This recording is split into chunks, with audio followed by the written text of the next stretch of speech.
I'm back. Told you guys I'd be back. Just make sure everything's working. I also have dinner, so if you guys hear me chewing, UC doesn't pay me enough, so I won't not do that. I'll be continuing to eat. Okay. While this loads, let me unwrap my sandwich.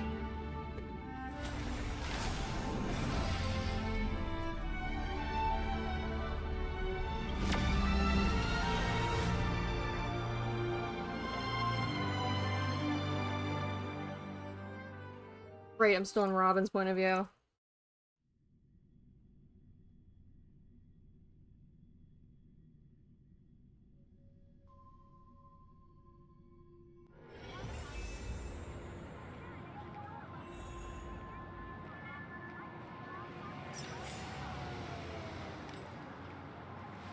It's a good fucking sandwich. Fuck yeah. Hold on, I need to grab a napkin. I forgot. Hi, Reese! Hi, Reese! I'll be right back! I'll just be 1 second, I promise.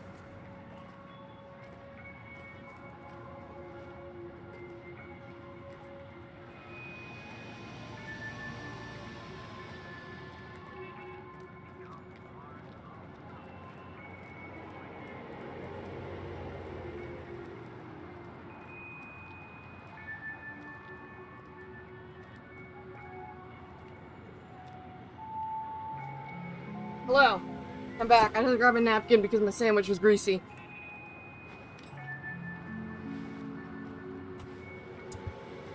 Let me just put my headphones back on.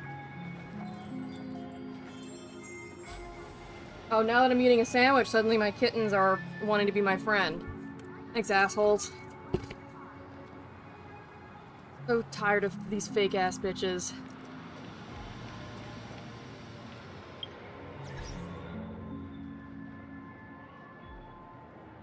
Who's texting me? Is it important?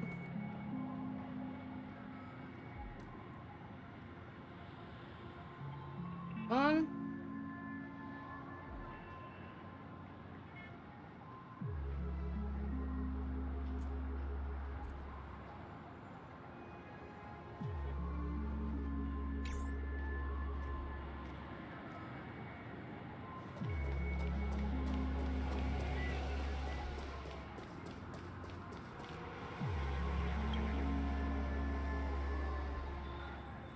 The scenery in this dreamscape is truly breathtaking, isn't it? Oh, Robin. Can't believe I'm meeting you in person here.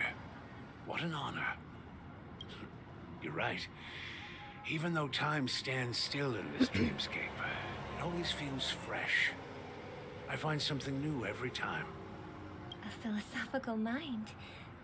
I hope I'm not intruding. Oh, not at all. No. With little time left, I yearn for meaningful conversations, especially with someone as esteemed as you. Do you mind if we chat? It's my pleasure. No need to be formal. Just speak your mind. You said, with little time left. Please, forgive me for being blunt. But is that why you came to Penacony? Come to Penacony because you're fucking dying? Yeah. I was part of a war, and while escaping from the Sarkosian mothership, Go away. I got exposed to some radioactive materials. And then, all my comrades died, and my hometown was wiped out by neutron bombardments. I couldn't bear to live with everything I knew gone. That's when I heard about a possible solution here, so I came. What's the potential solution? Do they have like a euthanasia program here or something?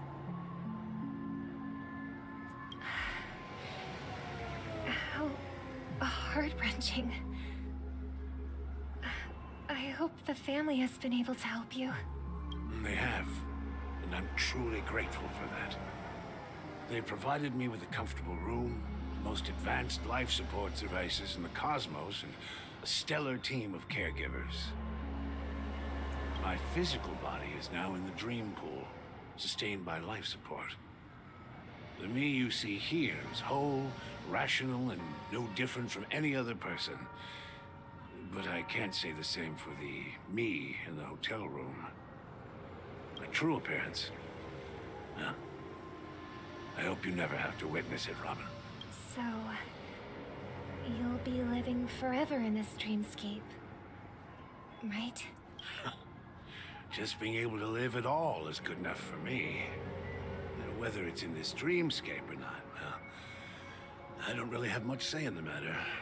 My world has been torn apart, and my life could end any second. So, even if this whole place is an illusion, it's still my paradise. And I'll treasure every moment I spend here. How I envy those everlasting things. It sucks to suck, sorry, skill issue. That old man's story. It's so tragic. Fortunately, this sweet dream gives him joyful memories to hold on to for the rest of his life. That's precisely why this sweet dream in Penacony exists. However, even this sweet dream has its limitations. While it provides solace to the disillusioned, it can't completely eliminate pain in reality. There will be a way out. Penacony is already on the right track. Sunday's being unsettling. Unsettled day.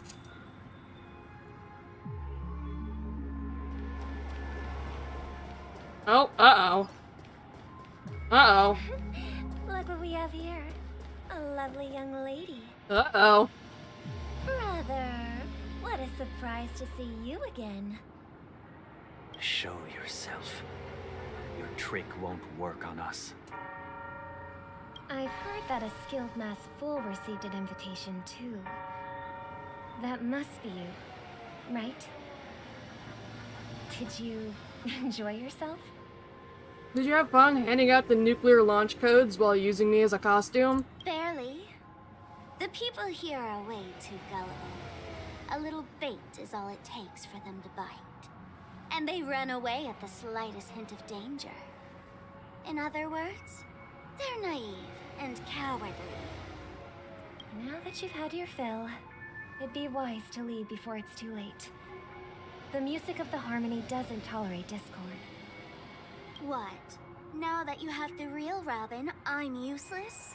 Oh, how disheartening. I've done so much for the family. That's, probably something Sunday should explain, that he hired a masked fool to impersonate his sister, apparently. You should be thanking me, because if it weren't for me cleaning up this mess, Penacony would still be in shambles. Don't you think? That was a personal request from the head of the Iris family, and it has nothing to do with us. Step aside and stop causing trouble for the Charmony Festival. That's right, because she offered to Sunday, and he said, fuck off, kill yourself, but then she was still impersonating Robin, so I guess another family head was like, no, wait, hold on. We can make this work. The Charmony Festival? You think you can scare me? You think I have no idea what you're planning? I don't care what you're thinking, chicken wing boy. But I'm pretty sure lovely Robin won't be appearing on stage. After all, you're well aware of what a sorry state this dreamscape is in under the banner of harmony. Penacony, the land of the dreams. Is this truly the paradise you desire? Stop it. What's the rush, chicken wing boy? Did I get to you? Triggered, liberal? What's the matter, liberal? Fucking triggered? Our paradise is none of your concern, masked fool. Leave now, or the family won't tolerate you anymore. All right. I'll go. But Robin, I suggest you seriously consider this. Do you really believe those living in dreams can escape pain and find true happiness? Well, in most cases, no, but for that chronically ill guy, He doesn't really have any better options.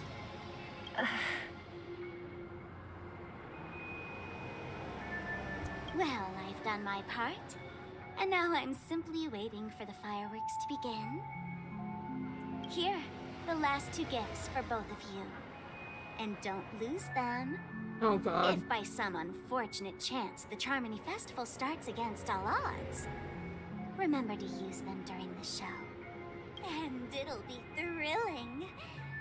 Bang! I heard a raven cawing in the distance. It seems the Dream Master will arrive soon. Hold on, let me finish my sandwich. I'm almost done.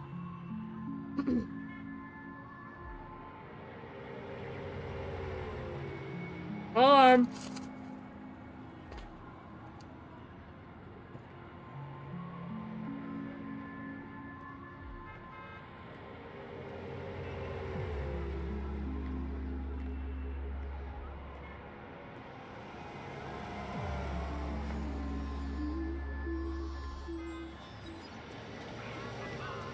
Hold on, I just shoved a lot of sandwich in my mouth. I'll talk again as a VTuber host in a minute. I just need to finish chewing. Let's wait here for the Dream Master to arrive. Okay. Okay. By the way, brother, I heard you no longer have a sweet tooth. Back when we were kids. Seems like a lot has changed during my absence. What exactly happened? Well, someone has to stay awake even in this sweet dream. But that someone doesn't have to be you, or anyone in particular. You're carrying too much on your shoulders, brother. The paradise in our dreams. It shouldn't be like this. Penacony is nothing more than a dream. It can't erase the worries and pain of reality, or bring true happiness. It only offers an escape from reality. Nothing more. Well, that's why it works as a resort, not long-term residence. Remember the old man we met earlier? Without this dream, he might have completely lost himself. It's actually like an interesting sort of, moral question. Might be true, but even without Penacony, he could have chosen another path. As far as I know, the Intelligentsia Guild has been promoting their rehabilitation techniques for a long time now. Sorry, I had to clear my throat real quick and wipe off my keyboard. I got grease on it. It's kind of an interesting moral thing of, like, people who have, like, severe disabilities or chronic illness. Of, like, is it, like, the question of, is it better to either accommodate them in the real world or create a world where they don't need to be accommodated? And this is basically that turned out to 11 because there was literally a created world. That path may have been more ordinary and challenging, but now he is receiving hospice care in a comatose state, and his fate is sealed. Is Penacony granting these people a future? Or is it taking it away from them? Well, don't forget this. Not everyone really has a future. Damn. The future for humanity is like the sky for birds. People mistakenly believe that flight is inherent to birds because they've never witnessed those birds crashing to their death. Oh, geez. Do you remember how we took in that little Charmony dove when we were young? Yeah, we took care of it. Provided food and water, groomed its feathers. And later, when I decided to leave Penacony, I opened the cage and set it free. And then it died, didn't it? Well, I didn't mention what happened to it in my letters because I didn't want to upset you. Shortly after you left, it crashed to its death right in front of your window. I had surmised as much. I knew you wouldn't have avoided mentioning the bird for no reason. Yeah. Despite that unfortunate outcome, I still believe it was the right decision. Birds aren't meant to spend their lives in cages.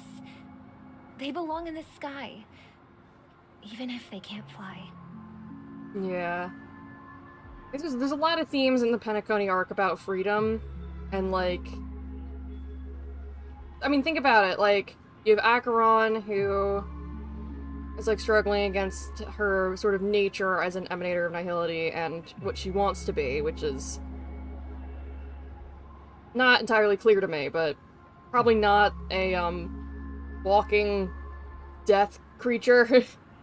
And Aventurine was literally enslaved, won his quote-unquote freedom, and now he's basically enslaved again to the IPC. Then, it's just the whole thing, it seems like the symbolism is all about freedom and the question of what it means to be free. Which, there is now a cat here. Hello. Remove that. Which I think is a fitting theme for, like, a simulated world, dream world. I mean, this is basically a more, like, fantasy take on the whole trope of, like the whole, like, Matrix type trope of, is it better to live in a simulation where everything is perfect, or in the real world where everything is not? But here's the thing. If there are birds in this world that can never fly, can we really assert that they belong in the sky? Hold on, I gotta throw out this plate with the scraps on it because the kittens are like, food, food, food! Hold on, be right back. Get some water while I'm at it.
I'm back!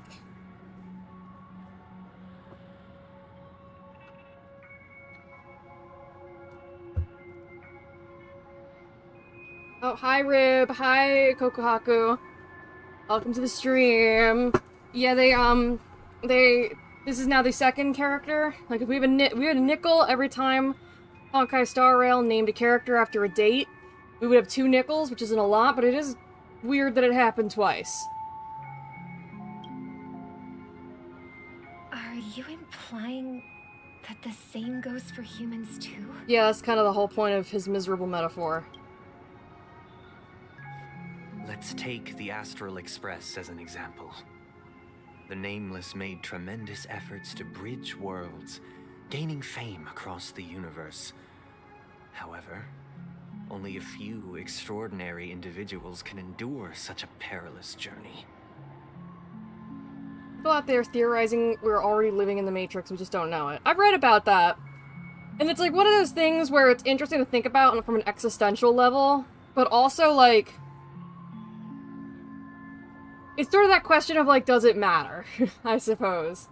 So let's say I am living in the Matrix, and so is every other human being that I know. What does that change about my life? Because, like, I still perceive everything as real. I feel pain. I feel emotions. I have cats. That's all real to me, because what's real is only how you perceive it. That's why whatever people are like, did you know the universe is probably just a 2D thing and we're a hologram projected off of it? And I'm like, okay, cool, that doesn't change anything about my life, though. I still have to get up in the morning, go to sleep at night, eat, work, play with my cats, like, doesn't really change anything about myself. And you could say, like, well, what if it's like the Matrix, where you're being used as a battery for something? Then fucking whatever, man. Like,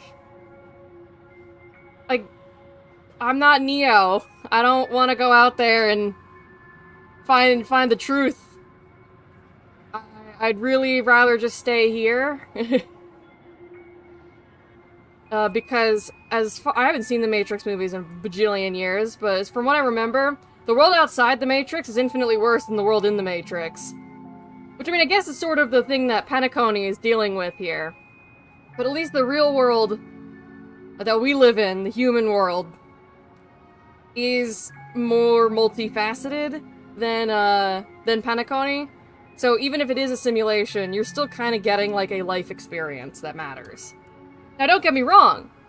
If it turned out that we proved that we were in the Matrix, and, like, we could observe what the outside world was like, I'd be pretty fucking curious. I would like to know.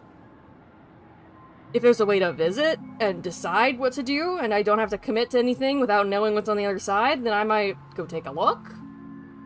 But as it currently stands, I try not to think too much existential shit about, like, are we in the Matrix? Because it really, whether this is all real, it's a hologram, it's a simulation, we're all dreaming, that doesn't change anything about the experiences I'm having right now. And doesn't change anything about the experiences my loved ones are having. So basically, yeah, I'd believe it if we're in the Matrix. I don't actively believe it, but if you gave me evidence, I'd be like, yeah, that makes sense, that tracks. But I also haven't been given a reason to care. That's because the pursuit of the Trailblaze exceeds the capabilities of ordinary humans. Otherwise, why would this path be filled with broken rails, an abandoned express, and even a fallen eon? That's just sophistry. If that were true, then only the powerful would have the right to determine the future. Well, that's kind of how it is. It shouldn't be, but, at the moment, in our, society rife with inequality, that is kind of how it goes. Unfortunately, that's exactly what happens. Another name for the future is self-value. You left for five seconds to get brownies, and you missed me talking about the Matrix. While this world has its fair share of heroes who inspire people and garner admiration for their heroic deeds, the majority of ordinary people will never become heroes in their lifetime. Oof. I mean, he's kind of right, though, but... homie, that doesn't mean you can't try. Some are born weak and vulnerable. Some find themselves Oh trapped in god, I'm under unfortunate attack by circumstances. kittens. Some fall victim to malice and cowardice. When it comes to survival, everyone is equal. And the weak can only watch as their value gets constantly diminished by external forces. Don't make me pull out that one Bluey quote that's like, well, what do you do? Like, what do you do when there's nothing that can be done? Or something has to be done and there's nothing you can do, something like that. Don't make me pull out that quote. Just because the chances of finding success are slim doesn't mean you should just give up on what you want to do with your life. Keep going, bro. Keep trying. You never know. You might be one of the lucky ones, or maybe you won't be, but you'll probably have a happier life for having tried. That's why we should care for the weak and support them as if their suffering were our own. That's what the Odes of Harmony have always taught us. While the Harmony holds noble aspirations, the strong will always be strong, and the weak will always be weak. Even in this carefree dream. Human nature contains greatness, but it also harbors inherent weaknesses that can't be eradicated. In the end, if people can't even secure their own survival, they won't care about the illusory future of equality. As long as the law of survival of the fittest prevails, there will always be fledglings crashing to their death. But if people don't live for the future, do they merely exist for survival? If even you, my brother, don't believe that the harmony will save the weak, then which eon can make our dreams come true? Don't say the order, bro. Don't say the order. People often forget that when the first bird took flight, the entire world envisioned a future where no more fledglings would ever crash to their death. Are you reading, sister? What are you reading? Mr. Gopherwood gave me a picture book. It's about the story of the harmonic strings. If I could become a chord master, I'd like to summon Dominicus, the harmonious choir. I want to sing with everyone and spread our wishes so that all can feel happiness and joy. Dominicus is another word for Sunday. Oh no. That's the name of the boss too, I think. I see. Then I would summon the harmonious choir too. What does guileless mean though?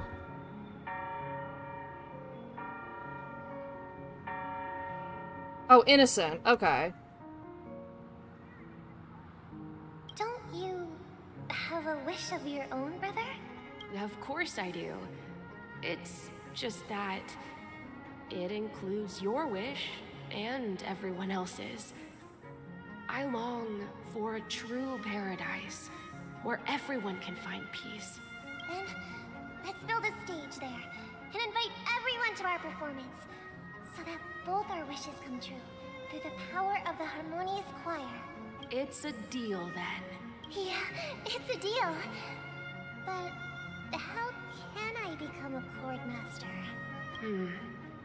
Maybe you'll have to become a star first. Oh dear. Oh dear. 8 hours left. Back Oh sooner than dear. I thought. Any results? Yes. And now, it's up to us to forge ahead. Since he's already carried out his last wish, my final mission is complete. I'm trying to remember exactly where we left off with the Trailblazer point of view. I know we found the dead guy with the dream bubble, but there was nothing in it. But pardon me if I sound curt. It's good to have determination. The path Mikhail left for you is not an easy one to tread. Yeah, but it's fine. We'll be fine. Hold on, I gotta put a little blanket on my shoulders. I'm chilly. It's like so warm out today. It's chilly in my room. Why else would he have chosen to sleep in solitude, staking everything on some nameless in the future? But you have the numbers, and in numbers comes strength. So that might just delay your inevitable a little more. Got any more encouraging words? Yeah, go fuck yourself. As I see it, relying on Welt's negotiations alone is far from enough. Regardless of whether the other party will be compliant, negotiating simply allows us to meet them as equals and won't grant us an upper hand. Realize she has a booby mole. Penacony is our rival's home turf, and we already have very few chips left to play with. Chips, you say? Rather than idly sit around while the family's got us blocked off, an offensive approach might be a wiser course of action. We're more familiar with the Stellaron's properties than most, and since it's the key to stabilizing the sweet dream, it's vital to the family's interests. By attacking their core interests, they're bound to retaliate hastily. And as the saying goes, haste makes waste. That's right. As long as we pose a threat to the Stellaron, either with words or otherwise, we have a chance at gaining the upper hand. But the problem is, on the eve of the Charmony Festival opening, how exactly are we going to get close to the theater? Family security will be airtight, and if we brute force it, even if we succeed, it's too risky. Well, everyone's got nuclear launch codes now, so that'll probably help. So, no one's gonna say anything? Then I'll raise my hand. I know the answer to this question.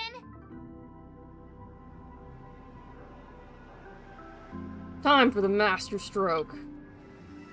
Why are you speaking like the General of the Law Fu? Cause... So, I heard that before the Charmony Festival begins, there'll be a pageant to kick off the festival. It's called the Soul Glad TM Festivity Auditions, or something, and it's going to be held in the moment of Scorch Sand. As long as we clinch the top spot, we'll be able to attain the title of Festive Superstar, and be able to personally bask in the graces of Miss Robin. Not that that's important. What's Doing the crucial talent is show that we arc. enter the Grand Theater before the audience arrives. Oh my god. So, how do we go about participating in these festivity auditions? I've already procured special invite tickets from Miss Robin's fan club. To tell you the truth, I had been preparing to join the auditions all along, but now it looks like even if I scrape through, I probably still won't have the chance to shake Miss Robin's hand. So they're still running this thing, huh? It was originally just a... Oh my god, we're actually gonna do the talent show arc. set up by Mikhail to drum up attention. But it looks like it might be worth a shot. We gotta find Aventurian so we can do the White Knight dance. We got this. We'll follow March's plan. Mr. Gallagher, will you be joining us? Dance, fucker, dance! I'm afraid I won't have the time. As a virtual character, I've already completed my final mission. Whether Penacony can awaken from this dream is all down to you. Should we ever cross paths again? I'd love for you to visit the Express. All right. I'll have to add to that data bank of yours you've got on the Express. Don Hung will kill you. And Miss Firefly, we thank you for all your support. We're faced with a formidable enemy. As long as the Astral Express and Stellaron Hunter's objectives are aligned, we're willing to cooperate with you. They're aligned more often than not. We've already come this far together. I'd like to join you for the rest of your journey on Penacony. I'm pleased that we can finally fight shoulder to shoulder. I couldn't ask for a better ending. I know, March is always silly, and then the second I try to be silly, she's like, what are you doing? Such a hater. I love March. She's such a hater. This is also the spirit of the Trailblaze. Now everyone, let's prepare to move out.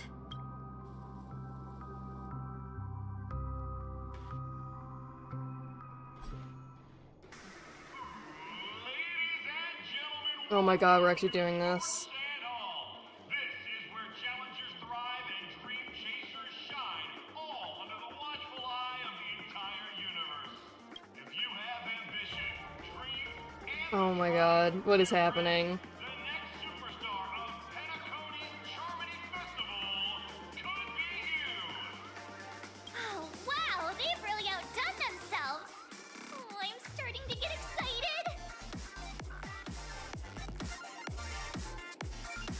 Your only exposure to Honkai Star Rail. Behold, here come four friends with spirit high and full of steel.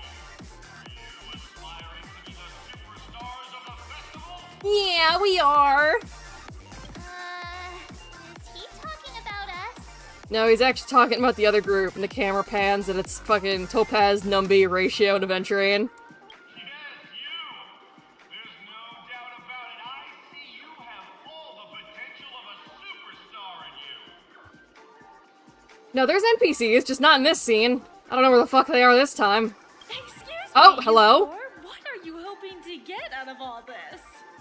We're gonna overthrow the government. As the last group of contestants, how confident are you in overcoming all of the challenges? I'm pretty sure that's Aventurian's voice actor. Would you be open to a brief exclusive interview with us? It'll be quick. Your journey is long and fraught with peril, yet under a sky blanketed by banners, you vie for the crown. The sword and rose! Protect the beauty! The beauty! The beauty! Magnificent and majestic! The beauty? Is Argenti here? A knight's head is hard as steel. Brother Lance's focus is stubborn as a heel. We don't all have to be winners. But if we don't have fun, we'd all be sinners. People are pouring in. Kinda feels like all sorts of baddies are showing Is Argenti here? Let's get in there quickly and enter the competition. Argenti? Ladies and gentlemen, please make way. Make way. Coming towards us now is one of Penacony's top 10 wealthiest tycoons and the soul-glad business empire's founder, Mr. I.D. Oh, so another fucking NPC. How do we kill this guy? I'm the director of Soulglad's factory. How are they rhyming? My four friends, introduce yourselves to the audience across the cosmos. Hello, everybody. I'm Himiko, a nameless from the Astral Express, and these are my companions. Don't you guys need to hide your identities? Can't hide it anyways. Penacony is plastered with our posters. And because the Astral Express They kept mentioning Knights of Beauty, and Argenti just appears places. So, like, why are they mentioning Knights of Beauty? We aren't that.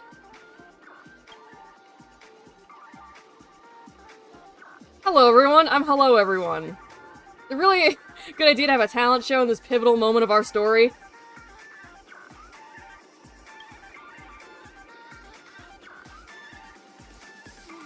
Given the situation, this is our best hope. But let's just get it over with quickly. Hold on, I just remembered I have to do something real quick on my phone.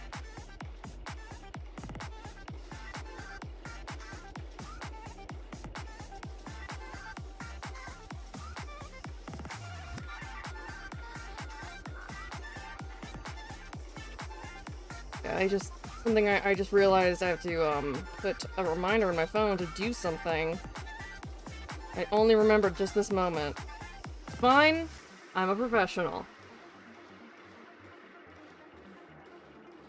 Hello, everyone. I'm March 7th. I'm an ordinary girl who loves adventures. A weird fucking name, but don't worry about it. You kind of get used to it after a while, and you start forgetting it's weird. Hello, everyone. I'm Firefly. I am also an ordinary girl who enjoys adventures. I'm definitely not the pilot of a world-destroying mech. Alright, bye, Reese. Total bunch of nameless guests. This final face-off is bound to be spectacular. Time is precious. My four friends, come with me. Grab a bottle of Soulglad and make your dreams a blast.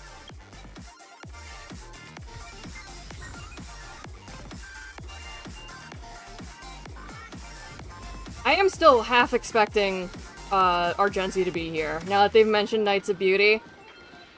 And because Argenti just kind of seems to fucking do whatever he wants. This is hardly enough for a seat at the table. Fuck up, Aventurian. Get it, you're rich. This place is buzzing. That's right.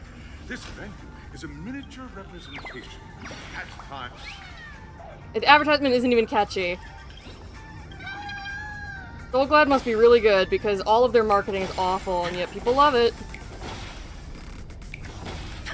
I also don't know if it's soda or booze because it seems like it's a soda, but then people drink it and get drunk. So I don't know. Grab a bottle of Soulglad and make your dreams a blast. No. Nameless. That doesn't work. Reminds me of the grand occasion when Penacony was first established. I was still a young, bright-eyed lad back then, lured here by the watchmaker's ads. Oh look, it's full of Sunday and zeal Robin. And ready to make my first fortune in life. Once, during a particularly grueling day, I passed out and was resuscitated by a drink from Mr. Sousa. That sweet taste has since been etched in my mind. The Shut up, I'm so glad. dream-chasing era was truly a wondrous time. Oh, I wholeheartedly hope you make it to the finish and emerge as the next superstars of Penacony. Now then. Rest assured, we're gonna take an L in this. I can feel it. Or nah, we win. Now we win. That's the trailblazing spirit. How about you, Miss March? Hello, everyone!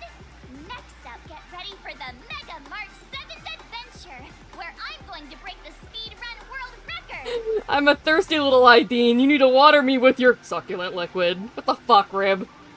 Trailblazing into the uncharted and challenging the limits. That's Miss March 7th for you. How about Miss Firefly? I am not doing that. I hope that by the end of this journey, everyone will have achieved the outcome that they hoped for. March 7th is fucking spacing out right now. Oh fuck, there's a treasure chest over there I missed. No! Ah, a wonderful wish. Miss Himiko, what are you expecting from your team? Safety first, everyone. Simple words, but full of warmth. Soul Blast! Waiting for you are 3 stages, each connected to that era. The first 2 stages offer 2 distinct paths to choose from, with unique challenges on each route.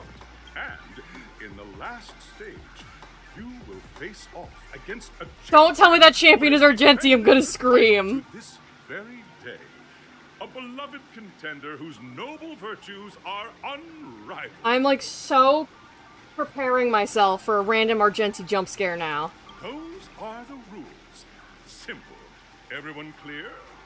Now, I hereby announce that the 33rd Scorched Sand Festival of the 20th season, sponsored by Soul Glad Enterprises, has started.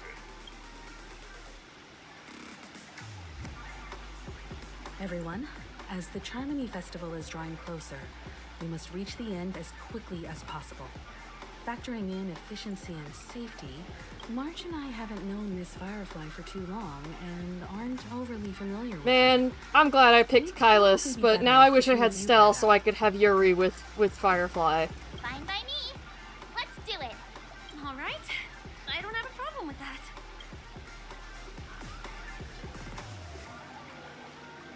Have you even bothered to ask for me for my consent to this? Hold up. Time's ticking.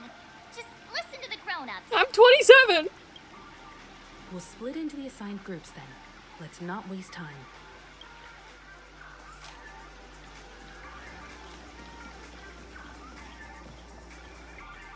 Welcome to the first stage of Soul Glad Enterprises' 33rd Scorched Sand Festival of the 20th season, Dream Play Fantasia.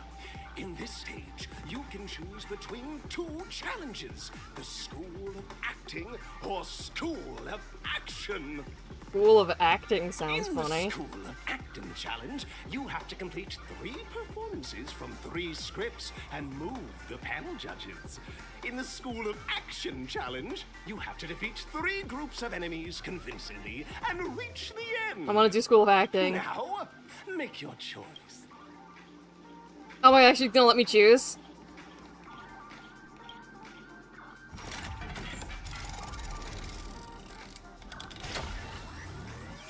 Pinball! Ah!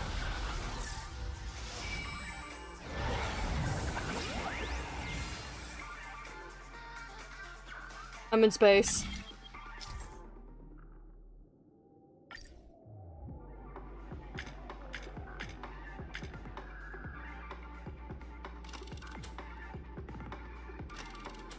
I want to do the acting challenge. This seems like it'd be funnier.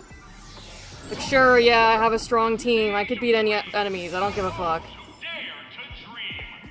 Welcome to the School of Acting stage. Hi! Allow me to introduce the rules of this challenge to you. We gotta bust it down funky style. There are 3 stages up ahead. On each, you will find an outline of a script. Your task is to bring those moments to life. Find the right word. Also, a bit of trivia. The record score. Oh my god, no! Participant with fiery red hair. His exceptional performance brought even the Oh my strongest judges to tears. Oh my god, it is gonna be Argenti. I'm screaming. What? Why is he here? Who let him in here? Who let him cook? Just take a look at this pair. Such star quality. Since you come as a pair, I'll prep a two-person scene for you. You two, are you ready? Make it platonic, please. Envision that you both, driven by the spirit of exploration, are arriving at the land of dreams that is Penacony for the first time.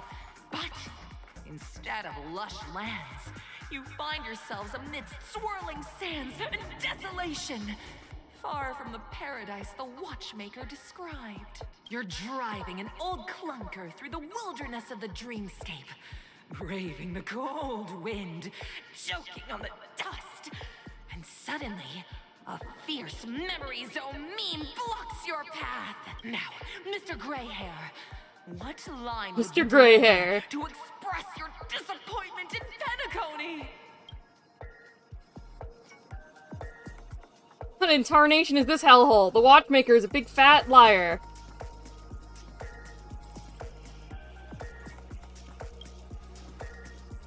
Very good. Now, though you're disappointed, your screen partner is conversely very enthusiastic. Yeah, no, they use the word meme to describe the monsters because they exist in people's brains, and that's kind of technically what a meme is a thing that exists in the consciousness of people. But it's definitely a bit jarring to be like, yes, the other meaning of meme, like the scientific, sociological one. Yes, I understand. This is great! I love living on the wild side! I kept walking on the wild side. Don't want to fall asleep throughout my Very life. good, very intense. And then we cut to the story's next scene. You find a job mending the rails. But the days are long, and your endurance can't keep up, and you finally collapse in the endless expanse of desert! I personally think they should have called them mimetic creatures, because then it would still be the same root word as meme and memory. Why do you want to kill Firefly? She didn't do anything wrong! She also has a fun gender. Rib, she has a fun gender, I promise. Suddenly, sweet rain falls from the sky, wetting your lips and rousing your spirits. Didn't have to describe my lips. Now, Mr. Greyhair, what line will best express your surprise at this moment?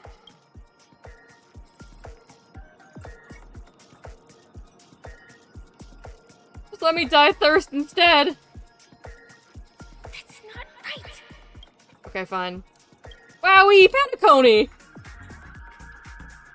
But at this moment, your partner yet gazes into the sky, both her eyes closed. The raindrops fall, blurring her vision, and she tragically says, Firefly, for the, first part of the story, Firefly was known as Sam, who is a giant, mech robot. I say giant, he's probably, 8 feet tall, so not, giant, but, bigger than a person. And I say he because the character of Sam that she plays whenever she puts on the mech suit— oh! Shit! Stuff just fell from my shelf. Weird. The sort of quote-unquote character of Sam that she plays whenever she puts on the suit is male and has a male voice actor. But is actually her underneath it. And I'm thinking there might be some, trans femme symbolism with her because she's, desperate to sort of know, she was like, I really wish I could have I wanted to get to know you as Firefly, not Sam. She seems to have some sort of resentment towards the Sam identity. But, yes, I'm thinking there could be some trans femme symbolism there. But at least she has enough gender going on that she can just turn into a murder robot man. So she's at least, just cis plus. Perhaps we were never meant to succeed. Right? Fantastic! Both of you have an incredibly solid foundation. And up next, you'll be challenged with a body language test. Oh boy, we're gonna do poses. I hope these tests won't take too long. Oh, I see what fell now. It was an old trophy from some dumb shit I did as a kid. That sucks. I guess I lost.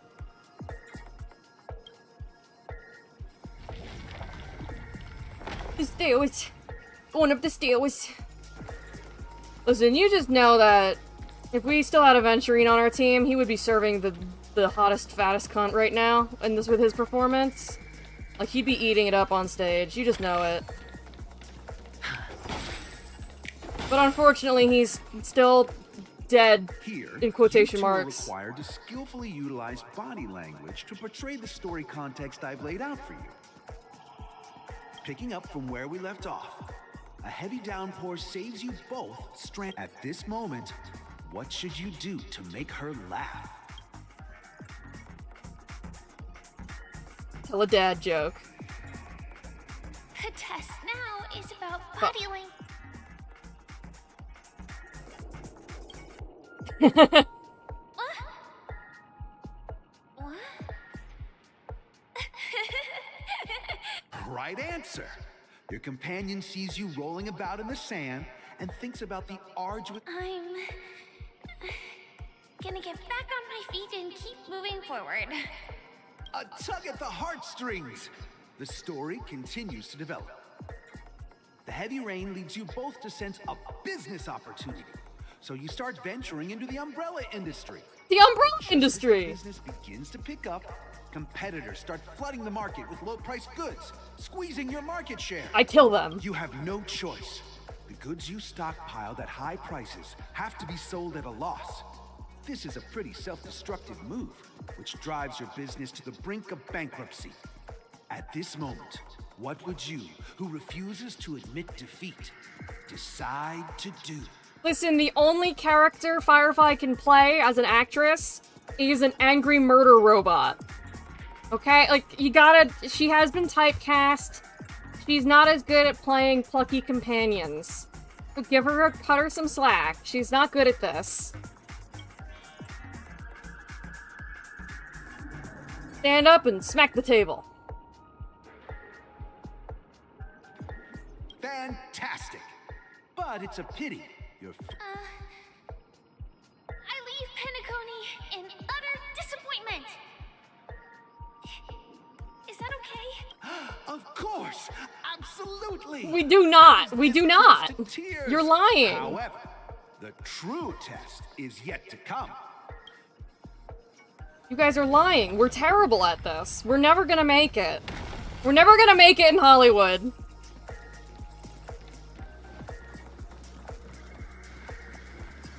Bap. Oh, hold on. There's a bird over here. Hello. Yank!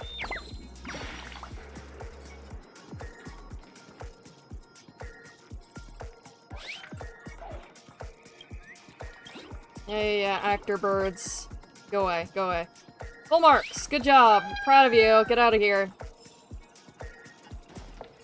And then there's a chest over here, and then we'll advance the story. Nope! I can't get up there. Never mind. Alright. I could probably go around the long way, but I don't feel like doing that. It's too much work. Welcome to the final stage. Two companions arrive on Penacony with nothing but a dream. Their desire for achievement. Many years later, their paths cross once more in the thriving Penacony. Yet, they refuse to acknowledge each other because...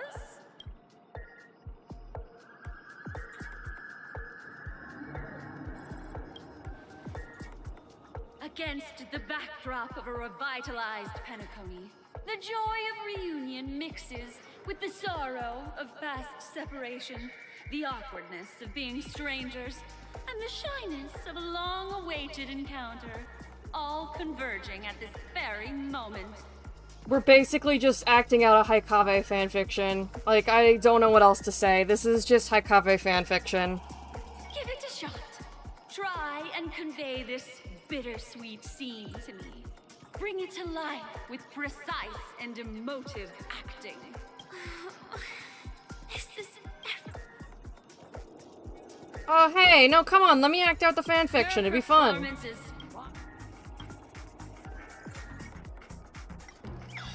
We gotta move her to tears.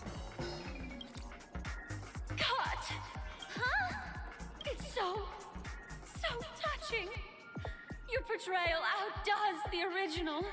It's simply beautiful. We have Cool, passed we the win. test. We ought to hurry up. Stella restaurant is at stake. Was that about hurrying? No business like show business. Hello? Congrats to both of you for clearing the stage, but more important... Yeah, we're having fun, whatever. You finished much faster than that red-haired contestant did. Oh yeah, so imagine this. You go to Disney World and Mickey Mouse is real and he gives you the power of, mind control. That's basically what happened here, except the Mickey Mouse, XP character is, a clock. His name is Clocky. That red-haired contestant. Argenti! Find out eventually, but only if you clear the next test first. You have the option to choose gunfire and undergo Brother Hanu. And now, make your... I'm so bad at the Hanu minigames. I'm gonna go Clocky. Because I think Clocky's probably just a puzzle.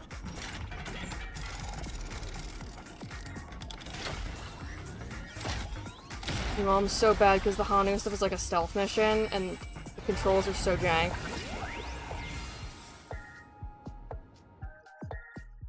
The plot of a few Disney non-crossover games? Oh, great.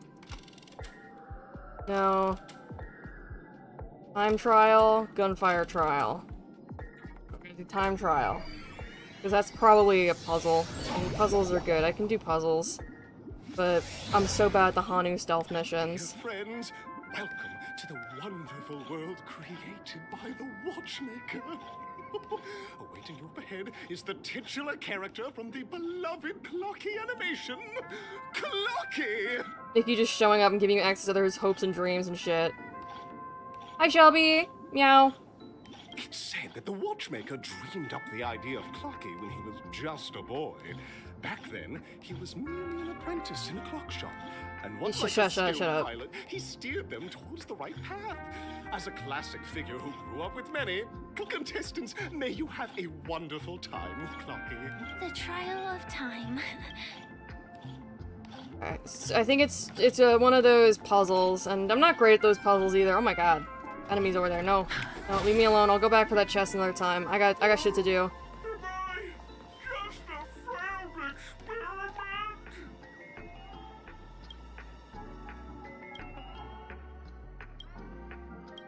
Okay. I'm just an experiment. I know that this may sound like an exact. Oh, another. You guys are just like Motherfucker. challengers. You want to enter my inner self?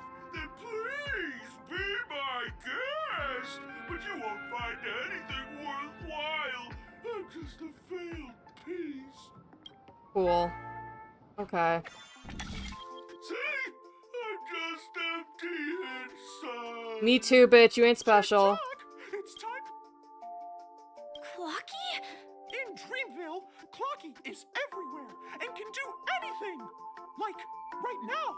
I could solve this problem with your big ticker pal, Tick-Tock. I can't believe it's actually. You see, we're all clocks. I came across a startling revelation yesterday. Please, just leave me be, Clock. Oh dear. Seeing it like this is I'm lost. utterly heart-wrenching. Heart-wrenching? But fear not. We're here to help it rediscover. Whoever this voice actor is put their whole cluckussy into this performance. Guided out of despair.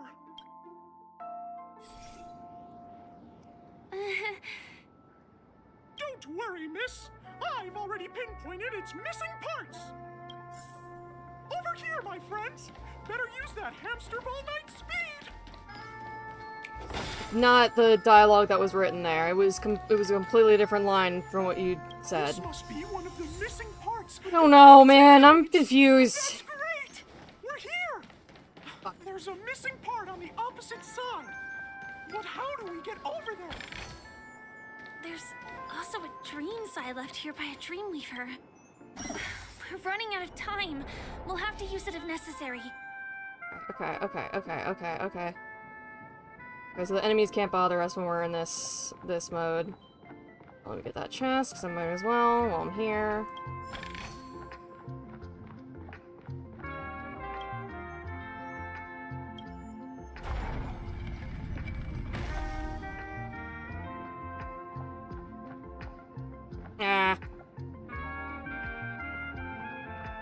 What's this? I have to move it again, so I have to go that way for some reason. I don't know. I'm gonna do it because it gives me the option to, and I probably didn't do that for no reason. Cluckussy. You got a problem with my Cluckussy? I have that, teleporter unlocked. Good, good.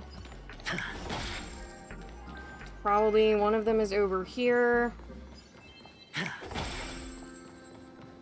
Oh, great. Fight those fucking things. Do I hear? Oh dear! Shut! Shut! Shut up! Shut up! Risk warning. Liquidation! SAS Perkibi. Knowledge, the measure of truth and falsehood. Let's get one maze buffs up. All will be swept away by the wind. And then those buffs too. Ow. Stop attacking Renmei! Didn't do anything. Sure, I'll play along. 0 points. Oh my god, the endless follow-up attacks. Oh my god. Let the valuation begin. Go Nappy! The market is unpredictable. Right! Investing in victory. Stonks, stonks, stonks, stonks! Some value, I suppose. Bop. Ow. No dirty tricks, alright? Yeah, I have her, but I'm pretty sure in this part, I gotta fight them. Oh, big prize. I gotta fight them all the old-fashioned way. And also, I wanna play more with the team I just put together. We're ever in doubt. Hello. Thank you guys! Sweet! Thank goodness you're okay. Because that fella stole one of Mr. Big Ticker's pups! An inner self fragment belonging to the Sweet Dreams troupe? Oh. This is just too surreal. You and me both, Firefly. I don't know what the fuck's going on. I'm just playing video games and trying to get through the story. I want to see if my funny little gay people appear in this update at all.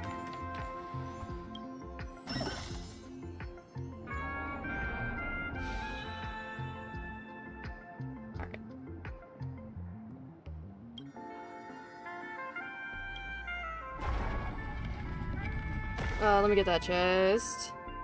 Let me get that money. Money. Got it. And then rotate module. Or wait, no, fuck. I thought it would rotate a different way. A farewell, Shelby. Thanks for stopping by.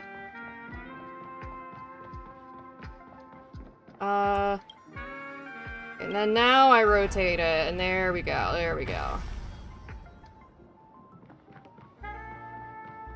Freedom!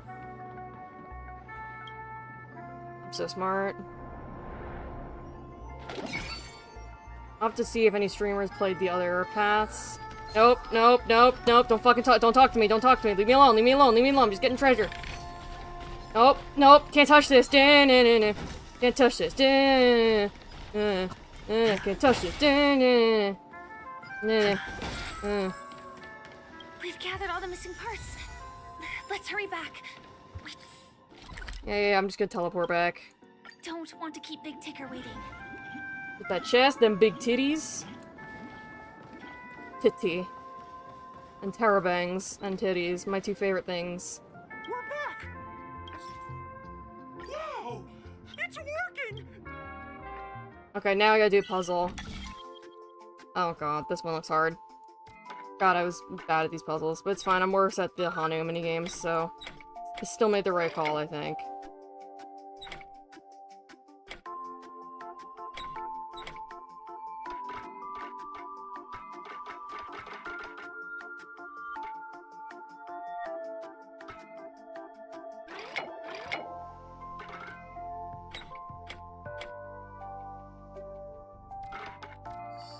Oh, okay.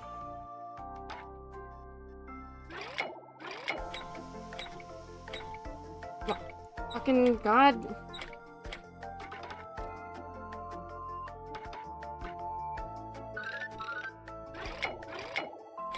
Oh god, what do I do? What do I do? What am I doing wrong? What am I doing wrong? What am I doing wrong? I'm doing something wrong. What am I doing wrong?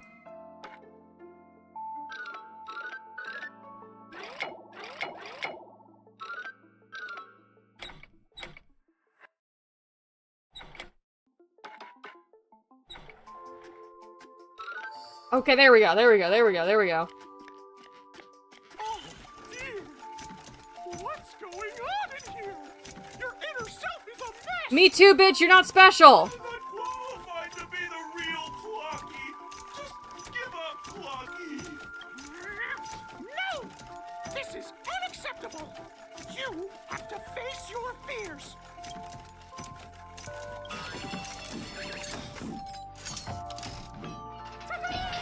Success! Cool, alright.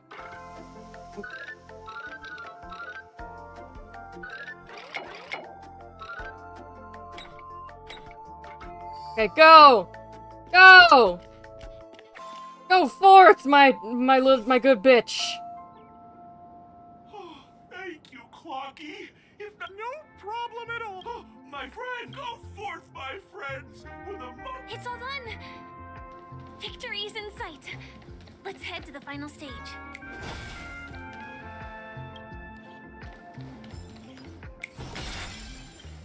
Enemies over there, I'll kill them on my own. Hey! Hey, bestie! Congratulations to both of you! Oh, you've overcome. In the final stage, you will face the defend. Welcome to the 33rd Scorch. Hey, shush. Let's go. Are they really gonna Argenti jump scare? Oh boy, I guess we're about to find out! Ah!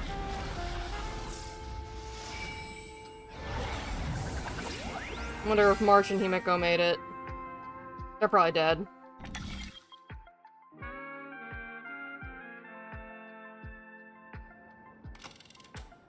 Shown Arena 1 or Arena... What's the difference? Arena 1 or Arena 2? What's the difference? I wasn't paying attention! Fuck! Oh no. Okay, I guess Arena 2.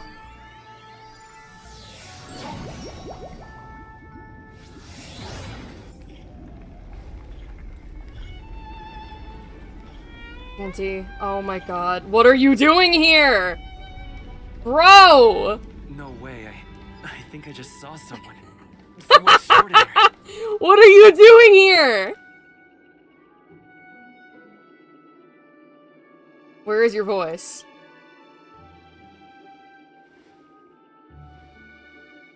Are you... Where is your voice? Knight of Beauty?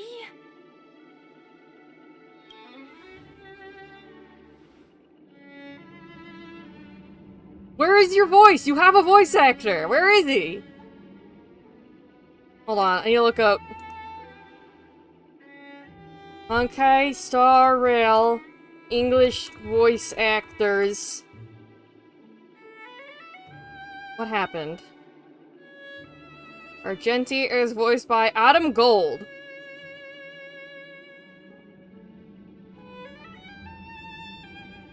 What did they do to him? Where did they kill him? Did they kill Adam Gold? Is he okay? Is he well?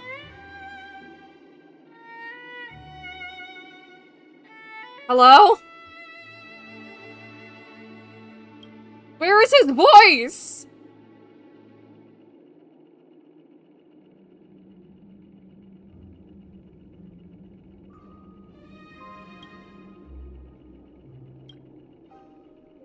Oh my god, what? Why are you...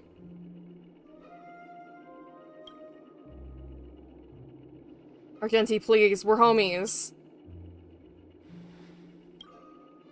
We're homies, please! Oh my god, we're gonna have to fight him.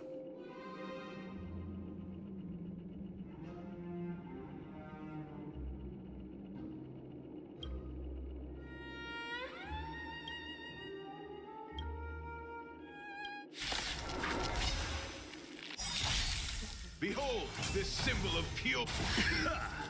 Brief warning. Liquidation!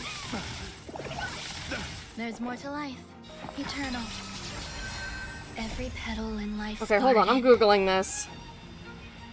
Honkai Star Rail 2.2 Argenti voice. Waiting means change.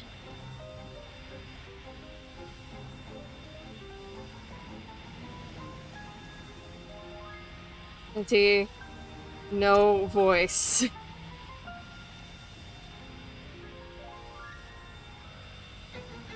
Nobody else has noticed this. Is it just me? Did it just break uniquely for me? Alright, fine, whatever. We'll just kill this guy. By the wind. Your answers? Answer me. 0 points. The flesh wound. The dice have been cast. The flesh Bust. wound. Or maybe I'll take it off. Watch your head. SAS per keeping knowledge, the measure of truth and falsehood. Bonk. Bonk. The flesh wound. 0 Bonk. Hey! Let the duel commence. Put forth all your might. No dirty trick. The flesh wound. Go Nappy! Okay. Bop. Ow. Watch your head. Fine, don't worry about it. Oh, he's got both phases, too.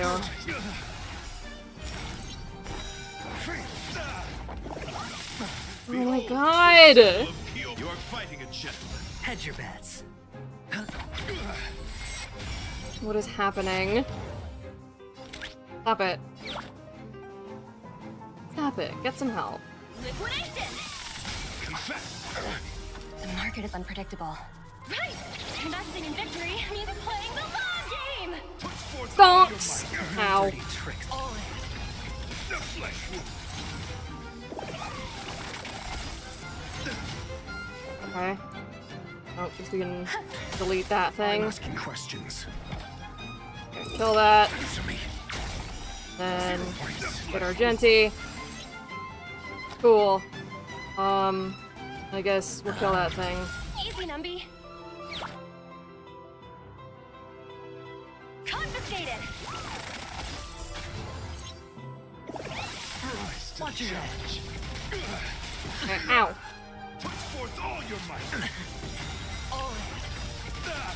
The dice have been cast. The Bust. dice have been cast. Or maybe I'll take it off. The flesh wound. SAS knowledge. He's got a flesh measure of wound. truth and falsehood. Some value, I suppose.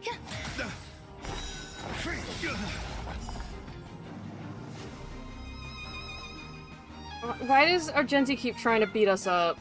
It's not the first time. Watch your head. Oh god! Oh god, no! Oh god, we're still attacking him! Please have mercy! Oh, silent. Why? What happened? We don't have much time. May fate allow us to meet again, Knight of Beauty. Funny, 'cause he doesn't even have lip syncing. In that case, let's make our way to the end. Penacony's really thronging with talent. Still silent. This is so weird. Seabiscuit!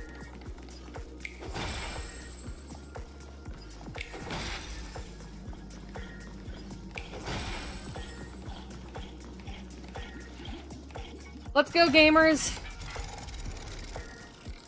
Whee! Come on, whee! There we go. Oh, and there's nobody else left, so I guess March 7th and Himiko are dead. Unfortunate.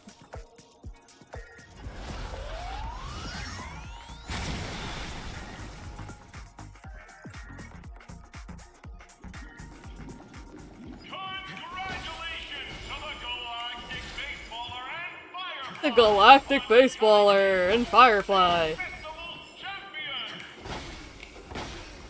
Ooh, a sticker! Is it Argenti? It's Argenti, isn't it? Oh, it's not. Hey, look! That's me!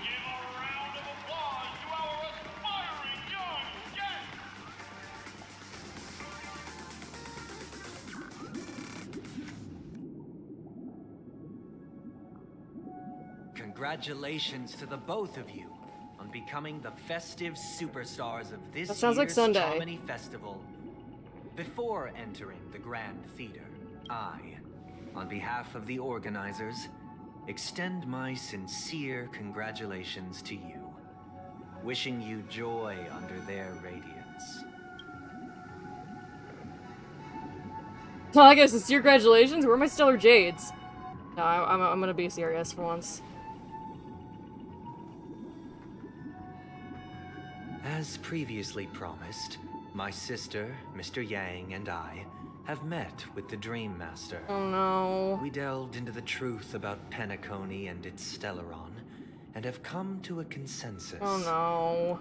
Both I and the Oak family cannot acquiesce to your request. Just as expected. We acknowledge the perspective of you, Nameless. Penacony does require change, but not as you propose. The planet of festivities cannot and will not revert to a place characterized by chaos, disorder, or anarchy. Through your journey of overcoming obstacles, you must have glimpsed the essence of that era. The vulnerable ruthlessly eliminated, equality non-existent, common folk living precarious lives, eking out a dreary existence. Ultimately, only heroes like yourselves manage to achieve success. But I would dare ask, if you did not possess the special status of having a Stellaron, and you were but an anonymous and frail member among the masses, which Penacony would you prefer? A dystopia for the survival of the fittest? Or a sweet dream paradise for all? Why are you asking me? Why should I get to choose? That's not the point! Don't let him mislead you! Mr. Sunday, even if the members of the Oak family can't fully agree on what to do about the Stellaron, now's not exactly the time to be holding an extensive discourse about Penacony's past and future, is it? The Stellaron issue concerns the life and death of everyone on Penacony. If anyone has a better suggestion, the crew is more than willing to listen. Also, it'd be best to tell us the ins and outs of that meeting. This way, we'll at least know what Welt and Miss Robin are dealing with, and the reason why they failed to make our appointment. Ah, Navigator. That is precisely my intention. With all present, let's begin by discussing the details of that meeting. Yeah, it seems like, Hylas, just kind of straight up spawned. They made him like a 3D printer. Oh, like, it's kind of, like, I don't think that metaphor just works on principle, because he's, like, not a guy. If he didn't have the Stellaron, he wouldn't exist, because he was made to do that. Let's talk about our tribulations and choices, our ideals and beliefs, and our final course of action. The only path to take.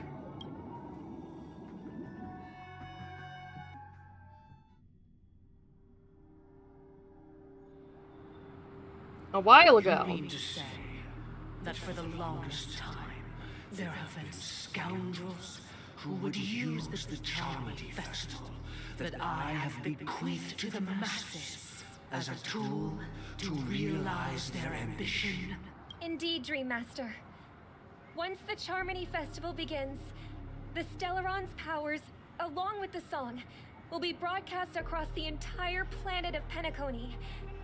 And then everyone in their dreams will be unable to awaken. Oh no! I don't remember when this was mentioned. This is indeed surprising to me. The dreamscape is maintained by the collective effort of the 5 families. If someone were to use the Charmony Festival to recklessly disseminate the power of the Stellaron, this individual must hold a position of great authority. I rib, because this is probably super confusing out of context. The Dream Master can basically just kind of possess people and take them over and talk through them. So this little NPC here is not the Dream Master. She's just, I guess, a convenient puppet. Do you have any suspects? You! I like to ask, did you really not know of the Stellaron's existence? I would have never thought that this nameless would point the spear at me.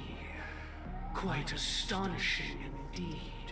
If I have offended, the Astral Express extends its sincere apologies. But the current circumstances are dire and leave no room for meticulous inquiry. We're doing this out of concern for the Dreamscape's safety. So, if you could, please alleviate our concerns. Dream Master, it's just to prove that the Charmony Festival has nothing to do with the Stellaron. If we're being overly cautious, I will return to the stage to offer tribute in song, just per the arrangement. Sunday, Robin, I've watched you two grow up and know your dispositions like the back of my hand. Both of you, right now, can surely be lauded as their most devout advocates. I already know your resolve. The magnitude of this matter is enormous and cannot be taken lightly. Since Mr. Yang has asked with such earnestness, I will personally respond in kind. If there is a need, the entire Oak family will be mobilized to heed your call. Someday, might I ask you to beseech them to cast their light unto me and question me in their stead, so that no lies may be concealed? Oh, it's the thing he did to Aventurine in the last update. I will do as you command. Robin, could I entrust you to be present as a witness, to document the truth, and to proclaim my innocence, so that all The dialogue is moving really slow. I will do as you command. May thy will be. Oh, triple-faced soul, please sear his tongue and palms with a hot iron, so that he will not be able to fabricate lies and make false vows. Let us begin. Whoa! There is nothing else to prepare. Understood. Question. Have you devoted your life to your god, never worshipping other gods? Oh, that's a bad way to word it, because if this guy's a follower of the Order, it's technically not a lie to say he's followed Xipe, because Xipe fucking ate the Order. Naturally. Do you love your god as you do yourself? Always heeding their admonishments? Naturally. Have you strayed from the path expected by your god, betraying their name? Never. Have you ever been inordinate with your asks of your god, coveting more than the foundation of the creation itself? Never. Then, a final question. Do you swear to fulfill all vows, past, present, and future? With the Eon as my witness, if I do not deliver on my words, or if I renege on my vows, may I be cursed in accordance with divine law. They have seen your faith, and have endorsed your faith. With this, it can be evidenced... Just a moment. What is it, Mr. Yang? I have another question I hope to have answered. To my understanding, the family's harmony and prosperity have never... Thank you, Mr. Yang, because there was... divine laws. The question Sunday where it was asking, they're all vague enough that, they're all vague enough that I feel like he was avoiding answering. The god you both mentioned, are they truly Xipe? Mr. Yang should know that those belonging to the family toil together as if they were kin, embracing solidarity and unity under their light. All duplicity is laid bare before the harmony. Such a delicate and complex symphony. Which other god could perfectly harmonize this, if not for the great one, Xipe? Oh, Enna. Xipe ate Enna. Perfectly harmonized. Therein lies the problem. It isn't an outsider lurking in the shadows who changed the harmony, but a dissonance that has surreptitiously emerged from within this very symphony itself. In the distant past, there existed an Eon. With one flick of the wrist, they crafted the laws of the cosmos. Their followers formed the Beyond the Sky Choir, spreading solemn and reverent hymns throughout the universe. Later, they fell. The route traversed by this Eon clashed with the harmony, ultimately being absorbed and fused into it. The chorus that once reverberated across worlds fell silent, and when it echoed anew, it was transformed into the hymn of harmony. Though an Eon may perish, paths with no masters still linger. In the all-forgiving harmony, echoes of bygone dissonance may subtly arise. Mr. Yang, being overly astute can be a detriment. Especially when you find yourself alone and without allies. Your Yang ain't fucking scared of you. So this is how it is. For the sake of our grand cause Sunday, please afford these two an opportunity to rest. What? Oh no, no. Oh, they're gonna make Sunday turn on Robin.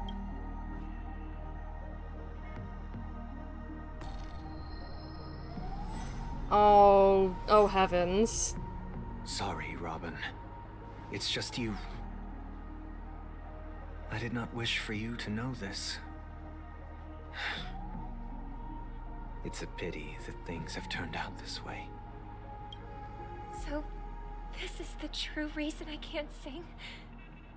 The shadow that envelops Penacony is actually... a dead god. We were never children of the harmony.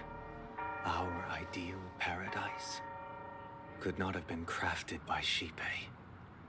True bliss can only be guaranteed by the one who transcends the many. Within the foundation of law, humanity establishes civilization, and through harmony, we obtain order.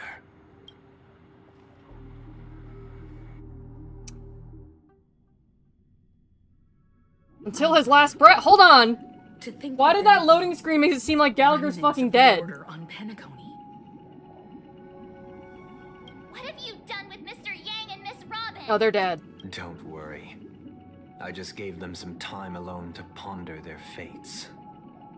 So you just killed your sister? Good job, dude. You should know that these actions make you an enemy of the Astral Express.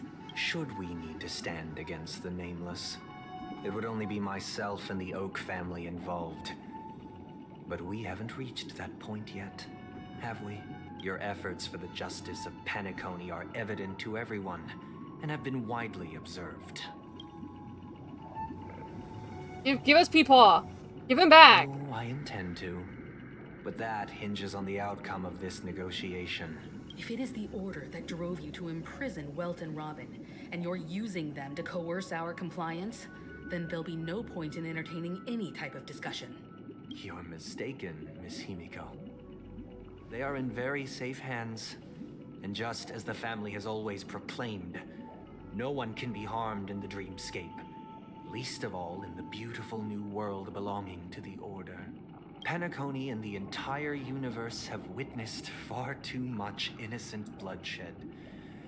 The strong wield their blades against the weak, and the victors push the vanquished to the brink of life. Natural selection. The world abides by this principle, establishing the well-being of humanity atop the corpses of the downtrodden.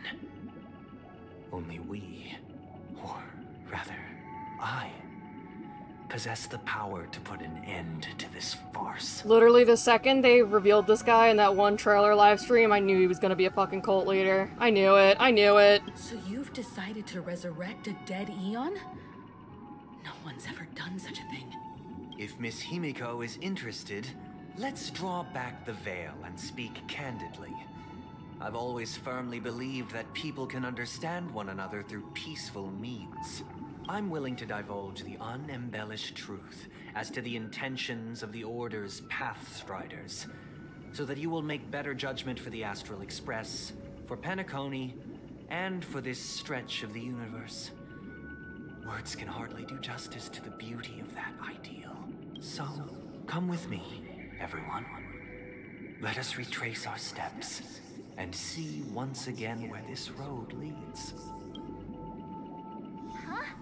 Where'd he go? He's downstairs. Welcome.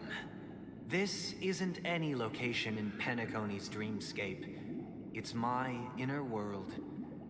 The reason the scenery before you remains unchanged is because your consciousness has drawn on similar concepts to fill in the gaps. Dude, are you sure? That means... Did you do the same to Welt? It's a tuning process. Stronger in effect and more draining on the mind. The gray-haired guest has experienced it before. I have a name. So he should understand what it entails. Tuning allows you to intuitively grasp my feelings, which also means that I cannot hide anything from you. Now, everyone, please look at the huge screen. The road we once took begins here. From this point on, you will witness the numerous decisions I've faced. I've selected a portion of these to share with you. I believe after going through similar predicaments, you'll be able to better understand my thoughts. Let's begin. The first decision. A story about a baby bird. This story happened when Robin and I were very young. We were victims of the Stellaron disaster, and the family's Mr. Gopher Wood, who would later become the Dream Master of Penacony, saw that we siblings had no one to turn to and took us in later on. Robin and I lived a time with nary a care in the world. One day, after dinner, while my younger sister and I were lounging about in Mr. Gopher Wood's yard, we spotted a fledgling Charmony dove all on its own. That baby bird was tiny. It didn't even have all of its feathers, and it couldn't sing. When we found it, it was already on its last breath, having fallen into a shrub, probably abandoned by its parents. We decided to build a nest for it right there and then. However, thinking back, that winter was unusually cold, with fierce winds at night in the yard, not to mention the many poisonous bugs and wild beasts in the vicinity. It was clear that if we left the fledgling in the yard, it stood no chance of surviving until spring. So, I suggested we take it inside, place it on the shelf by the window, and asked the adults to fashion a cage for it. This is all the same so far as the flashback we got earlier. We decided that when it regained its strength enough to spread its wings, we would release it back into the wild. The tragic part, something that we'd never considered, was that this bird's fate had already been determined long before this moment.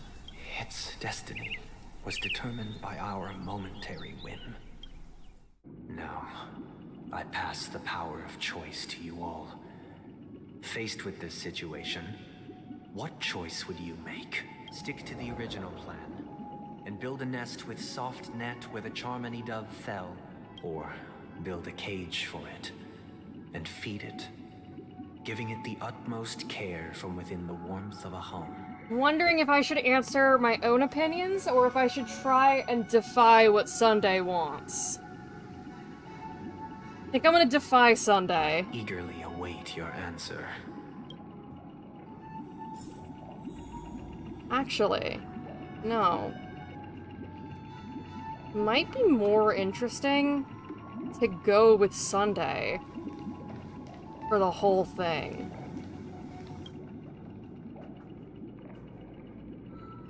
I'm happy to see that you made a choice similar to ours.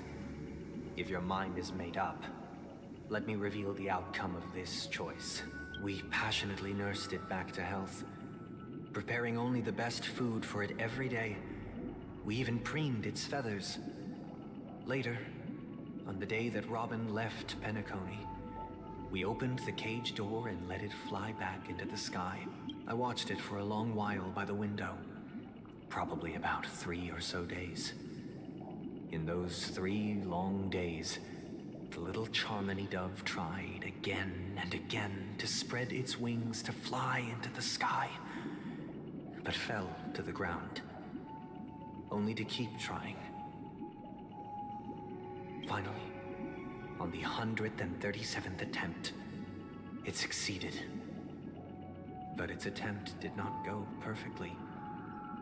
After flying unsteadily for a while, it fell to the ground, unable to grasp the direction of the air currents. The fall shattered its wings. It writhed helplessly in my embrace. But it was all for naught, finally succumbing to a painful demise. And in that instant, our tender care, our given love and hopes, they all became the inevitable push that sent it to its death. I'm gonna be right back. Gonna BRB again. Because I want to put on comfier pants. So I'll be right back.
I'm back!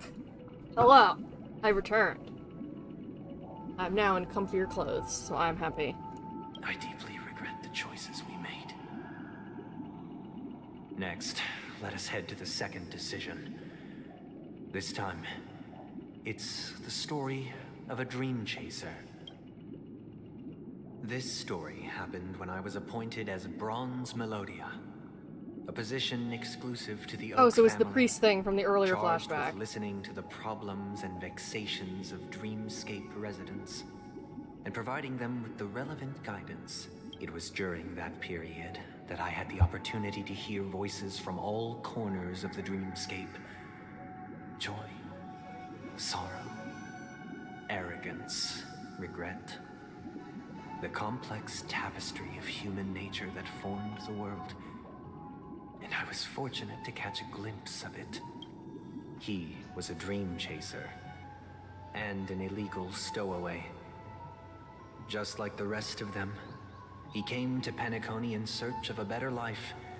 Except that, to most people, the price he paid, I suppose you could say it was everything. This is the guy, he like sold his kids into slavery. He told me, I sold everything I could at home. The house, the land, even his 2 children. He said he could not afford to raise them, and that at least they could eat if they lived as slaves. He had a plan in place. He would buy back his children once he had made his fortune, and enjoy Penacony's beautiful dream with them. Alas, His plan to smuggle himself was somewhat clumsy, and he was sniffed out by those pig-headed hounds. After hearing the Dream Chaser's story, I immediately appealed to the Bloodhound family to cease their pursuit. That way, at least he could live peacefully. But I was still too naive to the ways of the world. I did not anticipate that what I thought was a kind gesture would later lead to dire consequences. The Quincy's. I'll tell you the outcome soon.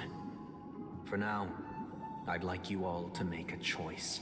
Will you do as I did and try to convince the Bloodhound family to stop their pursuit, or will you remain silent, leaving him to languish while I look forward to everyone's decisions? Who knows? Perhaps they might even alter the outcome of this tragedy. Okay, well, that was Sunday's choice, but this is the reddish one, which I think is what I want to pick. I want to go with the ones that are, like, distorted. It seems you, like me, are pondering whether a different choice could have led to a better outcome. Sadly, his fate would only be more tragic. Say he never gets caught. He would only die from delirium. The methods with which illegal stowaways enter dreams are unorthodox, not flawless like the hotels. Living in the dreamscape would be a mere pipe dream, should he be apprehended. Could the hounds afford to turn a blind eye? The answer is a definitive no. They couldn't bear the resulting consequences, and thus wouldn't dare extend a helping hand. As to your choice, I once again offer my heartfelt apologies. I don't think I should have picked that one. I should pick the other final one. Decision. And the story this time is my own. This story happened the day I was appointed the Oak family head. At that time, Mr. Gopherwood was the current Dream Master. And as per his wish, we had a private conversation. What surprised me was that the Dream Master had only come to deliver a letter to me. He let me read its contents, and it was a letter from my sister. The letter contained the usual pleasantries, anecdotes from her travels, nothing out of the ordinary. Just as I started wondering how this letter related to our discussion, the Dream Master began to speak. Do you know who wrote this letter? My sister, of course. But why would you personally visit me to hand me a letter from my sister containing mere trivialities? To help you grasp the full scope of this issue. Do you know where Robin is at this moment? From what the letter indicates, she must be in Caspelina 8, correct? She's touring there right now. Correct. Has she mentioned anything about a stray bullet? A stray bullet? What? A war has broken out on that planet. It is because of this very reason that Robin chose this destination. To spread the word of the Harmony. And to save the lives of that planet. She personally made for the front lines. She hoped to ease the people's suffering with song, and was willing to brave mortal danger to deliver the IPC's medical supplies. Unfortunately, stray bullets show no such compassion. Is she all right? If the operation was successful, she should probably be recovering in the field hospital. By the eon above, the bullet struck her neck directly, yet possibly as a reward for her consistent deeds of harmony. It didn't hit any vital arteries. Once you've attended to your outstanding tasks, it'd be advisable to write her back as soon as possible. Those damned savages! I'll pack my bags right away. My gratitude for bringing this to my attention, Mr. Gopherwood. Now you understand why she always wears such elaborate neck ornaments. don't you? Oh, fuck. How could this happen? Miss Robin. It's all in the past, so please don't worry. I share this in the meager hope that you will understand the harmony's limitations and predicament. As grandiose as the strong defending the weak sounds, many times, it is nothing more than wishful thinking. Likewise, I've prepared one last question, one last choice. But rest assured, this choice will not have any grave consequences, because this is merely a figment of imagination, a nightmare that has haunted me through countless nights. If you ever had the opportunity to make a choice like I did. Oh dear. Would you still support Robin's journey on the path of harmony? Oh no. Oh dear.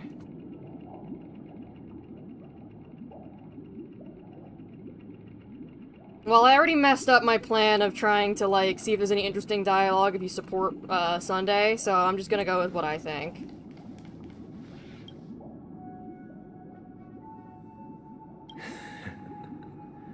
I see. I mean... I am now aware of everyone's stances. Raising these questions merely serves to illustrate one point. The plight of Penacony cannot be salvaged by the harmony. The true foundation for a sweet dream paradise can only be established through the order, where the strong govern the weak. I know the suffering of being tormented, the turmoil of losing your way, how sorrow, and even despair, set in when matters don't work out. All of this causes me unending pain, because this is not what happiness is at all. We must teach the weak how to live a happy life, and this life isn't some noble propriety that the upper crust preaches, but in definitive terms, a way of survival that belongs to everyone. Interesting. So... he does seem to believe he's got altruistic motives, and maybe from certain perspectives he does. But also, he's being a little bit of a fascist about it, which kinda ruins the whole thing. So what is your definition of living a happy life? Fucking bitches getting money? Good question. Human consciousness is fundamentally an illusion. A cage known as self-worth. People lured in by this illusion make mistakes, yet still ask that external influences bear the burden. When one mistake after the next permeates the masses, they become impossible to trace. Thus, the amassing of these individual cages culminate to form a prison. A place dictated only by the rule of survival of the fittest. Nature is always accompanied by predation and sacrifice. Its antithesis is known as order. That is what I want to do. Unite people's happiness under the banner of order. They won't need to make bitter choices any longer, nor face the weaknesses of humanity. Once again, it's freedom. Cast aside their primal instincts to build a haven for mankind. Yeah, once again, it's back to that theme of freedom. Simply describing thoughts is far too abstract, so allow me to provide a simple example. As you all may know, there are societal norms like weekends and long weekends that exist on some worlds. And so your name is Sunday. During these hard-earned rest days, people are given the chance to extricate themselves from the stresses of everyday life, allowing a certain tranquility to return to their souls. She looks at me, and I look at her. She looks at me, and I look at her. And it is only on these She days looks at me. that people do not have to adhere to the law where the strong prey on the weak. They can live out their lives happily during these brief intermissions. It's just a pity that 2 or 3 days are still too fleeting compared to the span of a lifetime. I mean, me too, bitch. From where I stand, society's ideal system should be 7 rest days. Following Sunday, there should ensue a second, a third, and indeed an infinite procession of Sundays. This should be probably the specify face you of mean new the day, world. not the you. Idyllic, eternal, peaceful days. And thus, every person can return to their base selves in this utopia. Some gaze in reverence at the stars, pouring their whole beings into calculating the distance between us and the isolated world of Pagana. Meanwhile, some seek refuge in quiet corners, holding one another, unencumbered by the chains of unwelcome obligations. There would be no need to bear the hardships of reality. Only in this way can humanity face the inevitable end with the purest of spirit, living a life of dignity. This is what it is to live in bliss.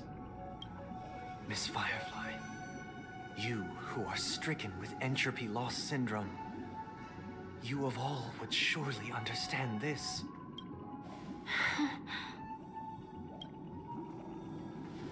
It sounds like a flawless theory. But what is the price to attain all this? The loss of free will. The cost is minute, merely a personal and eternal sacrifice. If this paradise is to be maintained for everyone, someone must remain trapped in solitary Fuck! awakening Oh no! until the end of the cosmos. Okay. So I want to say in the live stream where they introduced Penacony, like it was the live stream teasing Penacony, they mentioned, like, the writers or somewhere it was mentioned that they got inspiration from The Ones Who Walk Away from Omelas, which is a short story about a city that is a utopia, but one child is locked underneath it in a dungeon at all times, and they have to suffer so everyone else can live in a utopia. And I was thinking to myself, like, Misha's gonna be that one. What if it's Sunday? 'Cause I knew, basically, Penacony was gonna be Omelas. Like, that was obvious. They didn't even have to mention being inspired by that for me to pick that one up. Because I fucking love that story. I definitely recommend reading it. It's very short, and I think you can find it just for free on Google. It's pretty easy. I thought it was gonna be Misha. That, like, he was the engine powering the, dreamscape. They had him locked in the fucking basement. What if it's Sunday? Awakening. Which means that this so-called paradise is still a dream. Stepping into this paradise means forsaking reality, correct? It is not forsaking, but transcending. Flesh, blood, sorrow, weakness. If the physical is the root of spiritual suffering, it is only logical that we defeat it. But in this supposed bliss, people won't have defeated their demons. The chance to overcome their tribulations would be forever lost to them. In other words, it is an escape. That's another way of understanding it. But there is no shame in escape. On the contrary, the seeds of escape exist in everyone's hearts. Don't you agree, Miss Firefly? And as to why we sleep, it is because we are afraid to awaken from our dreams. But this is not in conflict with the grand plan. Only in acknowledging this can we truly understand the frailty of human nature, and from there, show compassion and protection.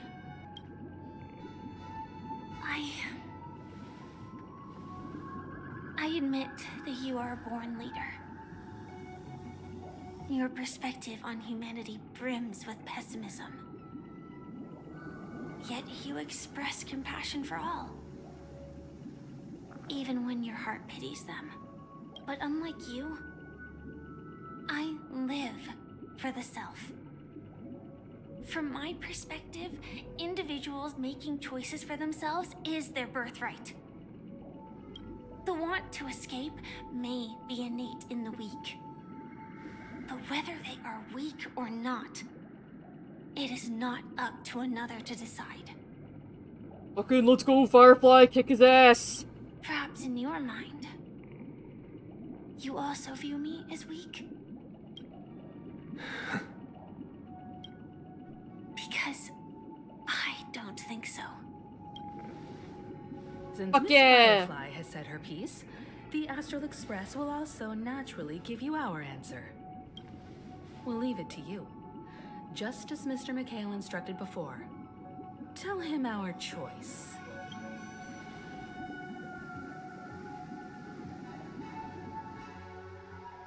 Hello? Not long ago. What is this place? Misha!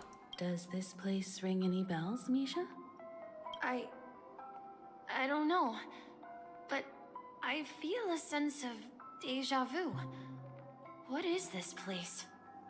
He needs some longer pants. He must be chilly. It's the realm within a dream bubble. This was left to the Astral Express by a nameless, but weirdly, when we entered it, it was completely empty. Dr. Edward from the Dreamscape sales store told me that dreams are formed from memories, and a dream bubble can't take shape if its core is empty. So I thought you might be able to help us in unraveling this mystery, Misha.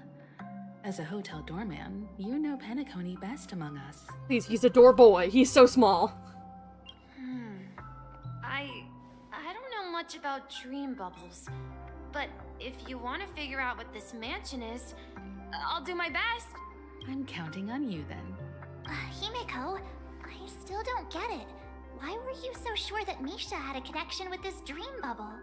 He's just so smart like that. I wasn't sure. It was just a hunch. But since Misha feels familiar with this place, my hunch might be correct. Exactly. This is where you and Firefly encountered death, which we now know as dormancy. Considering its connection to Dreamflux Reef, it's not surprising it appeared here.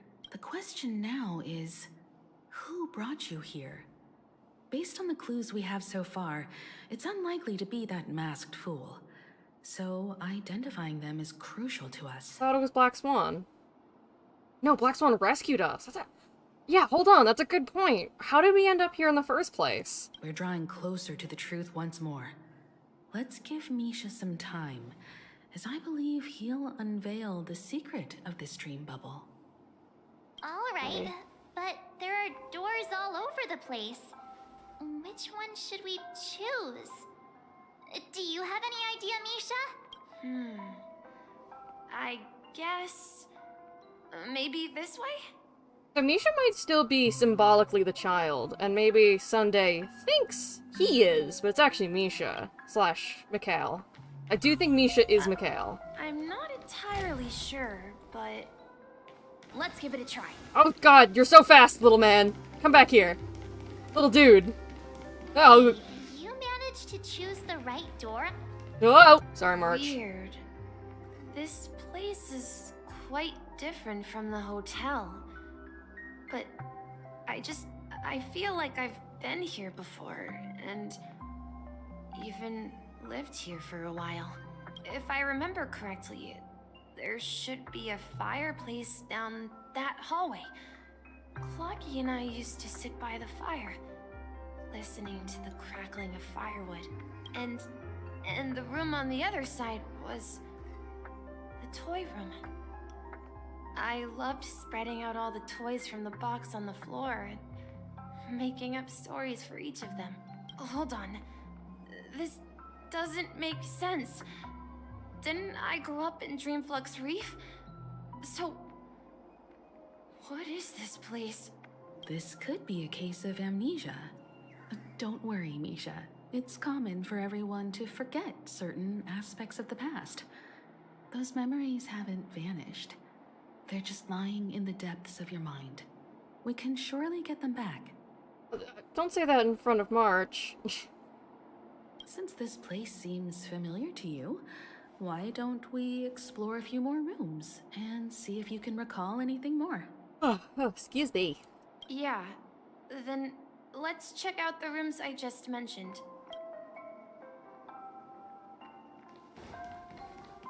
Go in here. Mikhail, that's the name? So, who is he talking to? Do you know anything about it, Misha? I'm sorry, I don't know much about the Watchmaker. But, Mikhail... Anything special about that name? Mikhail is Grandpa's name. Ah. Grandpa? Do you mean you're the Watchmaker's grandson? I guess. But we haven't heard anything about the Watchmaker having descendants. And the name Mikhail is not rare. Perhaps it's merely a coincidence. Could you tell us more about your grandpa, Mikhail? Yeah, sure. He was a seafarer who fearlessly ventured into mysterious seas and storms. He was always on the sea and had lots of friends who accompanied him on his travels. He didn't want me to call him Grandpa because that would make him sound old. He believed he was still young.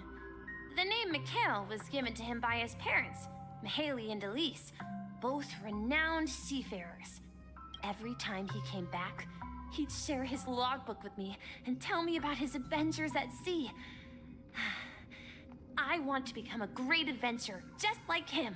It appears that the seafarer has nothing to do with the Watchmaker. So, perhaps it's just a coincidence? No, it's not. So, where is your grandpa now? Dead. He went off on a new journey, and it's been quite a while since I last saw him. He died. So, where has Clocky gone? Did he leave to protect Dreamville? Clocky's also dead.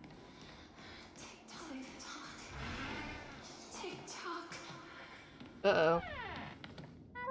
I heard some noises from the room. Origami Bird? That's a friend of mine. You and Origami Bird are friends? Yeah. It's a member of the Compass crew, just like Clocky and Miss Mirror. And there's more than just one Origami Bird. They are a big family with lots of brothers and sisters who look the same. They follow Miss Mirror's orders and handle all sorts of jobs on the ship. They're the best sailors. Sailors? Can Origami Birds be sailors? Have a sense of whimsy, March. Could you tell us more about the compass, Misha? The Compass is a ship bound for the New World. Clocky and his partners travel through layers of fog to the depths of the sea. Whenever there is danger, Clocky will use a compass and guide the ship in the right direction. That's a great story. But in the Penacony cartoon, Clocky and his partners have always lived in Dreamville and never ventured out, right? Huh? Oh, that does seem to be the case. Weird. I clearly remember Clocky arrived in the New World in the end. Oh shit, Candle Cove moment. Perhaps Clocky has a hidden past. I think I hear the sound of water. You once mentioned there's a magnificent fountain up ahead.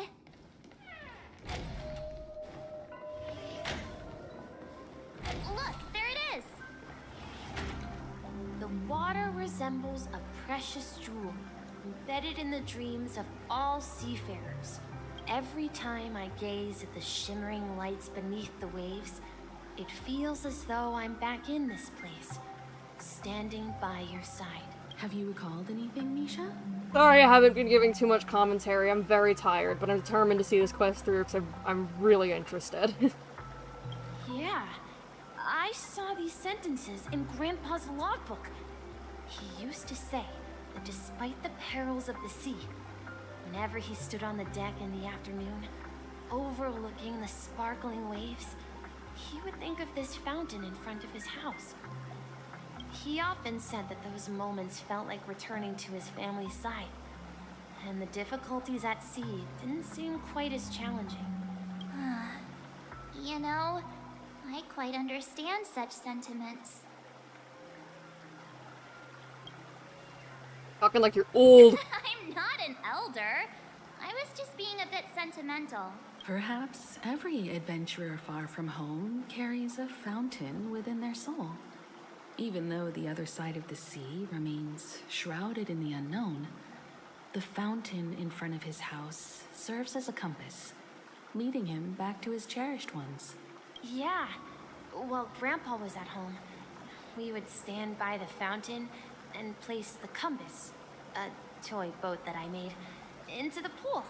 Back then, I would ask him when I could go on adventures like him, and he would always laugh and say I was still too young. It seems this Mikhail is truly a seafarer and has nothing to do with the watchmaker. That's quitter talk, March. Yeah. Based on Misha's recollections, the scenes in the dream bubble appear to be his childhood memories. Well, the dream bubble was empty. But this raises more questions. According to Misha, he was clearly born on an oceanic planet and led an ordinary life, with no connection to Penacony at all. Could this be some sort of metaphor? Perhaps the sea refers to the memory zone. I'm sorry. I don't know, but my memories keep pouring out uncontrollably, like water flowing from a fountain. He really does look like some sort of fan child someone would design for Nicolette and Farina. Perhaps I'll remember more things if we go further.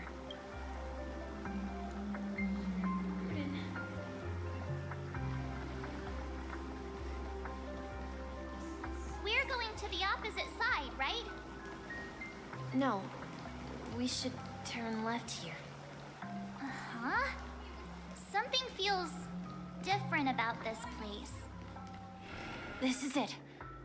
I remembered. Up ahead is Grandpa's study. It was in that room that I saw him the last time. The atmosphere in this room feels totally different. Misha! You finally come! Clocky, you're here! Yeah.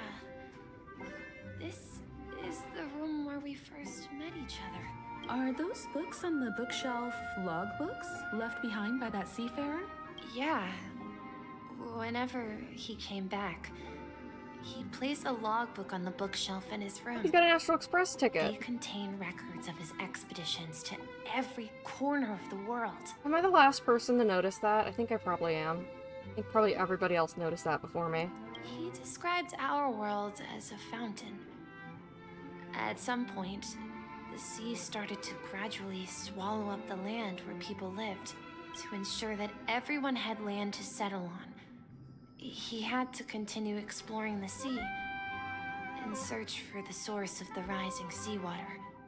On that day, he called me to his study, telling me that he was embarking on another journey. However, I could sense the gravity in his expression. It was the same look I had seen on my father's face before his final voyage. I asked him if I could go with him, but he said that my adventure lay elsewhere, and told me to stay home and patiently await a certain sound at the door. What sound? He told me about a vast ocean in the sky, an ocean of stars. He spoke of a train that transports children with a desire to venture far away, traversing the sea of stars without ever stopping. That's us! That's He us! said that he knew the crew on the train. Oh no. And that he had asked them to take me along. He said the journey I had always dreamed of would start there. Oh no. And then all of them died, and then there's the new crew, so we forgot. A train? Could it be? Tick. It's the Astral Express! I remember now. Grandpa's friends are a group of nameless who came to this world to resolve a disaster caused by a star. Dalaran. Then, he gave his pocket watch to me. It was his cherished treasure, appearing in every one of his adventure tales. He explained that difficult times were ahead, but assured me that the watch would guide me. He said, as long as I kept moving forward, I'd eventually reach my desired destination. And then, it was as if I heard the distant sound of a train whistle, echoing throughout the room. Exactly, Misha! And then we followed that whistle, didn't we? Yeah.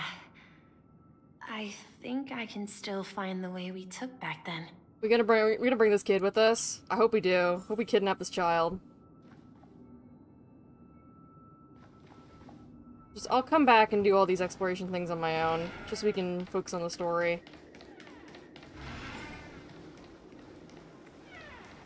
Hold on. Oh, hold on. Oh, okay, I got confused. I was probably supposed to do this all along. This is the dream jigsaw, right? So we're supposed to find the exit. But... Do you remember? You said you... Hey, the shape seems... Looks like we're just one step from...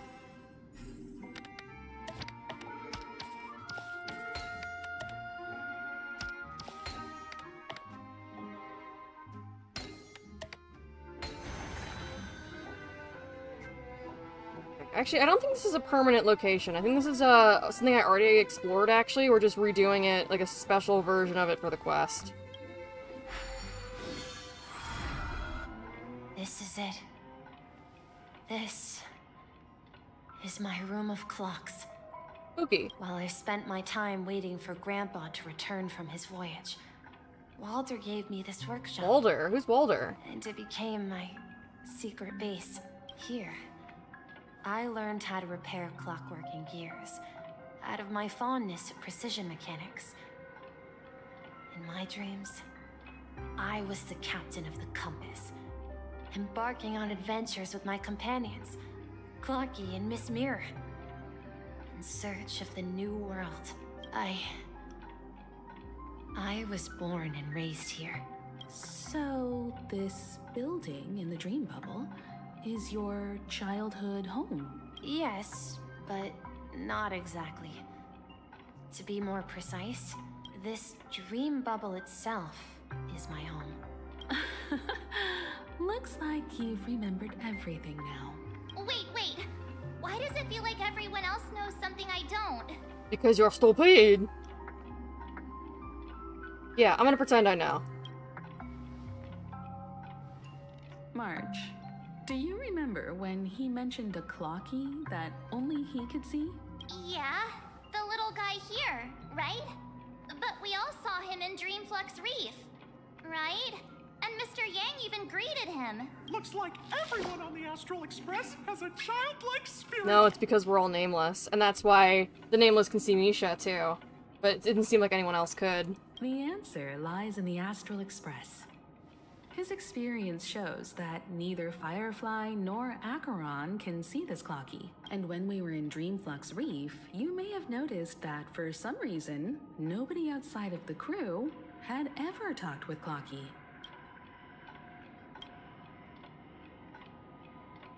A mimetic life that can only be seen by a select few. It's just like a hidden message, left by someone for the nameless. But Misha can see Clocky too, right? They even grew up together.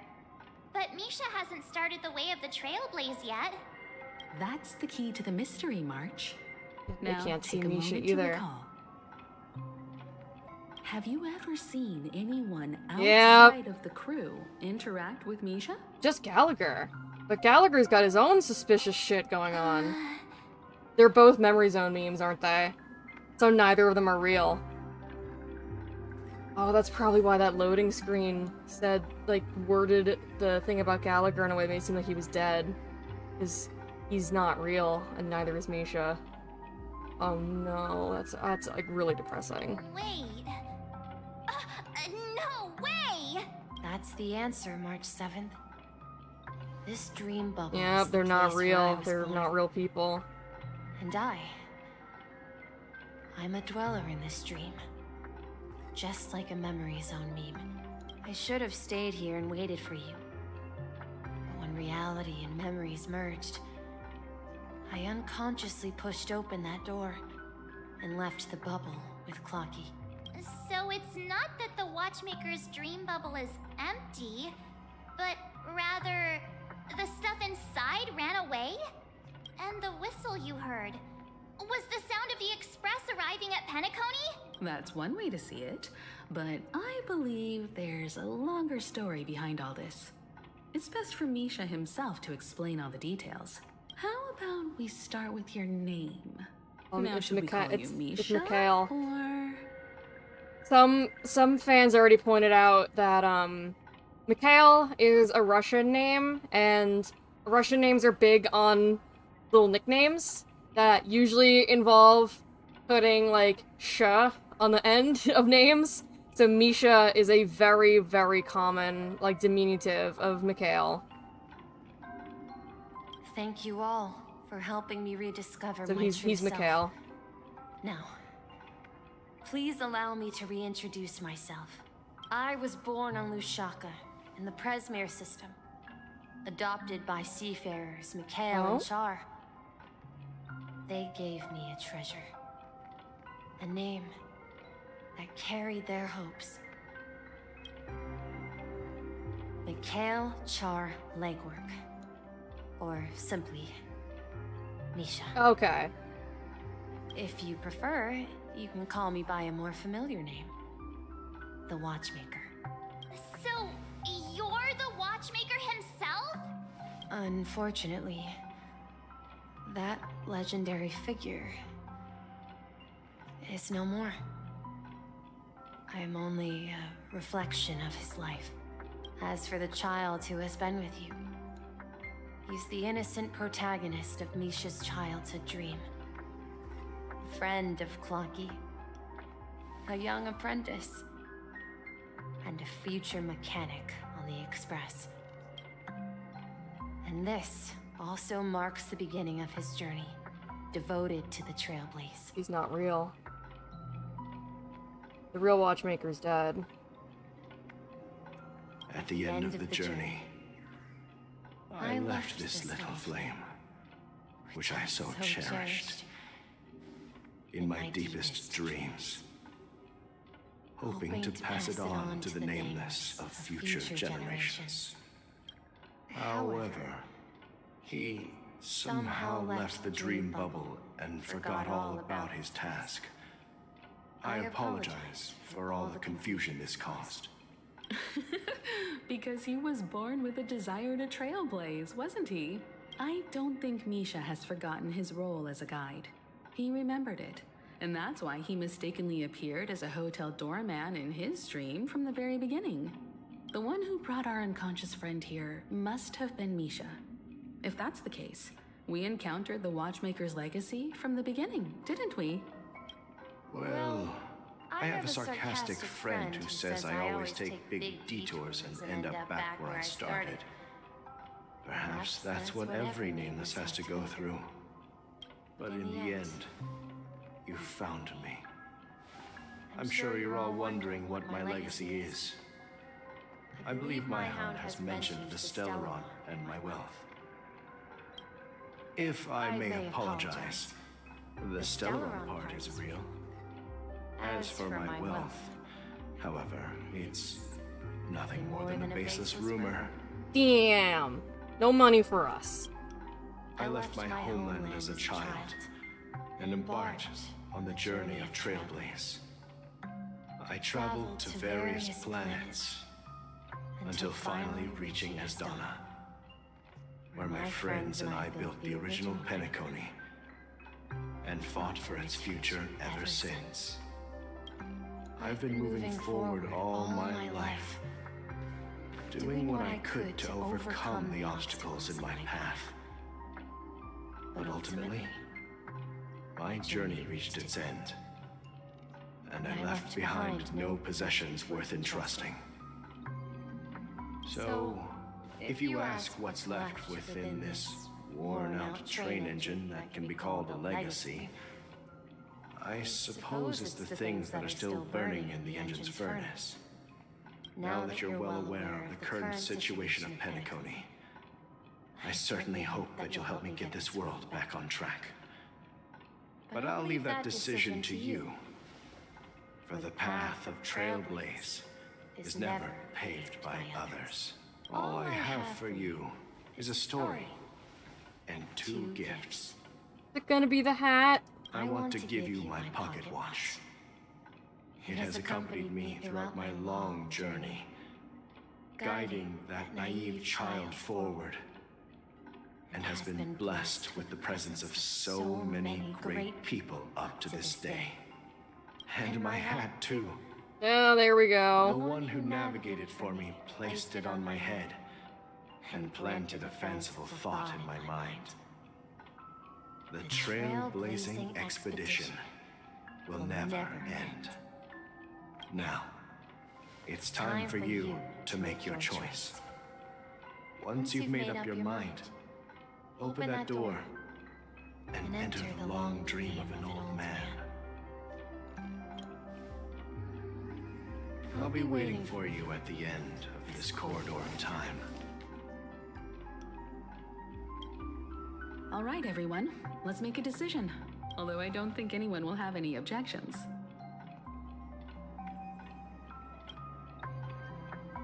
Of course.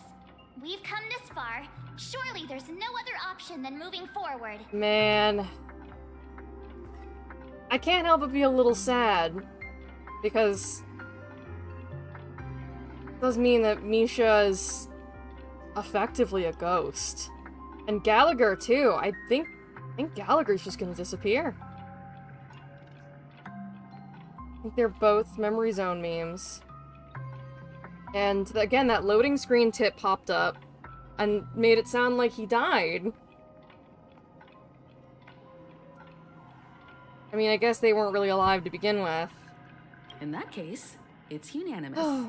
Then let's proceed together to the end of this dream and tell Mikhail our decision.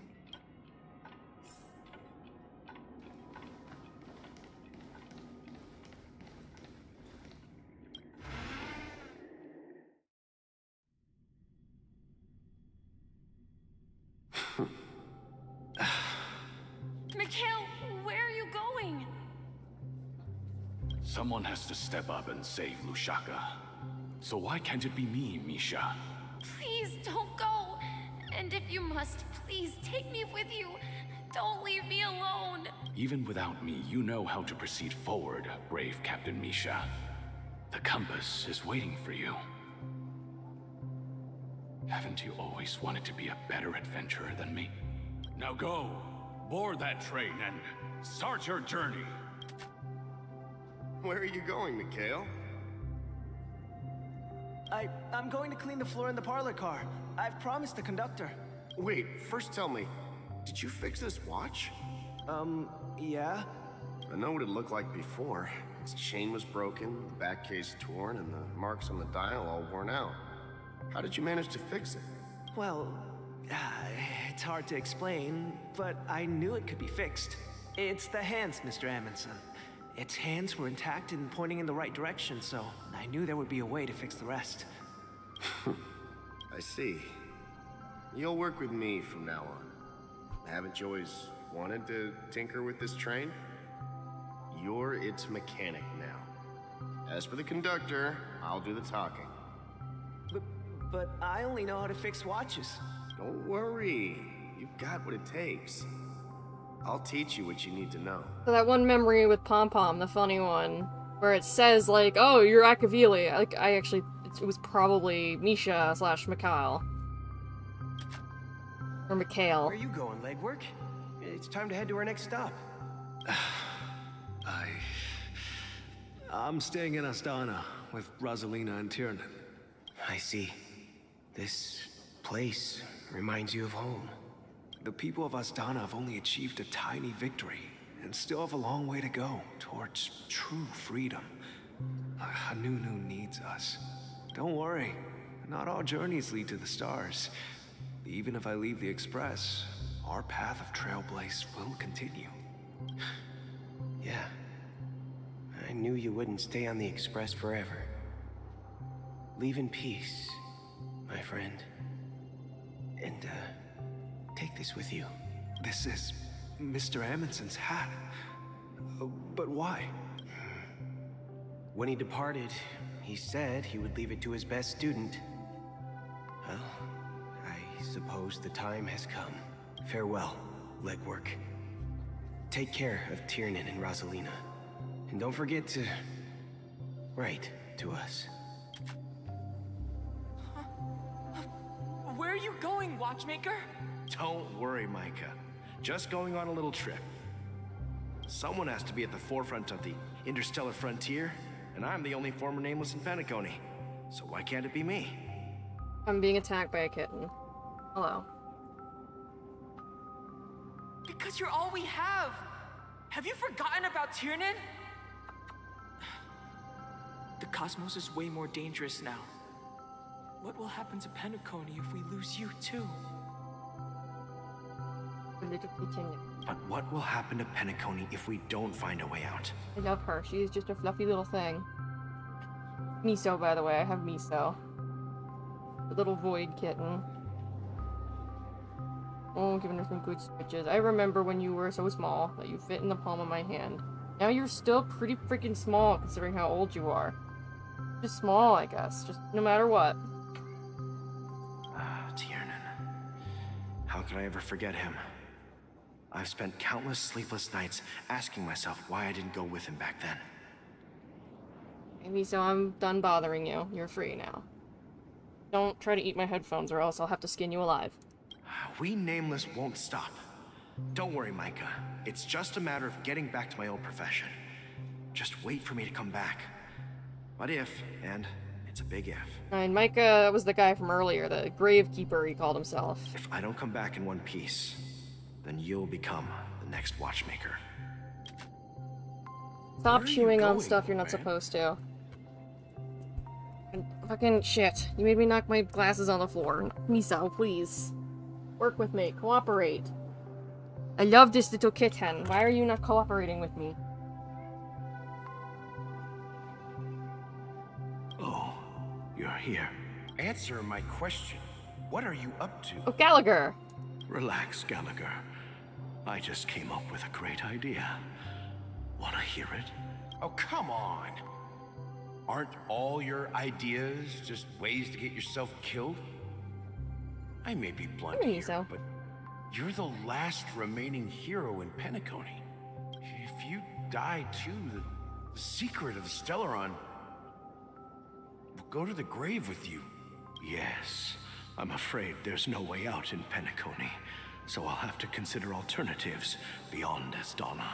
We'll organize a festival using the Watchmaker's legacy as a facade, and send invitations to the entire cosmos to gather people here. So, a desperate struggle against the family? Desperate? Don't we have you here, my friend? This task is challenging, but what hasn't been challenging for us along the way? Well, whatever you do, remember, make sure to send an invitation to the Astral Express. Hey, Miso, Ree says hi. She went under my desk. She's probably gonna attack my feet any minute now. And I'm gonna probably be like, ah! That's what it is, having cats. Misha! Where are you going? Oh, it's you, Clocky. Take me to Dreamflux Reef. Last night, I had a long dream about the day we met. I want to write down that dream. Write it down? Why? Oh, so I won't forget it. Do you remember how you got your name, Clocky? Of course! You told me that when you were a kid, you lived in a room full of clocks. Those wall clocks and pocket watches grew up with you and were your best friends. Yes, but what I didn't mention was there's a funny misunderstanding behind it.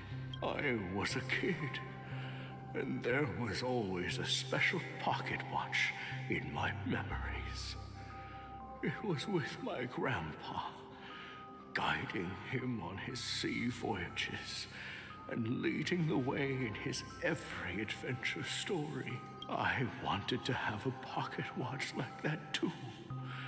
And that's when you appeared in my dreams. Yeah. Every night, we boarded the compass and set sail together. But you know what? It wasn't until the day my grandpa gave it to me that I realized it wasn't a pocket watch at all. It was a compass. So, your name should have been Compassy. And the watchmaker is just a nameless. We've arrived at Dreamflux Reef. So, where to next? You know, Clocky, I don't think I'll be going anywhere else.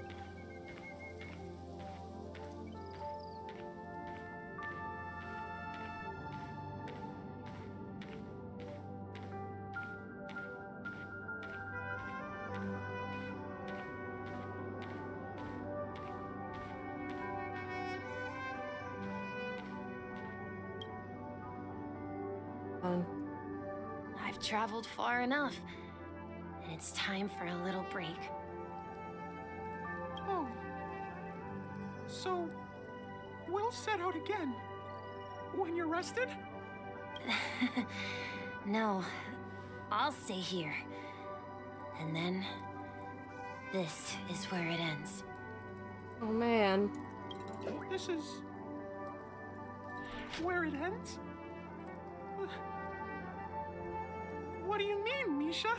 You told me that the trailblazing expedition would never end. Yeah, that's what I said. So now, it's up to you to decide your next destination. My next destination? What's that supposed to be? I've been following you, Misha. You're acting weird today. If you're feeling down, we can just do what we usually do. With the clockwork. No, I'm not feeling down. As for clockwork, yeah, it resolves all problems in this dream. So, do you know what clockwork actually is? What is it? What is it? I'm not quite sure. Well, everyone gets lost at times. They may hesitate and doubt which way to go. That happens in this dreamscape and beyond. But don't worry. Everyone goes through moments of uncertainty and hesitation. Eventually, they gather the courage to make bold decisions. Whether it's calming, joyful, angry, or sad, all they need is a little nudge to take that step toward where they truly belong. I'm leaving that little nudge with you, and I hope you'll share it with others. Such is the essence of clockwork, the will of the Trailblaze.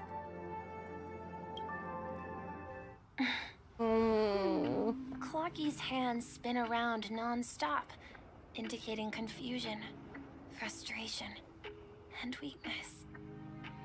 But ultimately, people still need to move forward. Just like your hands, always pointing ahead. This is where my journey ends. From now on, It is your path to walk. Trailblazing means taking paths your predecessors forswore, and venturing even further. The Penacony in Mikhail's dreams does not belong to Order. No, I've got my cool ass hat! Oh, Sheepay, hello. I guess now I got Harmony Trailblazer unlocked? Fucking cool, kick ass.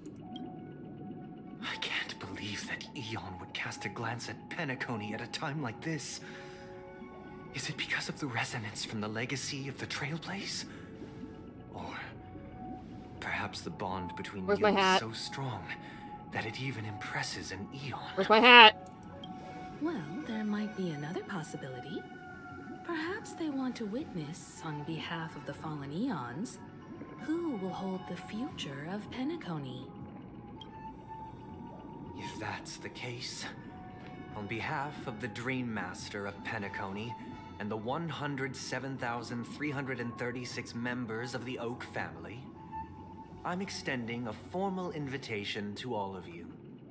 I'm cordially inviting you all to the Penacony Grand Theater to participate in the upcoming Charmony Festival. And, of course, you won't be in the audience, but on center stage. Since the future of the Stellaron, Penacony, and even the entire cosmos is at stake, let's draw a conclusion there, in all fairness. If you truly believe in Akavili's path, then show me their courage and determination.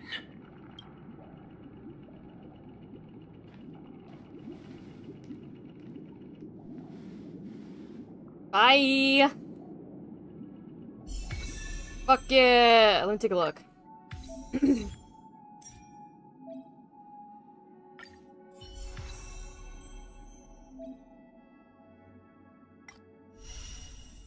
I can do a trial? Sure, I'll do that just for the, Stellar Jades. Because I kind of know the basics of the Harmony Trailblazer's, skills. But in the interest of, being cool and chill, and playing along and getting Stellar Jades, I'll do this little trial. We need a strategy. Please stay tuned. God, my animations are so cunty.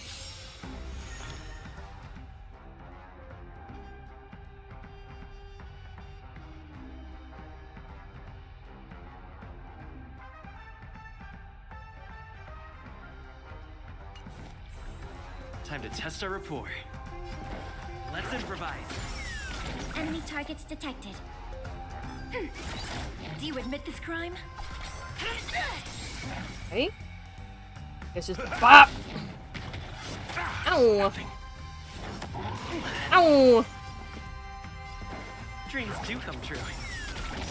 The mood is set just right. Let me turn off. Let's see it in normal speed. Let the show begin. Oh my god. We're serving so much cunt. Ready for another? Enemy data secured. Net markers activated. Time for a good old counterattack. Up, up. And then... That's all you got? Nice, like a good brew. Full, my friends. Indulge yourselves! By the order of the Ten Lords, execute the Marastruck! Super break! Super break! Let's improvise. Eat shit, asshole! Oh my god, that did so much damage. Cool. Okay, hold on. Let's build. Let's just slap a temporary build on Whale Boyzog. Who are we stealing a light cone from? God, I need to level up my Harmony light cones. This is embarrassing. So I'm assuming we're probably gonna be required to use the Trailblazer in the final battle. Guess I might as well set him up. I believe the boss is weak to imaginary, so I'll probably just swap out Renmei.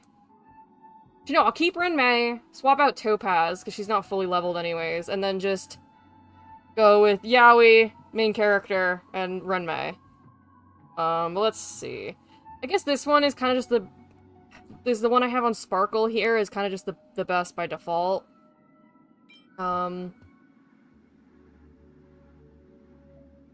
Raises their skill. Ultimate. All allies' actions are advanced forward by 18%. But I can enhance that one. Hold on. Yeah, I need to level these fucking light cones more. I've been neglecting my poor Harmony characters. No wonder my team sucks so bad, because that's, like, the most important part of the team is all the buffs.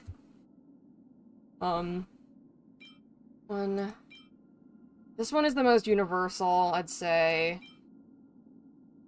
Increases the attack of all allies. Increases speed of all allies. Cogs. That one's not leveled.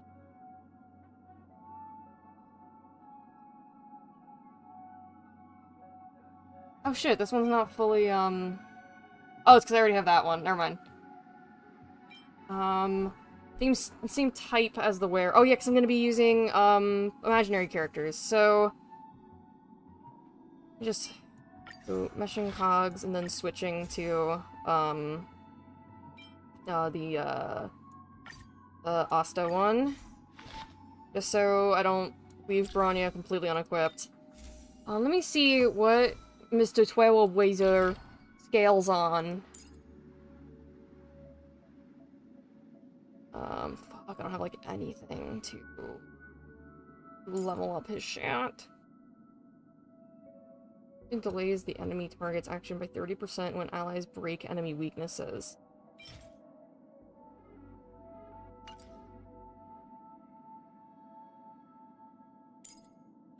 Skills. Fuck, I'm gonna want all these!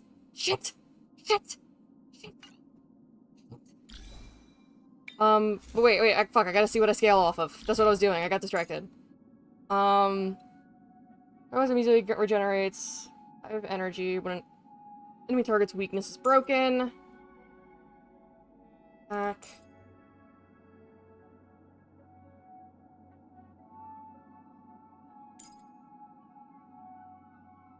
Okay, so I'm gonna go for speed and break effect. Let me see, do I have a watchmaker set that's good? I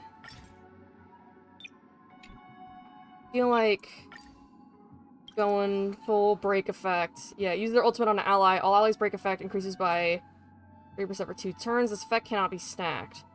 Can it stack with my skill, though? Or does it just mean it can't stack with itself? So we'll find out. Any of these have... Of course I got double crit on this set, where it doesn't fucking matter.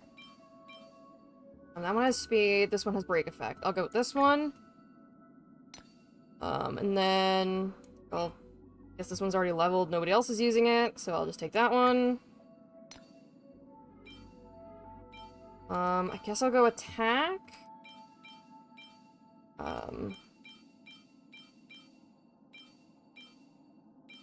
Just go attack, because...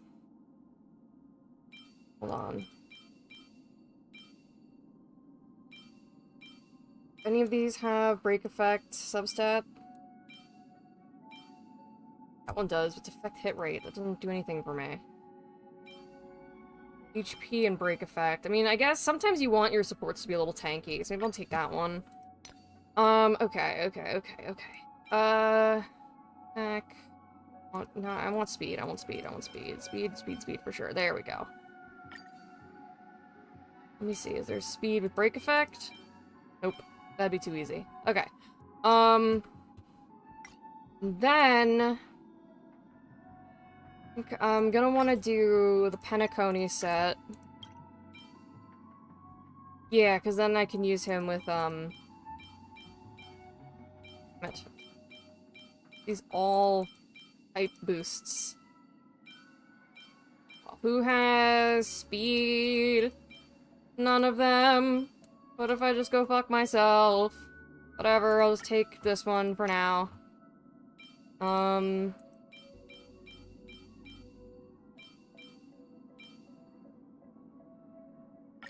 that one is break effect and attack. I'll level these up a little bit. Level them up to level 6 each, I think. I'll get him a proper set later. This is just get him to be functional in case we have to use him against Sunday. I mean that boss is definitely Sunday. Be real. Nobody is being fooled by this. It's Sunday. Speed? Oh my god. It actually did go into speed. Whoever was listening to me. It's a miracle.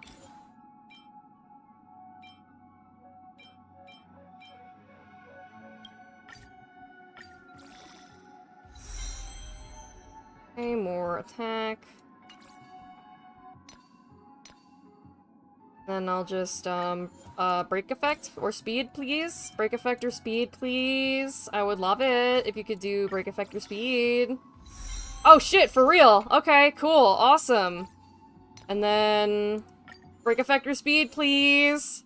Since Hoyoverse seems to be listening to me today. See if we can keep it up. Okay, defense. What if I went just fuck myself, I guess.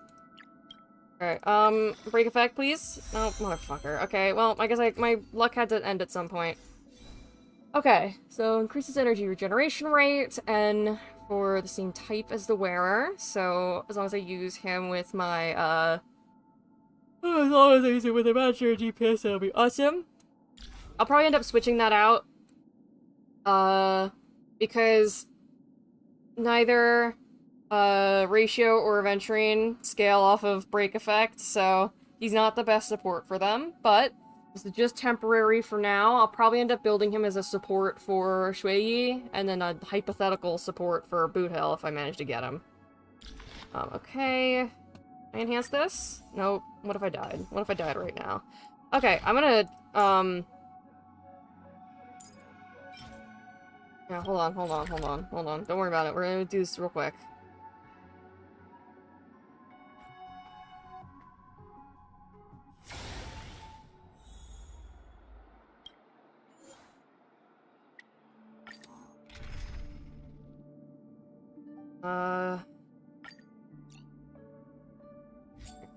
Use somebody else's support All or character. nothing. Time will tell. Don't talk shit on me. If I use a support character, I'll get more points for daily stuff, because I don't think I even did my dailies today. I think the first time I logged in today was when I started the stream. Existence is unity. You know what? I'll just auto-battle Will be this. swept away by the Alright, we're wind. just gonna sit here and auto-battle for a minute. Don't even worry about it. I'm gonna check my phone. This is content, babes. Still waters of oblivion. I weep for the departed. It too shall fall.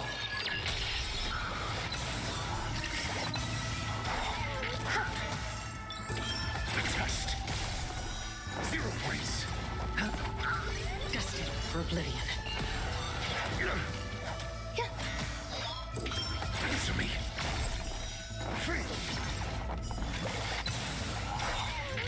Knowledge, the measure of truth and falsehood.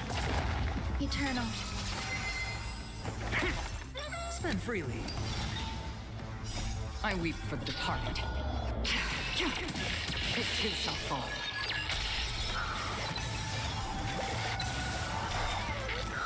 Zero points. All will be swept Y'all away killed by these the guys wind. yet? Y'all done yet?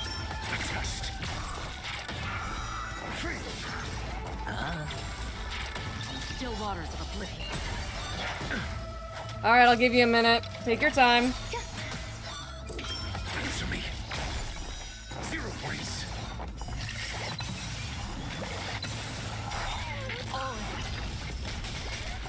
Knowledge, the measure of truth and falsehood.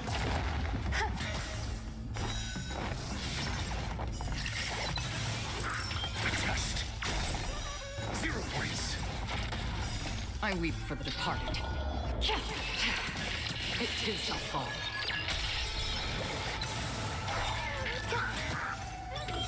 Answer me. Bust. Maybe I'll take it all. Destined for oblivion.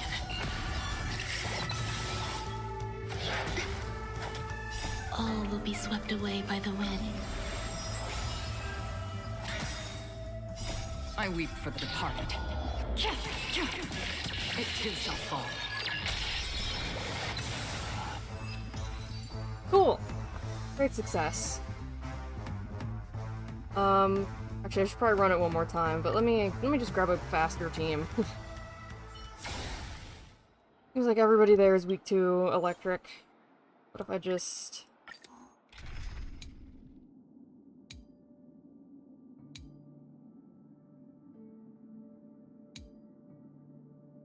I just do UN team. Might be a little faster. First. Time for them. Get fucked, idiot. Show no mercy. Cats are yelling at me. Be nice to me. Did that hurt? Feeling spiffy? Follow my charge. Here is thunder. This is content, baby. I'm so good at this. I'm just gonna auto battle it again and scroll Reddit. Was that it?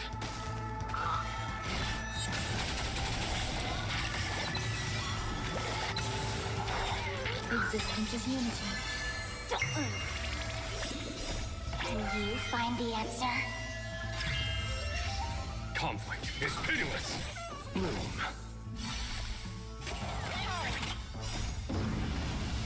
Show no mercy.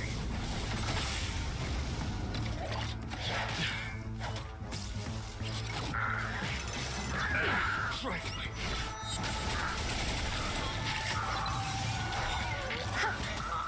Feeling spiffy? Here is thunder. All will be swept away by the wind. Man, there's people on Reddit still stuck on the boss fight in the last update. That's sad. Receive divinity. Repay. The dead return. Conflict is pitiless.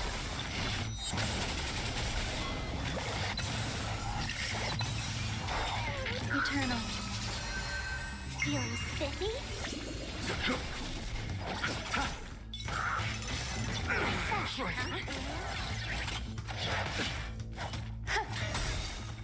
All will be swept away by the wind. Here is thunder.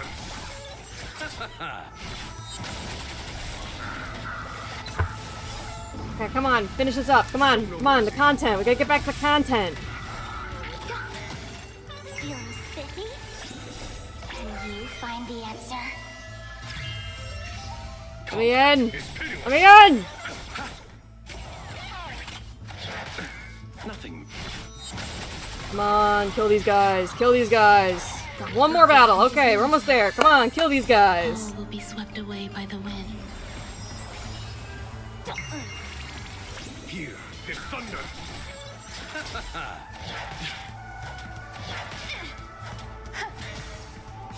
Content.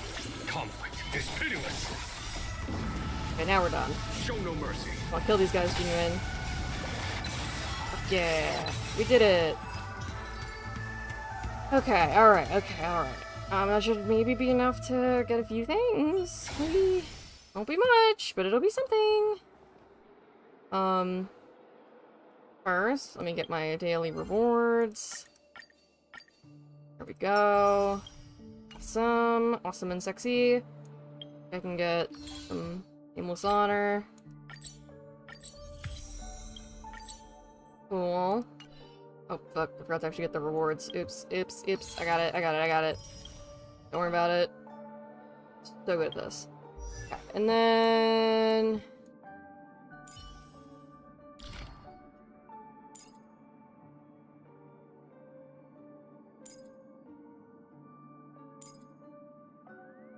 This works for allies, too. Okay, I'm gonna get this one.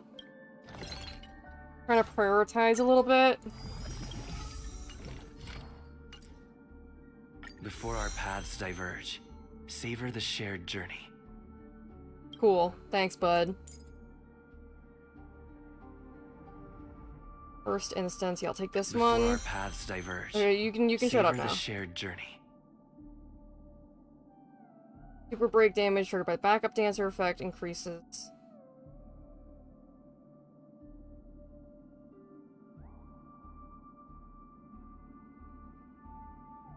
Okay.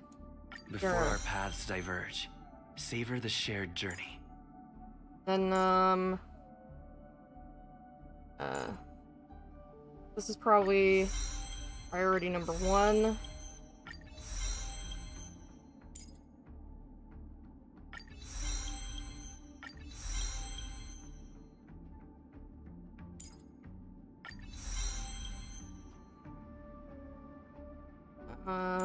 Oh, this one is basically free, because this doesn't use any talent materials. Okay, let me synthesize.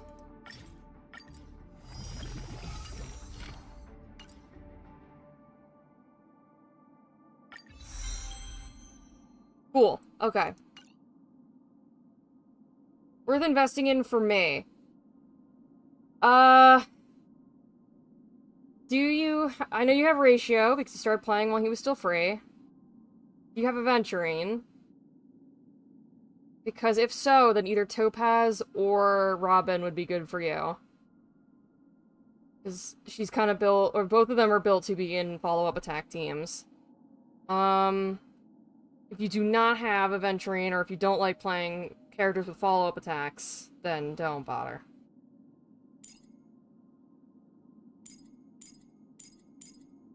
I guess I'll just go on with this one. Well, alright.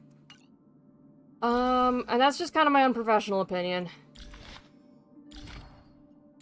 Actually, you know, no, I'm gonna get rid of the Penacony set real quick. I'm not gonna do that one, I'm not gonna do that one. I'm gonna do instead...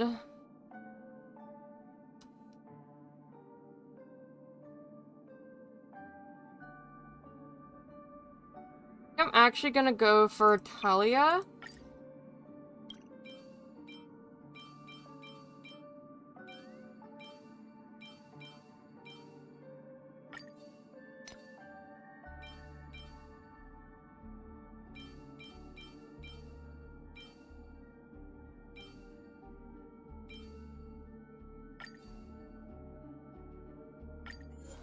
And we're gonna...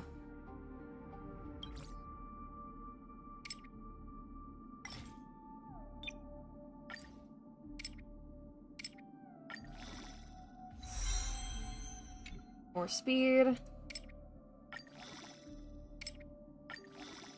Get it up to 12.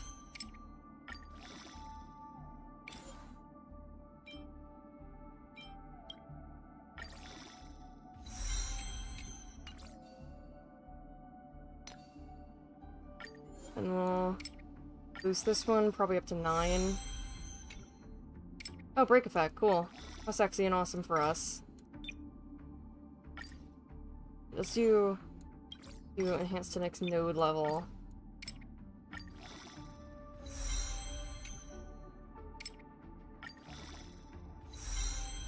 Cool. Okay. And then let's get the speed up. I think I'm gonna max out the speed. If it'll let me, if I have enough resources to do that.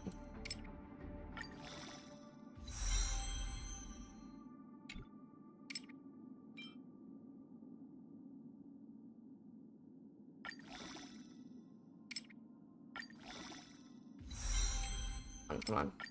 Enhance faster, come on! Want lots and lots of speed for the Talia boost. I think Talia has to be 145. Did I reach 145? Let's find out. I did not. What if I died? What if I died right now? Which of these has speed as a substat? Oh, this one does. Let's see if I can get you to roll into speed, please. Please roll into speed. Fucker. Screaming and crying and shitting.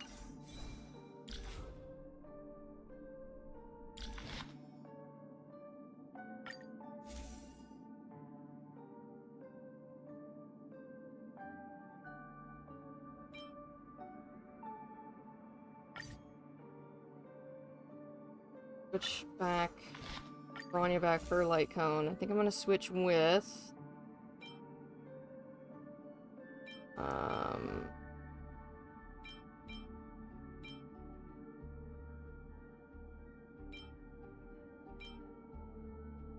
The one that increased speed. Or was that one?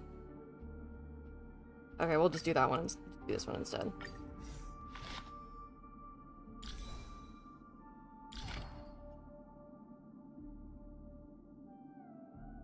Whatever, it's fine. Okay. So let me go back to team. And then... Nope, wrong button. And then, let's go back to this story. Yes, I'd like to be teleported nearby, thank you.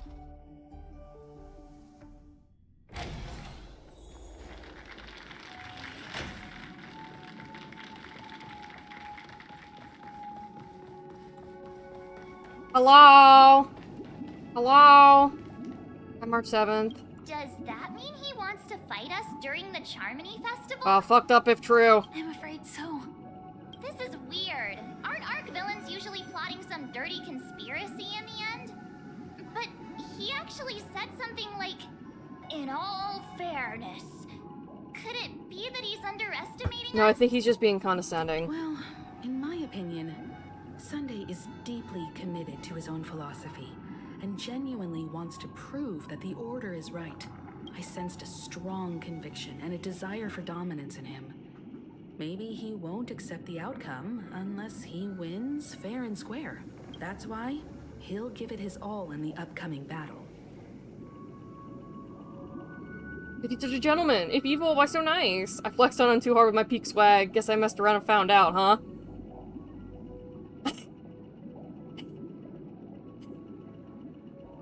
Hylas.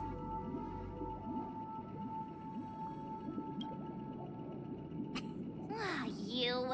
Every time an important moment arrives, you hesitate. Have to be silly. We've even dealt with a Lord Ravager of the Destruction, so a follower of the Order won't be a big deal. Anyway, we can't leave the Stellaron unchecked. This is about trailblazing a bright future for Penacony and fulfilling Mikhail's and his predecessors' long-cherished wishes. Is that pocket watch always there, or is that the one Misha gave me? Is that Misha's, or is that always just part of my design? I'm an idiot. Now that we've taken up the mantle, we can't afford to fail them. Hold on, wait. I'm looking up Kylas' character design. Honkai Kylas. Has he always had that? Has he always had that? Show me that. Don't show me AI art of Kylas, please. My man deserves better. Fucking... Show me a higher quality image. Okay, there we go. He did always have that. I'm an idiot. However, the same applies to the Order. Their plan didn't materialize overnight. And they have the profound collective consciousness of the planet of festivities behind them. A desire to dream. To slumber and escape reality. All those hidden emotions have given birth to the sweet dream of the Order. They've harnessed the will of an entire planet to create an eon. That's fucked up. This confrontation is far more complicated than a simple power struggle. To secure Penacony's future, fighting on the stage alone is not enough. What do you mean? Are you not coming with us? Oh. I believe Firefly is trying to say that she's heading off to another battle.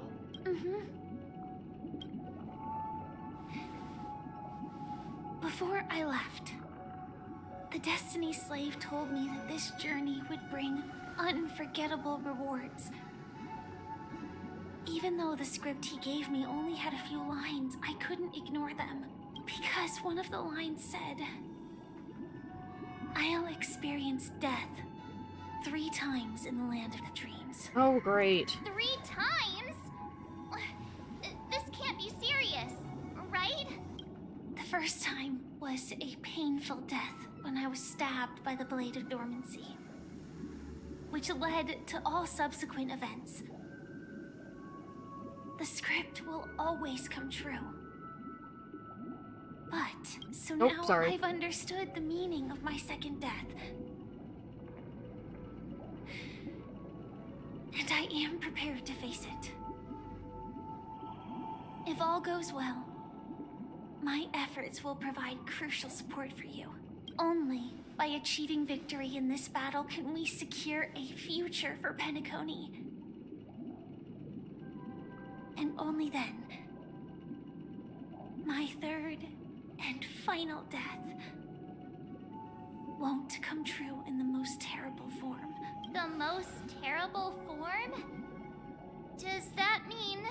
The true death. Where everyone in Penacony loses themselves completely in the eternal sweet dream of the Order. We must do everything we can to prevent that. Have you made up your mind, Firefly? Yes. Otherwise, I wouldn't be here. Thank you again for your assistance for the Astral Express. May we meet again, in reality.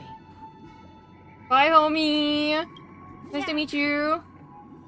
Farewell, everyone. May your trailblazing expedition never end. Okay, bye. Bye. Uh-oh. Cutscene.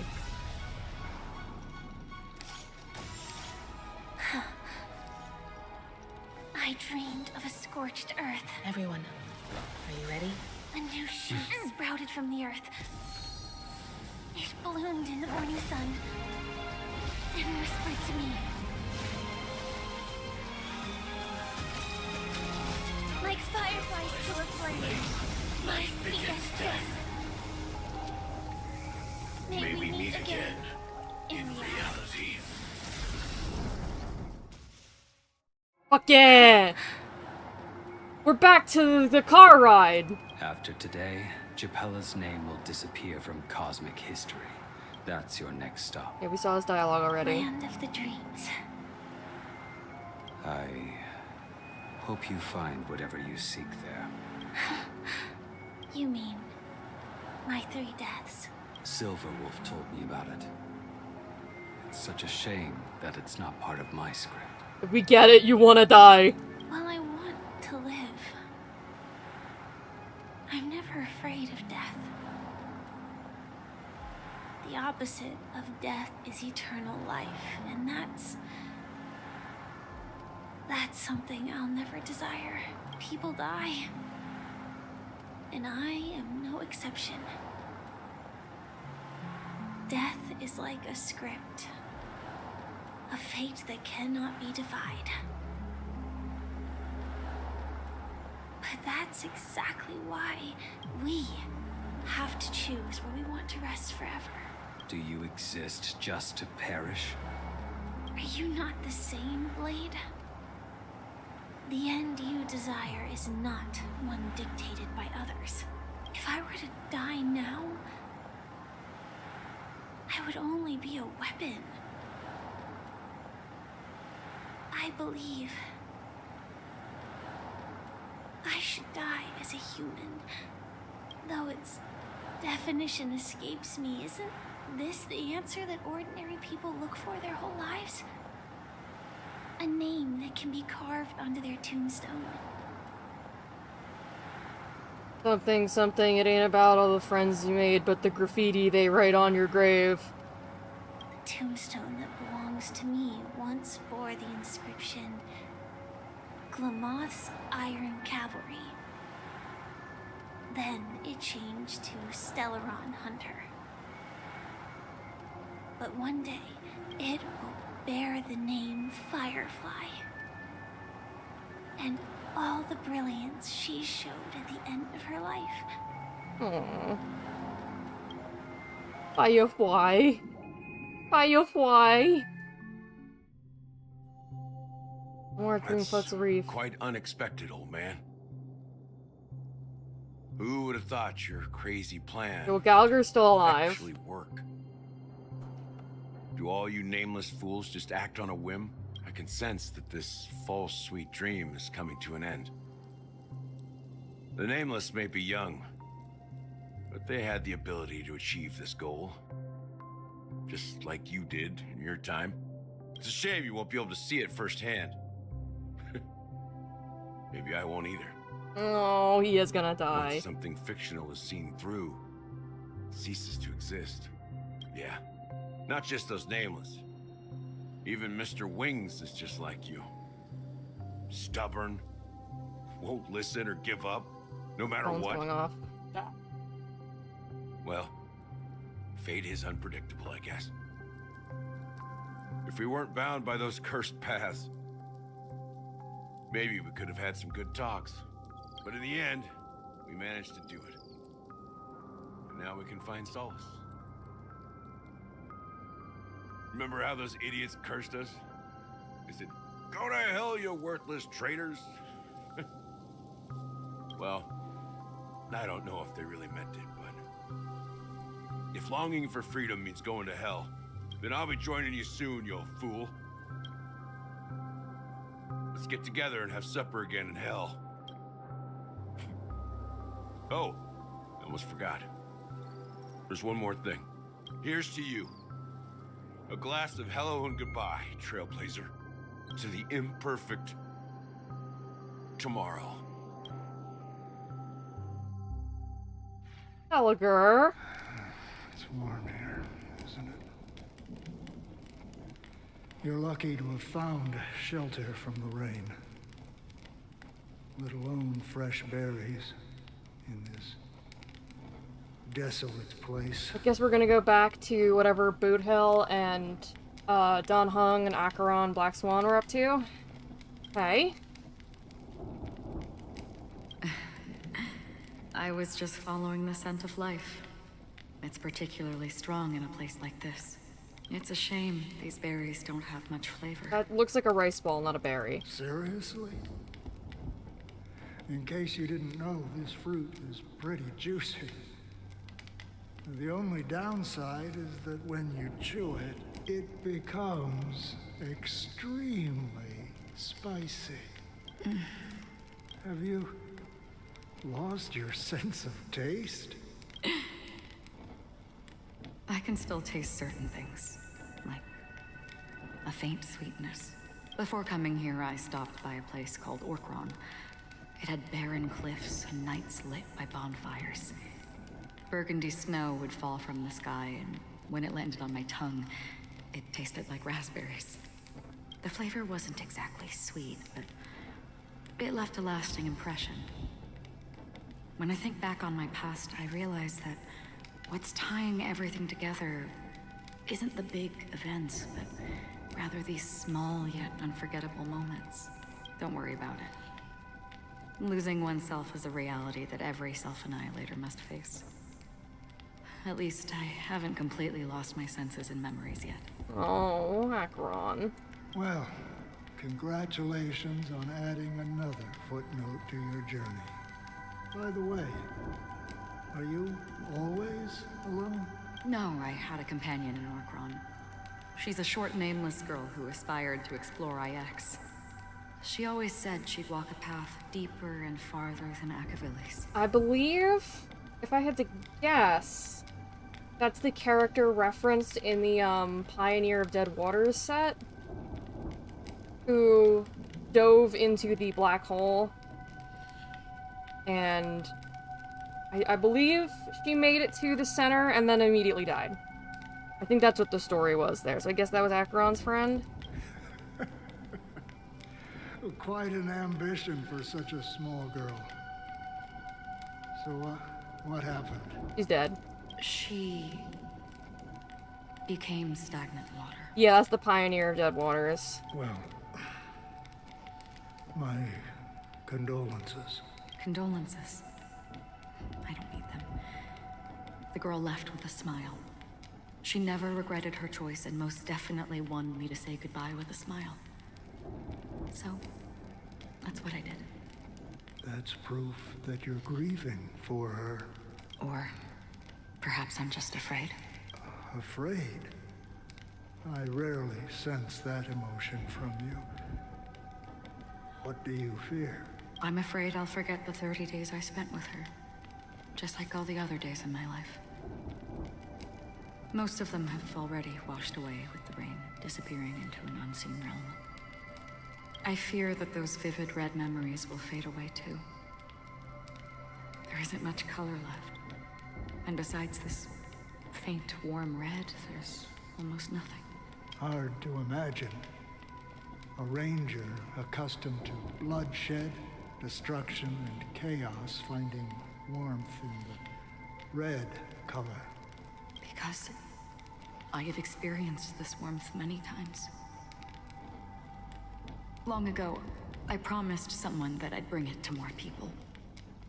And that for every remaining moment of my life, I'd strive for a better ending for all. Man, Akron did not deserve to get fucking zapped by the nihility like she did. As long as this red color still lingers, I have a chance to fulfill that promise. It represents a burning fire, a blooming flower, the berries in this cave, and life itself. Fleeting yet still dazzling. In the end, it will lead me beyond the horizon of existence. And on the other side, I will cut off nihility. The one blessed by the sleeping and shapeless is considering how to kill them. That's truly pure nihility. But you're right about one thing. After spending so much time near this stagnant water, only when I look at this vibrant red fire do I realize that I'm still alive. When will this rain ever stop? That's the funny part. It won't. Perhaps when the sorrows of the departed He weeps for the finally departed. quieted down, the sky will clear up.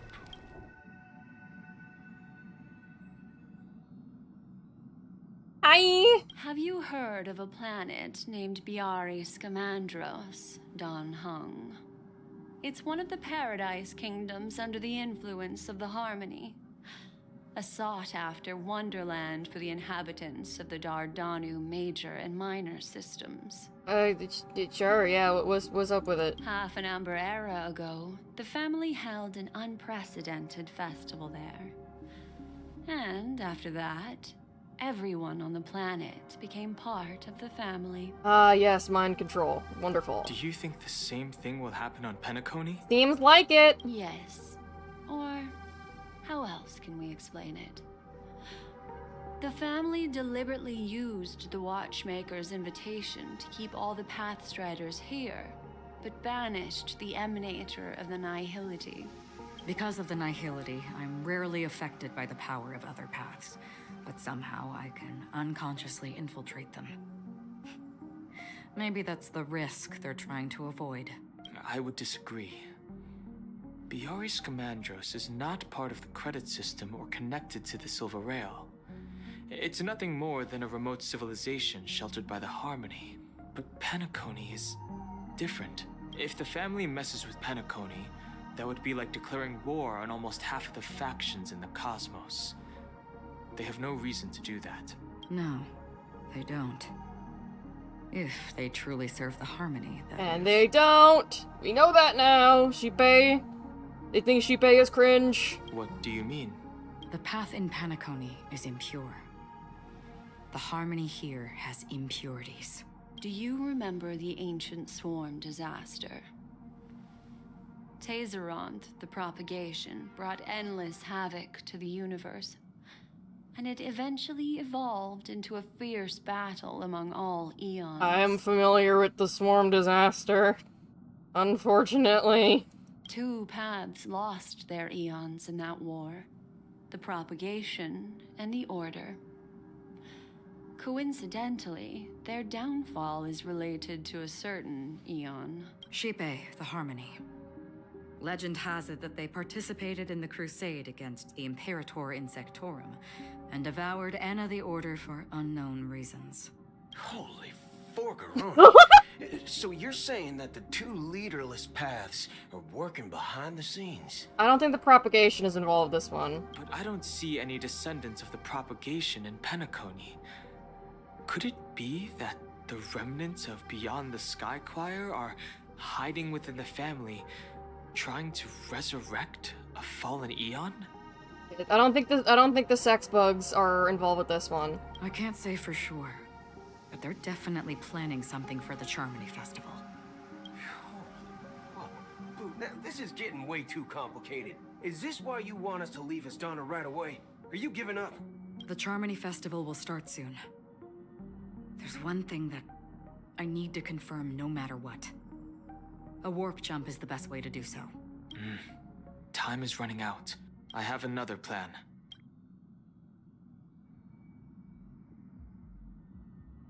Hold on. Are you thinking of using the Jade Abacus of Allying Oath? Are you sure you want to blow that one right now? Exactly. The assistance from the lawful Cloud Knights would be enough. Think it over carefully. You can only use that once in your lifetime. I have considered it thoroughly. My companions are... they're also once-in-a-lifetime treasures.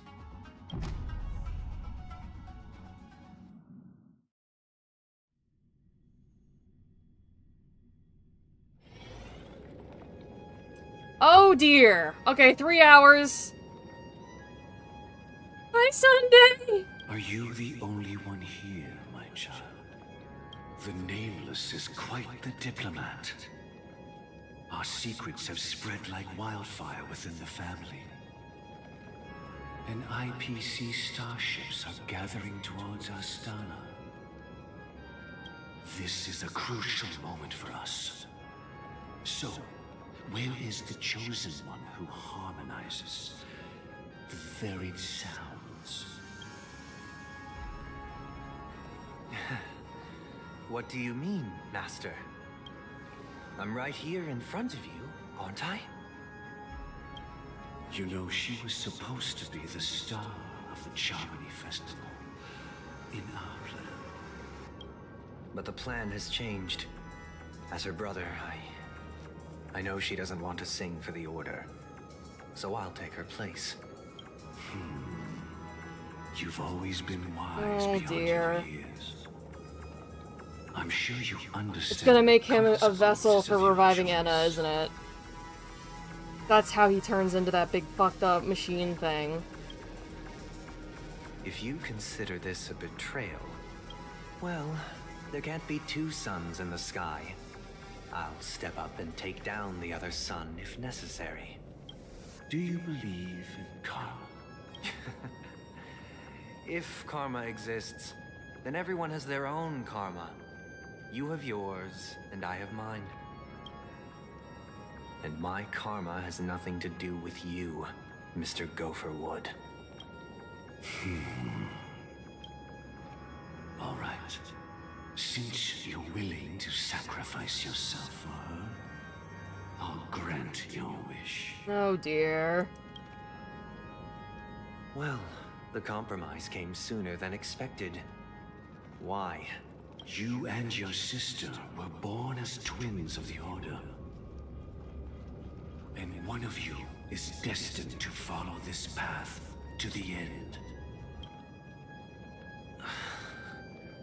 Is this part of your plan? Of course.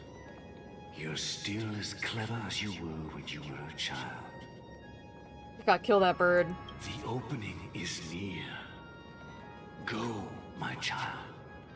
Seize the power of the harmony and reveal your karma. I have one final question, Master.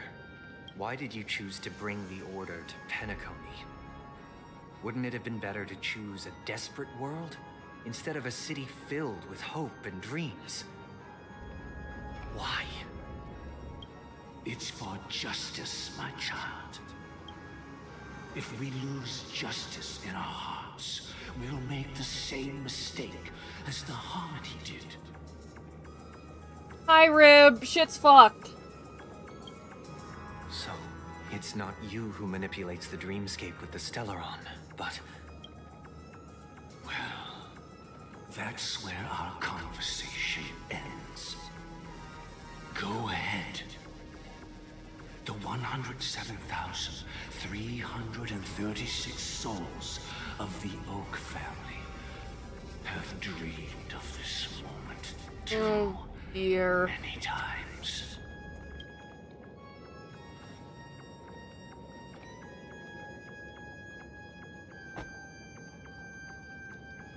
Oh, and that bird's dead.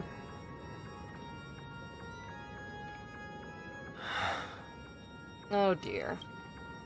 I shall ascend to the heavens, becoming the scorching sun, bathed in my light. That's a lot of dead birds. My people shall flourish, while all evil shall be eradicated. This is the interior of the Penacony Grand Theater. It's quite exhilarating to be flushed into the air by Soulglad. But why is the venue still closed when the Charmony Festival is about to start? And not only that, the entire theater is eerily quiet. No audience, no staff, no one around. So the Charmony Festival's a flop at the box office. Yeah, I wonder how many tickets... Hey, that's not what we should be concerned about. Let's explore around. Be careful, everyone. Oh dear, okay. My hat! Give me your hat.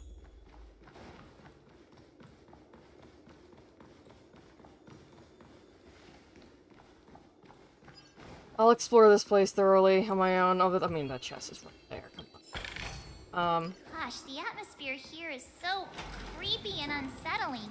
This reminds me too much of the last There's moments no of audience Aventurine's yet. There should be some sanity. staff around. Why is it so silent? Other treasure box.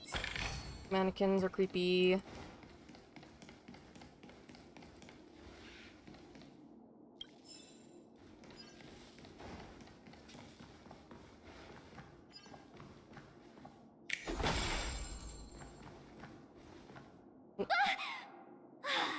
Yikes, they scared the life out of me. Why are there so many puppets at the ticket office? Arch behind you. What? You're so annoying. Stop scaring me. Sorry, I got a little silly. Are these puppets part of the stage setup? Even so, it's so eerie that the entire front hall is empty. Look at them hips, though. She can get it.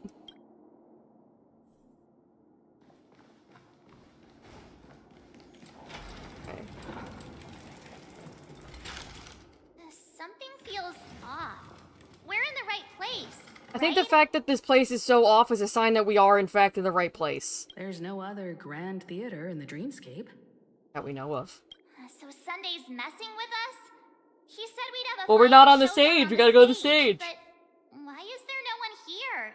My apologies for the delay, March 7th. Uh-oh. You scared me. Where are you now? I'm waiting for you behind the curtain. Following the Asdana tradition, I invite you to enjoy a stage play in 3 acts before the festival begins. The chest back there. No, I will not be distracted. History is a mirror reflecting the universe's true essence. Let's use this opportunity to delve into the rich history of Penacony and the eons. Within it, naturally, the future takes shape. Let us commence with the dawning of the world.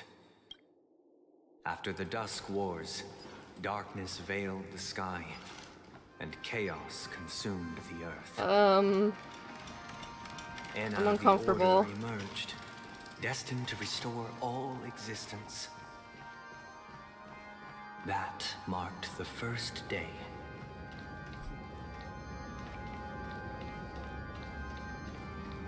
What sticker's this one gonna be, huh? Is They it gathered Sunday? nebulae and forged them into picks.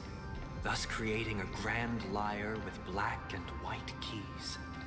A piano? You mean a fucking Strike piano? the white keys, and the sun rose. Strike the black keys, and the moon. Hold on, I'm gonna put Acheron back on my team. Just if any of these enemies catch up to me, All or nothing. I don't want to be interrupted by them. And so, the cycle of day and night arose. That marked the second day.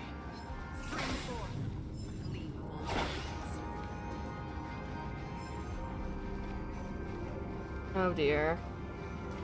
Oh dear. The puppets are gathering around the frame. Are they Yeah, I think they expect us to enter it? it. I think they expect that.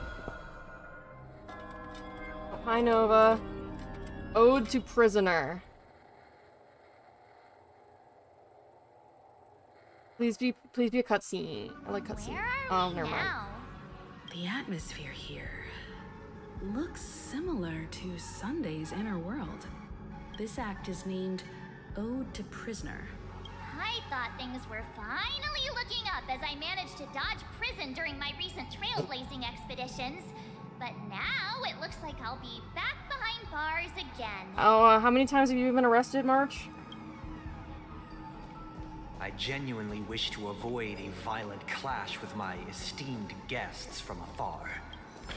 Therefore, I've arranged 3 acts before the situation becomes irreparable. Where shall we start our narrative? Well, let's start with the time when Penacony was still a frontier prison.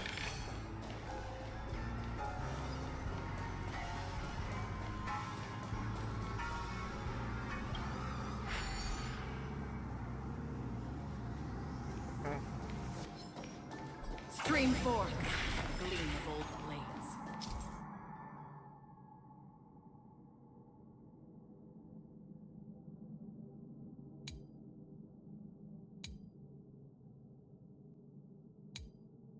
Okay.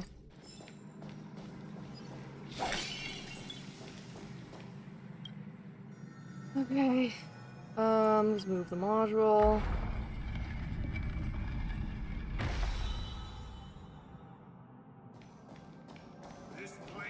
In 2147 AE, a prisoner named Hanun ignited a struggle for liberty and emerged triumphant.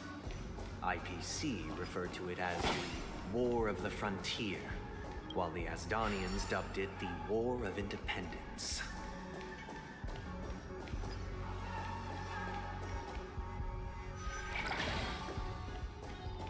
Next. Yay. I gotta grab another one of these.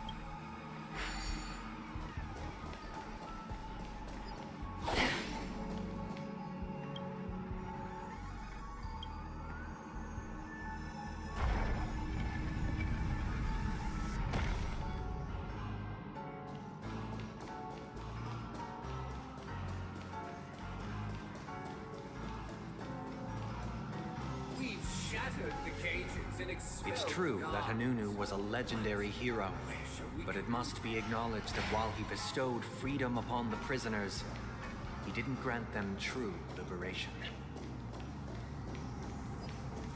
Thank you for staying here, honorable travelers. However, The 3 nameless stayed on the planet, endeavoring to spread the tenets of Trailblaze throughout the frontier prison. Alas, their efforts proved futile.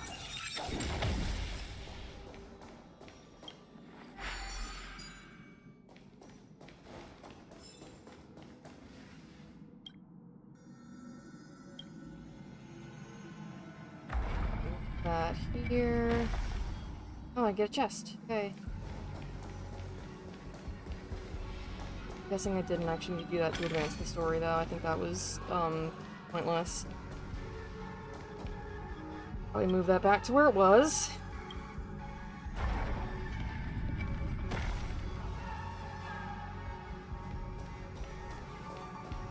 Okay, I was going the wrong way. Okay, okay.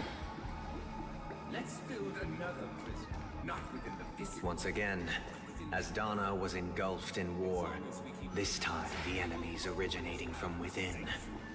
The prisoners remained prisoners for the rest of their lives, fighting for freedom rather than living for it. Oh dear.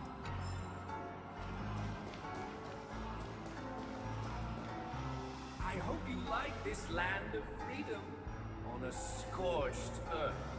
As you can see, their sentences have long ended, and the IPC guards have long been expelled. Yet, these prisoners remain enslaved, not by external forces, but by the confines of their own minds. Freedom permeates every corner, except fragile souls. It gives solace only to those who believe in its existence. Prisoners, this is my order. Why do you have booby? Learn the essence of freedom and teach your fellow prisoners to fight for their lives.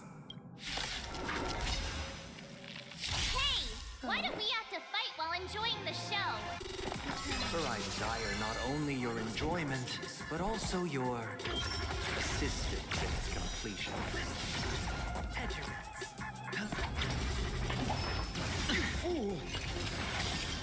SAS Perkibi. Knowledge, the measure You're of not. Don't fucking touch me. That's half the work. Destined for oblivion. 0 points. All in. Fuck yeah. Follow-up attack. I weep for Follow-up the attack. Okay. Does that do it? No? Okay, we still got a little bit left. Alright, Ratio, kill this man. 0 points. Sure, I'll play along. This man with the big naturals. Still waters of oblivion. Murder! Yay! No one can restrain you anymore. You are free. Thus concludes the first act. Amidst a raging war, the frontier prison headed toward becoming Land of the Exiles. This must be how Penacony was constructed. With the aid of outsiders, the prisoners were finally liberated and established the Land of the Exiles. However, it appears that Sunday aims to convey the spiritual plight of the prisoners more than— This show is a bit too... Hey, sorry girls, you guys are talking too much. These puppets. Where are they guiding us this time? I guess this is Act 2.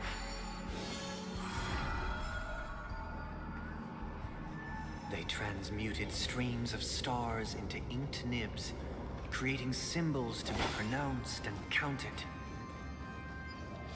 They molded stardust into flowing rivers, assigning the righteous upstream and the unjust downstream. Thus, all things were marked, and the world learned to discern between good and evil. That marked the 3rd and 4th days. Chest. Look, another frame. And more chests. Most important part. Oh, and collectibles. Give me that. Agnes Eon. Oh dear.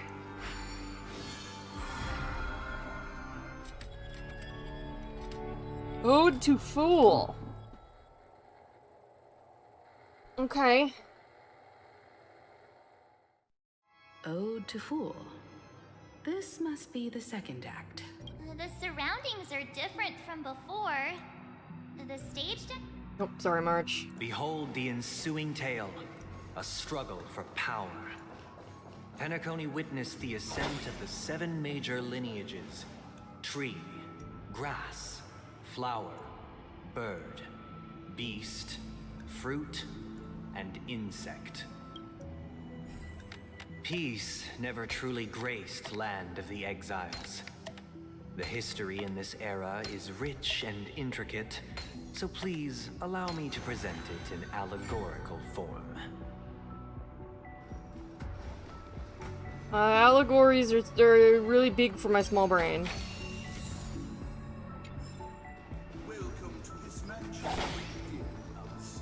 land of the exiles was in disarray, besieged by both internal and external perils. Though the 7 major lineages appeared united on the surface, each harbored their own ambitions, leading to ceaseless conflict. Dream 4. The Black Plum family was the first to fall. They withered away in the White Desert event, orchestrated by the Alfalfa family. Oh yeah, because I've never heard that name before. My child, you did not serve the old The leader of the Alfalfa family sought to defect to the IPC, trading freedom for survival.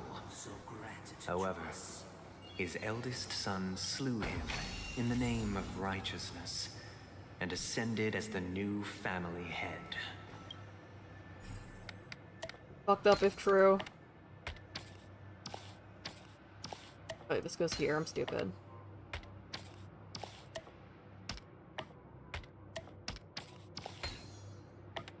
Why am I bad at puzzles all of a sudden? Hold on.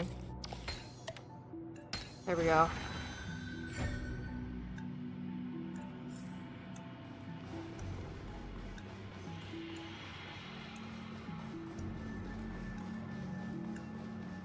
Alright, let's go get these fools.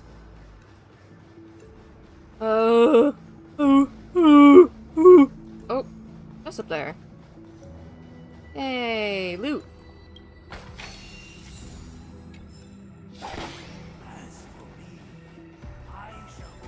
Only when Gopher Wood led the family to land of the exiles and earned... Oh, sorry. What the fuck? I beseech your aid in purging this mansion of the poison spread by the lurking instigators. I wish they could... This is the second act. Looks like it's about Penacony's Yeah, journey yeah. to become... But this new master, it seems like a bad guy to me. Don't you think? Yep, let's just beat him up. This is the truth Sunday is trying to express. If you... Looks like we've gotta help.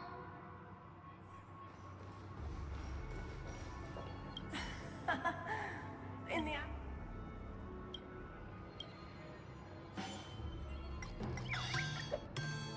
I shall sing for my new master, just as their noble voice. Master! Oh, you were better. Calmness. Oh, chest. Master. Hold on. Yoink. Sorry, Sunday. If you wanted me to focus, you shouldn't have put a bunch of treasure chests here. Are they all just gonna be calm? Okay. I mean, I guess that was the whole thing. It's like calm them down. So I guess they're calm now. My former master has lost. Master is no longer here.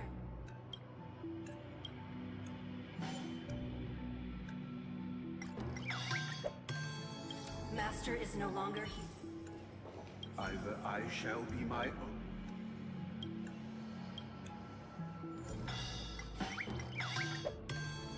Without a master. Thank you, dear outside. Heed me, one and all. Your former master shall not return. It is through righteousness cast aside the veils of hypocrisy and embrace one another. Get ready. Looks like another fight is about to begin. Immersive theater! Theater!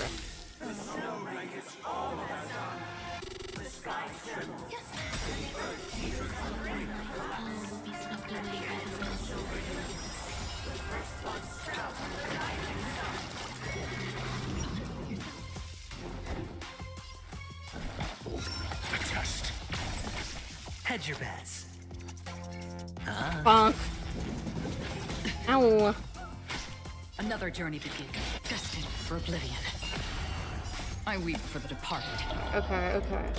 If we can weakness break this idiot before, Oh jeez, okay. Eternal. Ow. Your answers? Okay, that's fine. Now I can weakness break this guy. 0 points. I hit the mark. Bonk. The Free will, dice have or been was it cast. fate? Bust. Or maybe I'll take it all. Bonk. We're back to bonking, everybody. Some value. Bonk. I'm asking questions. A test. Watch your head. Bonk. SAS. Knowledge. The measure of truth. And That should finish it off. Yep, there we go. We did it! Great success. Alas, they remain but slaves till the very end, with the illusion of freedom. That sucks. Thus concludes the second act. Amidst an illusory harmony, Land of the Exiles charted its course toward becoming the planet of festivities. So much of this plot is going over my head, but I like it. I'm having a good time. I'm just probably gonna have to read a lot of other people's thoughts on it and rewatch some stuff and try and piece it all together because there's a lot happening. This is how Penacony fell under the family's control. Since the arrival of the Harmony, the Land of the Exiles has undergone dramatic changes, not all of which have proven beneficial. This guy really loves dramatic scenes. Bet he comes from a whole lineage of stage performers. Probably. He's a theater kid.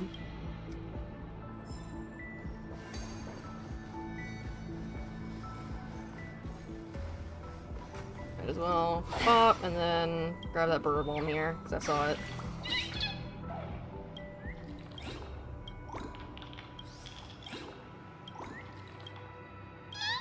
Cool, whatever that interaction was.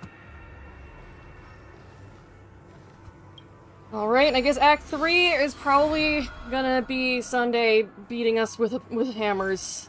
Exploding hammers.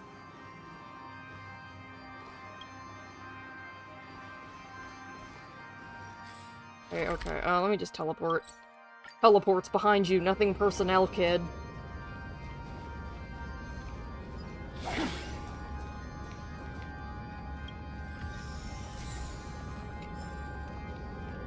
One of these music discs I picked up is probably... This guy is really into these puppets. He's got a thing for puppets. Don't nobody tell him about Scaramouche. One of those songs I picked up is probably the funky beat from Aventurine's boss battle. Which, like, that song fucks. Not even just because I love the character. Like, that's just a good song. It bops and jops. Oh, I get it now. The last scene is all about singing the praises of the Order. And the atmosphere here is completely different. Shush, shush, shush, shush. This is the concluding act of this play. I have showcased the past and present. New ship just dropped. Oh no. Hoping that my desire for change resonates within you. And now, I shall reveal its future to you. The people lack foresight. We will make choices on their behalf and bear the responsibility. Without a king, who shall protect the weak and stand against the mighty? Oh, chest. Try joy chest. And standing against the mighty. Stream forth the gleam of old blades.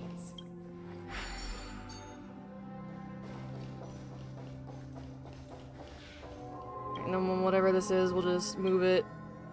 Skedaddle, skedoodle. My dick is now a noodle.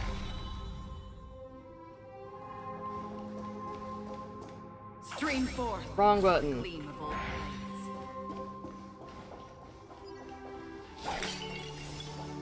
Without a king, who shall govern the movement of And pop! And so it shall continue even after the king's departure. We no longer have rule, for we have become kings of all things. Pop.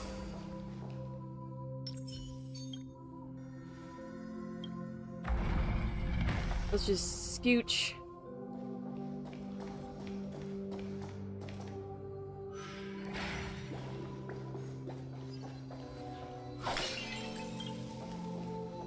Come on, open. There we go. Hey, gamer. Hey, aren't we supposed to kick off a short story and have a... Perhaps we'll need to So, do you think that...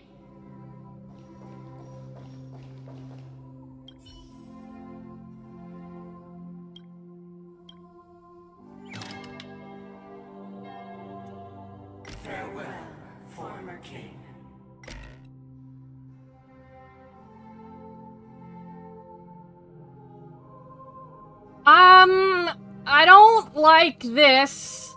Why does it have Aventurine's eyes, though? Because that's Aventurine's eyes. That's the color. The Sigonian eyes. How did The it go? fuck? Bad. You can't change. My apologies for my negligence. I forgot to inform you that the final part was scripted long ago. Let our previous king recount it to you. Now it is time for the final rite. Prepare for battle. Looks like we'll have to fight again. Yeah, I'm unsettled.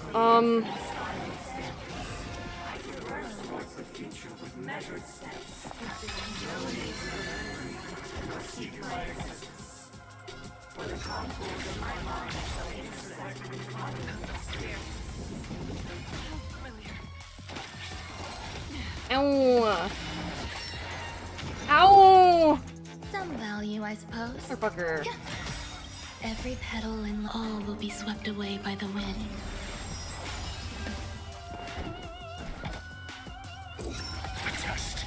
Hedge your bets. Oh my god, the RNG is brutal. Hey, Acheron, wake up. There we go. Free will, or was it fate? On the still waters of oblivion. Okay, let's I get weep for the Acheron to kill these guys. It too shall fall.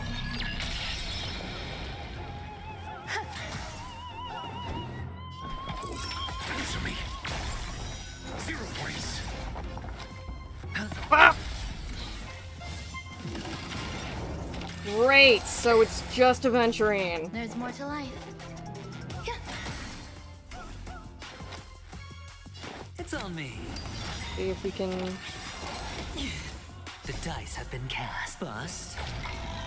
Or maybe I'll take it all.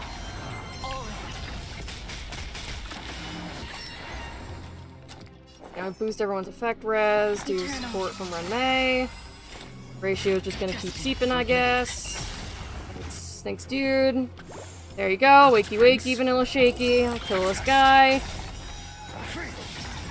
SAS per kib. Knowledge! The measure of truth. Knowledge! 47 Lamborghinis. 0 points. Some value, I suppose. Bop! Kill. Alright, we win. We got it. That's really cool and sexy of us. In the hushed expanse of a nocturnal reverie, I leave faint traces behind.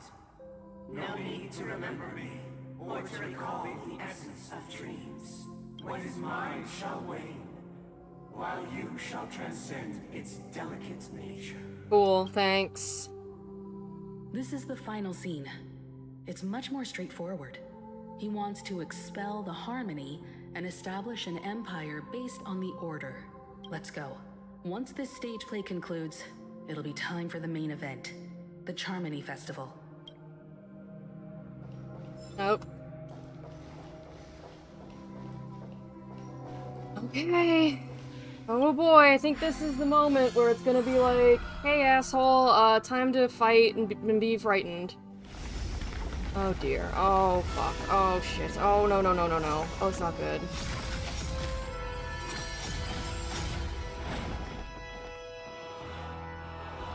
Oh dear. Oh heavens. Oh good heavens. Oh good heavens. 1 hour! Uh-oh. They imbued the world with meaning, perfecting all things in the heavens and on earth. Then, they rested from the labors of creation. Yet, all beings cried out to Enna. Under the banner of the Order, you have defined all things in the cosmos. But this made us realize that we are but puppets in your hands. Thus, on that day, all beings united and cast the Eon into the abyss of oblivion. Yeah, maybe that was a good idea. Maybe we shouldn't be undoing that. This grand theater looks totally different. Is this the power of the Order? Everyone, get ready. This could be a tough battle. Okay. I'm gonna... Probably gonna force me to pick a specific team, probably one that includes Kylus, but just in case, I'm gonna go to the IPC team. Looks like we're working Okay, together so on keep this one. keep whining about adventuring, it doesn't matter. Girly pop, it don't matter. That marked the 7th day. Oh, I get to keep playing as Ratio, I guess? Cheers and chants reverberated in the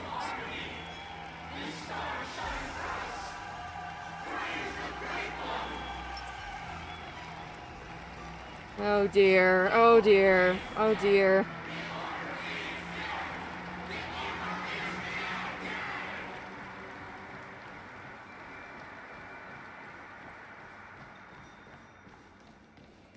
Hey, Busty! What's up, friend? There he is! My bro? We're cool, right? That concludes everything related to the Order. What are your reflections on this, my dear guests? I wanna go home. Fuck this place. Nevertheless, this is but a trivial blip in the annals of galactic history. What truly matters is the course this river shall take in the days to come. You've arrived at the perfect moment. The Charmony Festival is about to commence, and it would be a shame if you were absent for the Harmony's prologue. Allow me to extend my warmest welcome once more. Welcome to Penacony Theater, the very core of the Sweet Dream, the abode of the Stellaron, the grand stage of the Charmony Festival, and the very place where the future of Penacony shall be determined through conflict.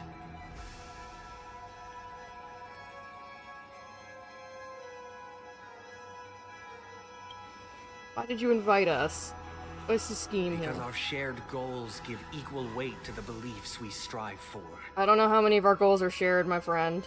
Mon True frere. goodness can only be achieved through faith. Allow me to point out that falling into a permanent slumber is not happiness, especially when those people are driven by someone else's will in their sleep. Do you still believe that the Order only seeks to control the universe as their puppet, Himiko? No matter how perfect your vision of paradise may be, a cage remains a cage. People will never achieve true happiness in a world like that. They would just be toys for the Eon. It seems you have misunderstood my intentions. Allow me to clarify. My desire is not to resurrect a fallen Eon, or become one myself. My sole objective is to create a paradise free from Eons, where the Order ensures the dignity and happiness of all humanity. A paradise exclusive to us human beings. That's not the case. If people are to live with dignity, there must be nothing and no one above them. In your so-called paradise, you would be the one reigning supreme. But it was originally supposed to be Robin. Looks like we won't be able to convince each other. Now that our conflict has been destined, let's unveil our paths and reveal to the universe the true path. However, before the prelude to the future begins, please take a moment to ponder the questions I've posed. Is darkness equal to daylight? Uh-oh. Are sinners equal to the righteous? If you are born weak, which god should you turn to for solace? Oh dear. Oh heavens. Oh goodness gracious.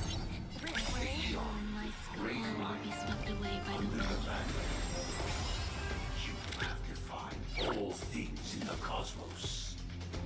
That's the one that puts people to sleep, so let's focus on getting this one's weakness broken. Your answers? Answer me. 0 points. Hedge your bets.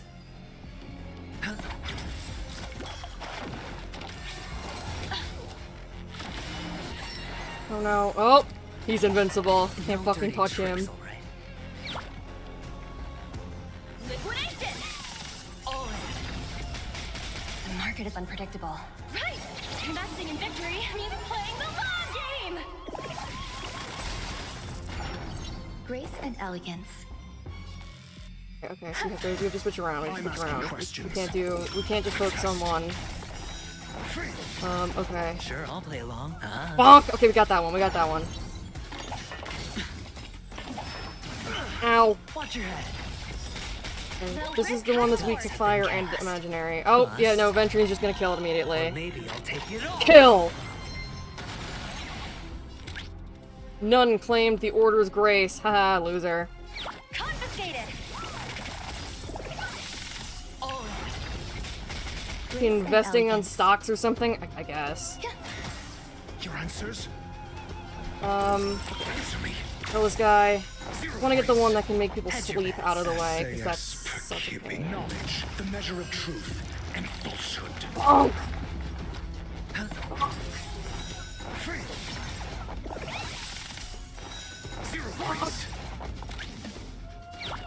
Go Nappy! There's more to life.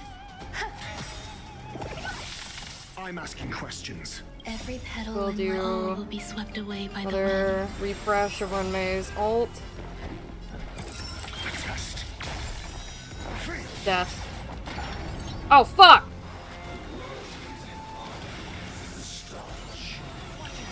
That's a great day to have Aventurine and his effect res boosts. Mediocre. Oh, run, May, no! Play along. Okay, alright. We're gonna have to weakness break all of them again in succession.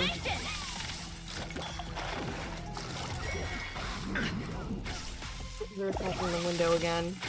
Your answers? You guys are going to die if you do that. Okay. Broken. I hit the mark. Bop.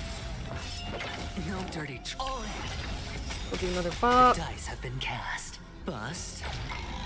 Or maybe I'll take it all. Low risk, high reward. Go Nappy! The market is unpredictable. Right! Alright, stonks! Two stonks! Stonks!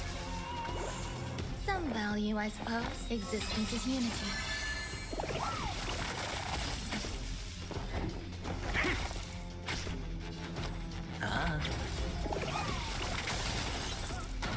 Cool. Low risk, high reward. Liquidation! Oh, they keep attacking the one in the middle. I think they all take damage. Bonk. Watch your head. I'm asking questions. Answer me. 0 points. Knowledge, the measure of truth and falsehood. Easy, Numby.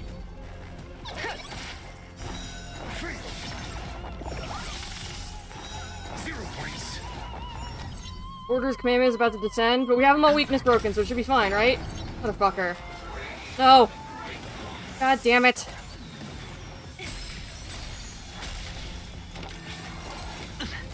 Oh, and now Risha's seeping.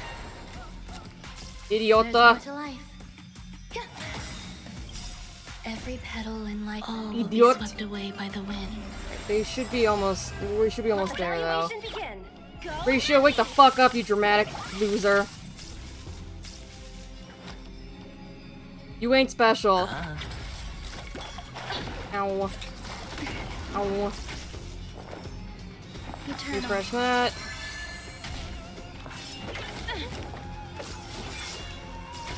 Easy, Numby. Liquidation! Come on, break! Break! And then Ratio. Should be able to finish it off. There we go. Woo! Got it. I already know your decision. Oh, the puppets. Now, permit you to gaze into the sun. God. All Oh these dear. 107,336 stones, the almighty and powerful strings of harmony, are at my disposal. Supreme tuner, harmonious choir, Dominicus. Fuck!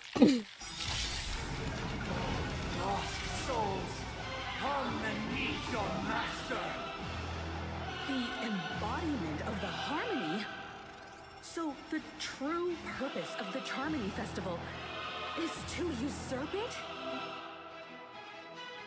The market is unpredictable. Ah, right! Investing in victory means playing the long game! Oh wait, I gotta speed us up. Okay. Oh, I should have brought probably Harmony Trailblazer. Oh well. I figured we would be put into a battle where we're forced to use them, but maybe not. Fine, we'll just use our team. We got the weakness break, enhancement, and weak to fire and imaginary, which is the important part. Ow. But that wasn't damage, that was actually a shield. We don't need to worry about that because we have Adventuring and we have shields no matter what. Ah!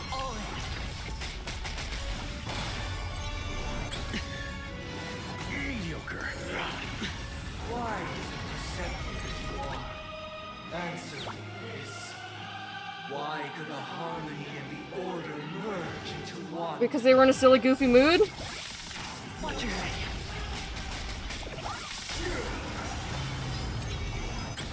Grace and elegance.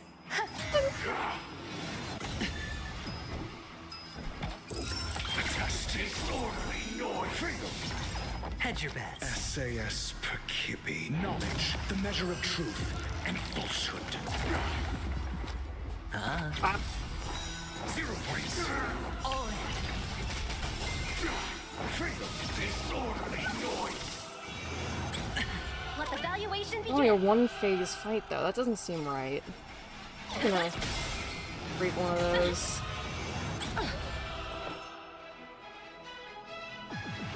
Might as well refresh on those buffs. Get Every the petal in life, all will be swept away ult by the up. wind.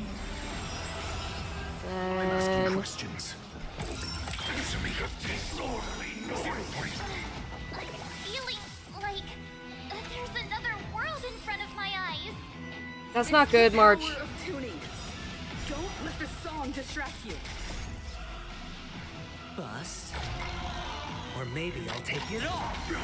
Easy, Numby. Liquidation! Disorderly noise. Right! Investing in victory means playing Yeah, no, the this long this game. fight is going too smoothly. They're about to fuck me up somehow. Because neither side could tolerate Ow. discord.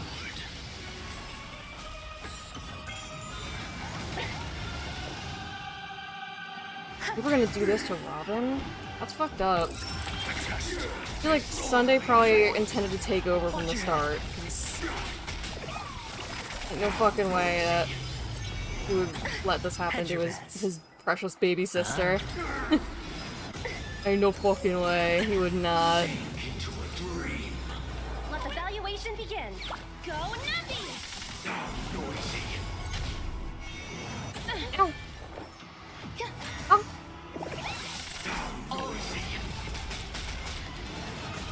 Your answers? That's for trying to mind control his boyfriend. Fuck you. Fuck you, Sunday. Eat shit. I love you as a character, but die. Uh-oh. Knew it. Will be reborn from the remains of the gods. Oh!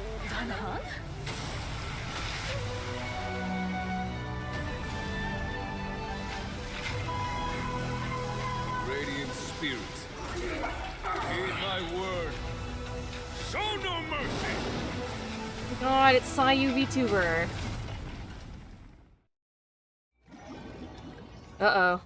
Uh-oh. Do we overdo it? Wake up! Wake up! Hey, wake up! The sun's frying your butt! What? Are you alright? Can you hear me? Do you remember your name? Kind of. It was General Jing Yuan who helped us shoot it down. In any case, since you remember what happened just now, well, that's put my mind at ease. It's a long story.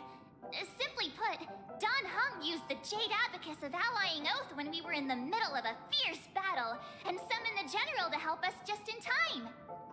This is suspicious. Is it really over? And then we returned to reality. Look, this is your room. Everyone else has also returned from the dreamscape. Himeko and the rest are at the lobby discussing matters with the general. And now that you're awake, we should tell the crew that you're all right. Come with me. Not going to come chat with me, sleepyhead. That voice. Is that Black Swan? This is incredibly suspicious.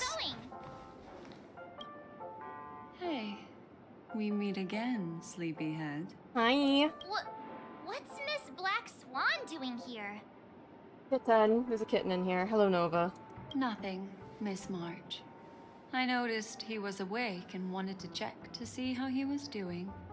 Though the strike from the general was timely, its destruction was also immense. When emanators collide, ordinary people inevitably suffer. Wait, so is Jin Yuan actually an emanator to the hunt all along? I thought he wasn't. But, luckily for them, the dreamscape is my home turf. Thankfully, I managed to get everyone out before the harmonious choir collapsed. Oh, so that's what happened! Thank you, Miss Black Swan! Don't mention it.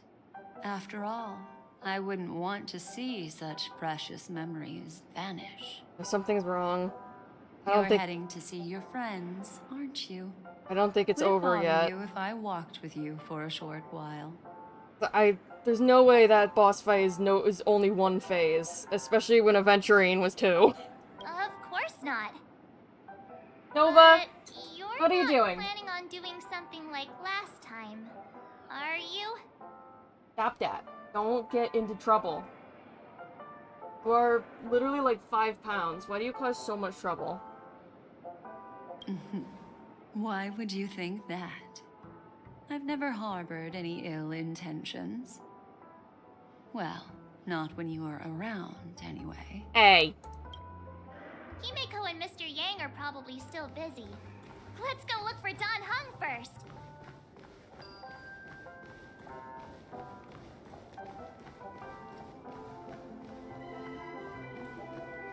Oh, booty! Look, he's still talking to that cowboy. They're bros now. They have a bromance going. You're awake. How do you feel? Well, fork me. You must be that Stellaron they were talking about. Fork, huh? I myself prefer spooning. Allow me to introduce him to you. This is Boot Hill, a Galaxy Ranger. During our pursuit of a certain person, we crossed paths and just so happened to uncover a shocking plot being concocted by Mr. Sunday. Which is why we sought you out, to help the Astral Express save the world together. No need for thanks. The Galaxy Ranger's principle is correct every injustice one sees. That's how you lot in the Cienjo put it, right, Don Hung? More or less.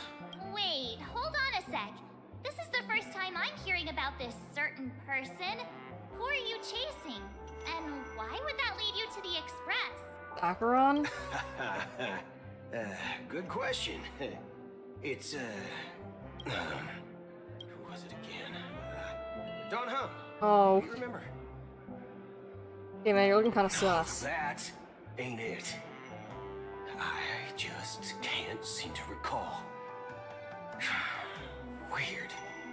My neurochip hasn't registered any malfunctions. I can't seem to remember either. I wonder if Black Swan did that, or if that's just Acheron being, like, nihility. What's going on? Heck. Forget about it. If it slipped all our minds, reckon that person was just a minor scoundrel. Unimportant. Ain't gonna stop us from piecing together the story anyhow. Yes, when the dust settles, I'll just think of a way to recall it in the memory zone. Everyone, let's hurry up and look for Miss Himiko, shall we? He's now a minor star on Penacony, and the entire hotel's concerned about his well-being. You're right.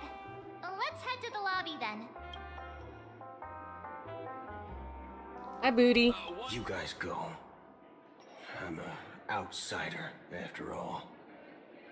I'd rather not disrupt the long-awaited reunion.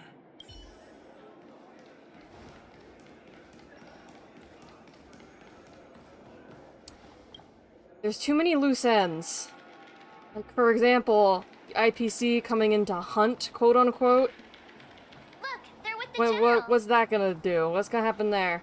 Jingyuin! That's all right. In these times of conflict, for the sake of utmost safety, it is only right that the Alliance steps forward to mediate on behalf of the Astral Express. We must not allow you to take unnecessary risks. Furthermore, despite the IPC's eagerness for success, it prioritizes peace above all. And the family, trapped though it may be, professes a desire for harmony. The Alliance has always won people over with reason. I firmly believe both parties can indeed put aside their differences and come to a peaceful agreement. The General possesses a deep understanding of the greater good. With the Cienjo Alliance mediating, peace for Penacony is within reach. You flatter me. But ultimately, it's been all down to the Express. Without your efforts, this sweet dream paradise would have been claimed by the last remnants of order before there was even a shot at peace. Well, would you look at that? Here comes the big hero. Something still seems off. What's happening?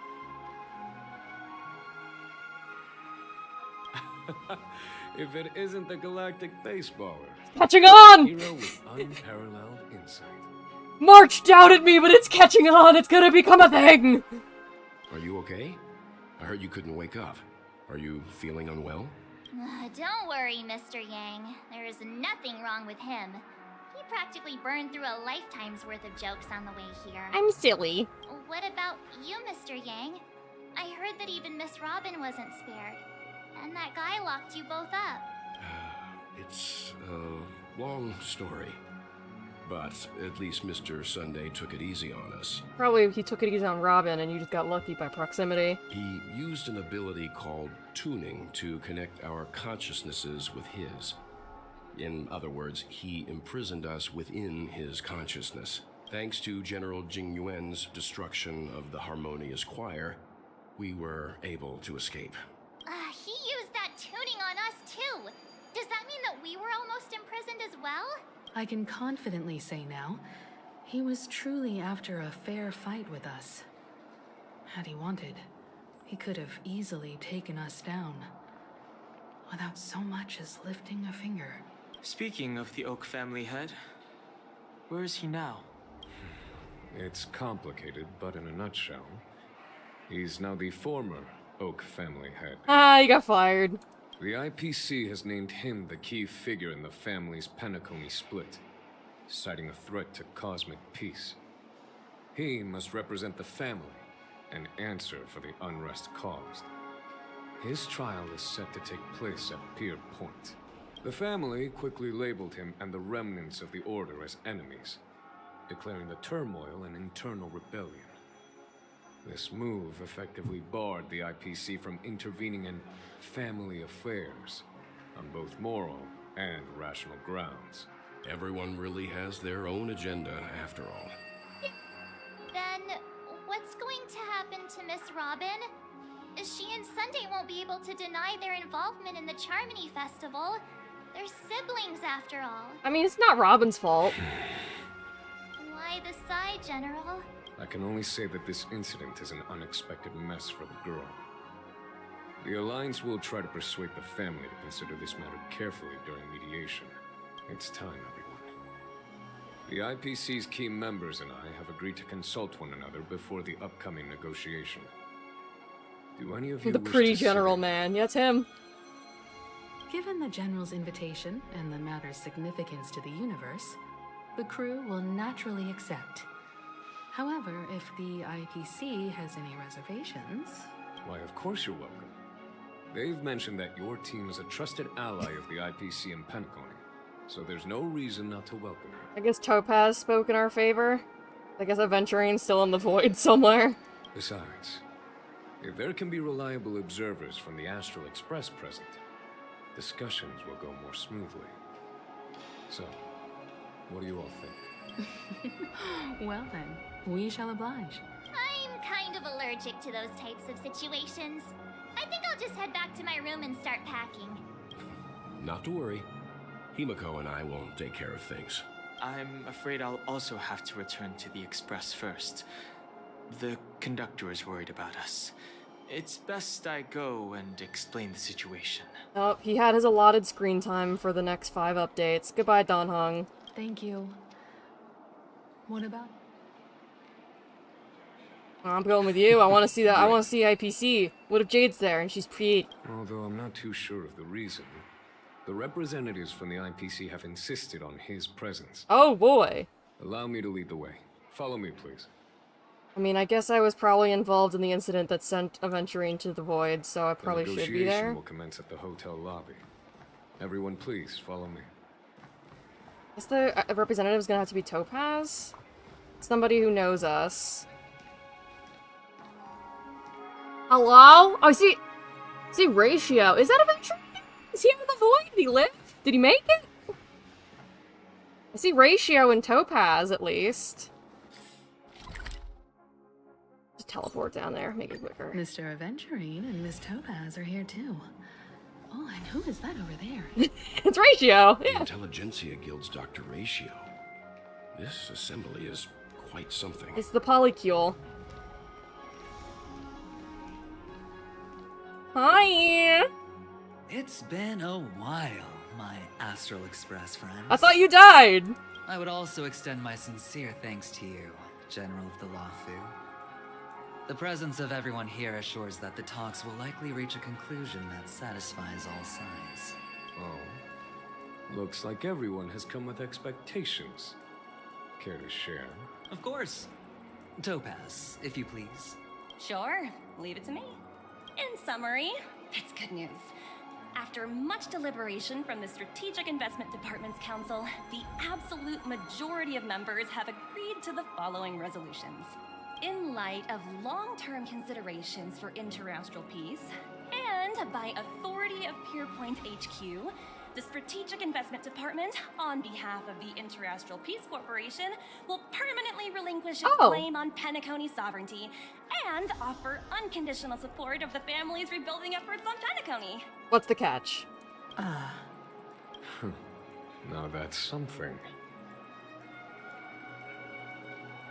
Doesn't that mean Adventure took a hit for nothing? If that's what it takes to bring peace to the entire universe, it's a price I'll gladly pay. Has the IPC finished sharing all its thoughts? Then it's our turn. The Guild, much like the Genius Society, has taken a keen interest in the recent calamity in Penacony. Ultimately, both parties have agreed to a comprehensive collaboration, offering technical support for the reconstruction of Penacony. The floor is yours for the finer points, Mr. Screwlum. Enlighten us, please. Fucking teleported in. Organic life's unrelenting search to understand the realm of inner spirituality is something I both admire and envy. Inorganic life has no mechanism to evoke dreams. But when my mechanical impulses are activated, my inspiration circuits will start to operate, and I will enter a state defined as imagination. Every time, within the realm of imagination, there emerges a fire from the shadows. It is warm, bright. I frequently ponder this flame might represent the essence of intelligence. A cluster of inspiration ignited by high temperatures. The future direction of the universe may well lie within it. I don't know what you're saying, bud, but thank you. It sounded really wise and profound. Alas, they are nothing but projections of my thought system to me. Desired, but unattainable. But after learning of Penacony's accomplishments, I have come to realize that the flame is not beyond my grasp. After deliberations with my partners, we have decided to defer the progress of the Simulated Universe project, and instead assist the Intelligentsia Guild as technological consultants in the research of the Dreamscape and Memory Zone, so that these assets may be better used to serve humanity. So Ratio's got the Genius Society as his bitches now, is what you're telling me. I'm sure he's very pleased with this outcome. Not only that, we've also established contact with the Garden of Recollection through the IPC, and they've pledged their support for our research endeavors. I'm truly happy for the Dream Chasers on Penacony. The cosmos' brightest and, let's admit, dimmer intellects are now at their service. All too good to be true. Agreed. It's hard to imagine members of the Genius Society taking an interest in such mundane research. Never mind. That's right, something is wrong! Something is wrong! What's happening? No wonder everyone insisted that he be there. It heartens me to learn that everyone is willing to put aside their differences for Penacony's plight. I trust that everyone will surely reach consensus in the upcoming negotiations. Looks like Penacony's future is decided. I'm wondering, is there anything else the crew is concerned about? Peace is our greatest wish. Beyond that, He's we desire right nothing here. else. What is going on? Well, that's good. Now that everyone's minds are at ease, I shall take my leave. You may now depart with peace of mind. The Alliance will deal with all subsequent procedures. If that's the case, it appears that we have nothing else No, to worry hold about on. Penacony. Looks like it's time for us to embark on a new voyage. Sounds good to me. You two head back to the Express first. I'll pick up March and deal with the checkout procedure. Oh, also, Miss Black Swan, you have a matter to discuss with me, yes? Is this really the end of the quest? Nothing escapes your attention, Miss Navigator. You've been with us this whole time, huh? In any case, he and I will be waiting for you and March on the Express. Let's go. Our time on Penacony has come to a fruitful end. Penacony's journey ends here. Hold on, I still gotta see what the polycule's up to. I guess it was pretty fruitful. I am truly happy for the Dream Chasers on Penacony. This is all due to your heroic deeds in Penacony. Well, seems the dust is finally settled now. Well done, friend. It's not right. Is this really the end of the quest? If this is actually the end of the quest where it's just like everything worked out with no problems, I'm genuinely going to be disappointed. Everyone was saying this is so good. We're all waiting for you. When did the Express become so lively? Ahem. Looks like everyone's present. Let the navigation meeting commence then. This a meeting to decide our next stop? How we doing this? A show of hands. I don't know if I'm winning, because honestly, everyone was saying this story was so good, but if this is actually the end, this is actually kind of lame. Like, I'm sorry. Hold your horses, cowboy. It's for those to decide.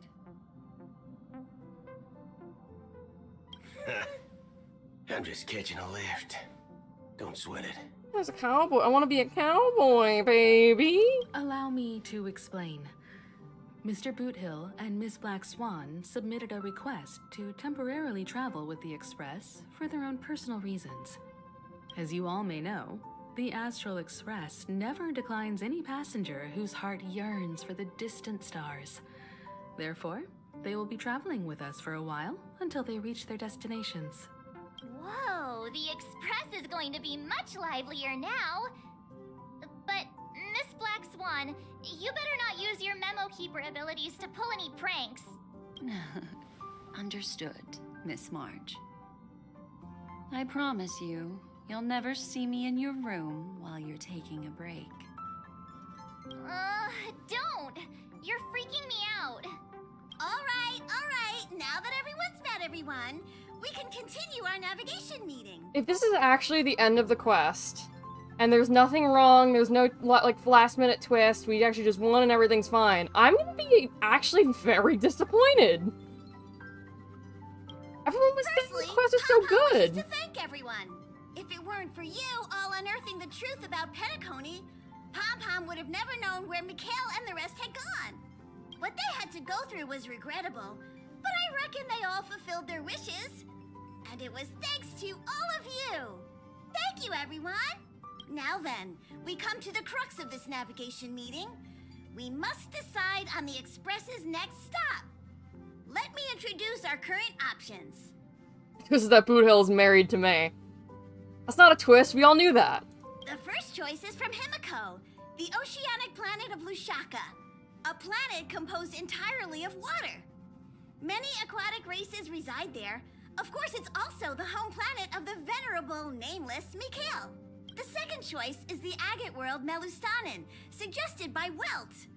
It's famed as one of the initial sites of the Stellaron disaster, and the place where the beauty Idrilla ascended. Sounds like it's gonna be France Today, again. It's celebrated as a planet of undying allure. The third choice is Edo Star, a planet nestled within a vast ion storm region, currently under assault by the antimatter. Okay, so that's the one we're gonna end up picking. However, the distress signals from The other ones are ceased, not even a serious prompting the suggestion. IPC's wish for us to check in on the situation. The last choice, courtesy of Black Swan, is the glass belt Petravia, a massive belt of asteroids that was turned to glass by the Lord Ravager Zephyro. These days, it's apparently known to house one of the branches of the Morning Actors Troupe. Ooh, so many options. Yeah, we're just gonna end up going to Edo, which I'm assuming is Japan. It's one of the many Japan planets, but I think all the other ones got blown up. There's only one Japan left, and I guess we're going to that one? Next up, everyone will select the destination that they wish to visit. And then, we'll put it to a vote. Gonna end up being Edo, because... I mean, fuck you. I wanna go Ocean. I want Ocean Man. Little Misha and old Mikhail's homeland. Having been through so much in Penacony, as an aspiring nameless, I believe a visit to his homeworld is a must. Count me in. Still, I imagine that planet must have changed entirely after the Stellaron disaster. Fish people! Gonna get some fish pussy! Masses no longer exist, and the native population has completely changed. Go get some fish bitches. I'm not against Miss Himiko's choice. Yeah, no, we're just gonna end up going to Edo Edo Star. Sounds like it's in Just danger. Edo Star. As nameless, should we not extend a helping hand? Yeah, this choice is meaningless. March is right. Though the fact that the distress signals have ceased means we're probably too late. But I still think we should investigate the situation there. 3 votes for Lushaka, 2 for Edo. Looks like we have a winner! Next stop, Lushaka, the ocean planet. Then this navigation meeting is adjourned. I'll go check the warp jump coordinates. Everyone can catch up on some rest in the meantime. We're not going to Lushaka. They're gonna be like, no, sorry, you're going to Japan. When it's time to make the jump, Pom-Pom will make an announcement.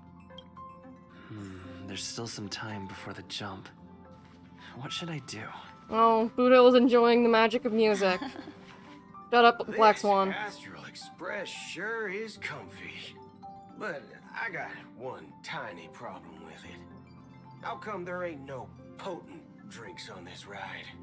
I can live without malt juice. At least stock something else. Like that white gem. Common as dirt and not too pricey. Oh, well, that's different kind of strong. I think we should give him rancid coffee until he dies. All these years out in the wild, and now I'm bunking in luxury. Gotta say, it's quite the treat. Hi, Danhong. Huh.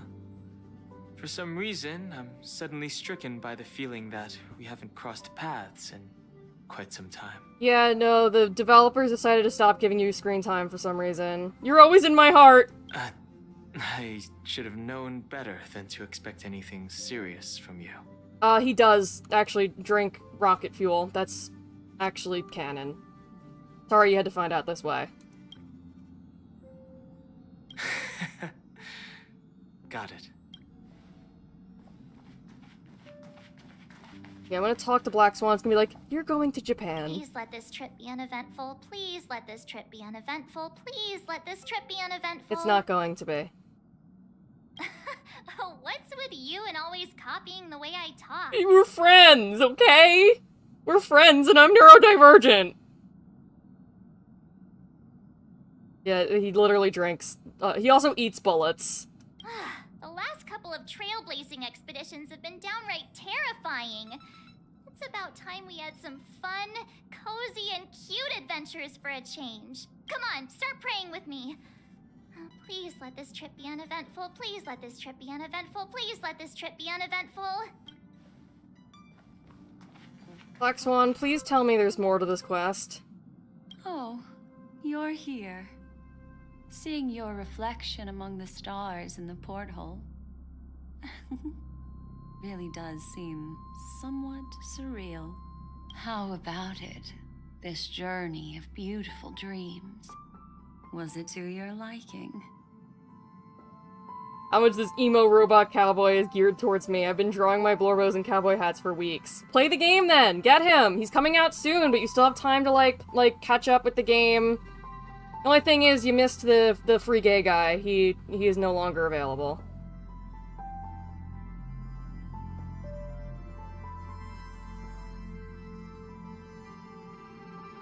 There's a rich scent of curiosity here.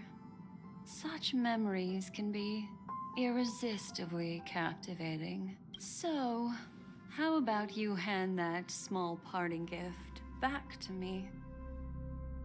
I'm quite eager to have it back. Oh? Never mind. I just stumbled upon a particularly fascinating spot in your memory. Before I explain, I would like to apologize to you.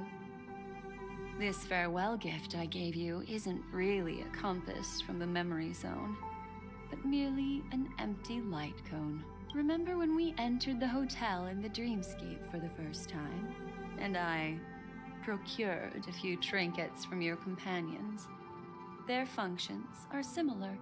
This way, I can always be attuned to your location, ready to assist immediately if you encounter any threats. But this is not its most intrinsic function. Light cones are slices of light used to encapsulate solidified phenomena. This empty light cone is the same. It can etch your memories in their most vivid form, and then allow me to admire and manipulate them, turning them into unique mementos.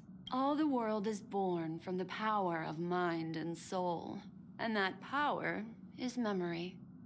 To prevent ourselves from being forgotten by the world, we must make the world remember us, or use our memories to recreate it. Life, seemingly vast, offers but a scant collection of impactful memories. Some joyful, some sorrowful, some light, some heavy. But you are different. Memory is a reflection of the future. Within that reflection, I see your unparalleled worth.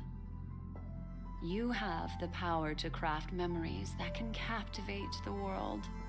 Your memory can illuminate the universe's future path. And that memory will be as scintillating as the star clusters you see in this porthole.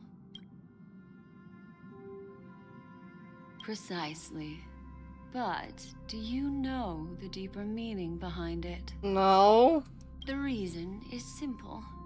In this grandiose and ostentatious dream of the families, only you personally experienced the entire course. Patience, my friend. I will reveal the answer to you, but that time is not now. Turn around and take a look at your friends. Every one of them is reveling at the arrival of their next destination, all filled with hopes and expectations of their own present and future. Revealing everything at this moment would be a bit of a buzzkill, wouldn't it? Black Swan talks like she's 2 Benadryls away from meeting Hatman. Yeah. I think she is 2 Benadryls away from meeting Hatman. I'm looking for an opportune time. A time when you're totally at ease. Perhaps when the night grows hazy and you're about to drift off would be the most opportune. How about one fine night? I will prepare the candles, aromatics, and even a cushy couch to create a cozy dreamland for you. And then I will tell you the answer in the form of a little bedtime story to lull you to sleep. Hi! Hello! Attention all passengers! The express is about to make the jump! Please be seated and hold on! It looks like we're finally about to set off. There are countless gleaming memories out there waiting for us. Why don't we just leave it at that for now? That's right. As a small token of compensation for playing that little trick on you with the empty light cone, I will gift you with some words. They hold great significance to me. Life is akin to a winding labyrinth where memories serve as our sole companions. You'll remember these words dearly, won't you? In the year 2158 of the Amber Era, the first year of the new epoch, the universe resumed its intended trajectory. The kindling of conspiracy smoldered in Penacony, the land of the dreams. Failing to erupt into a blaze, it instead flickered briefly on Klapoth's anvil, before vanishing in the blink of an eye. What is happening? The dead and those fated to die remain in their eternal slumber, while the living find solace in deep sleep. All clamored in a cacophony of silence, and then went about their own ways. The cosmos emanated a vitality characteristic of a new era, all for the modest price of a brother and sister's mild grief. Babies are born as stars extinguish. The silver rail unfolds. The story of the Astral Express comes to a close, yet it also embarks anew. Time marches forward, heralding the arrival of a new chapter in the history of trailblazing expeditions. What? No. No, this has to be a fake out of some kind, right? No, they're rolling the credits. That's a sign that it's a fake out. They've done this to other things before.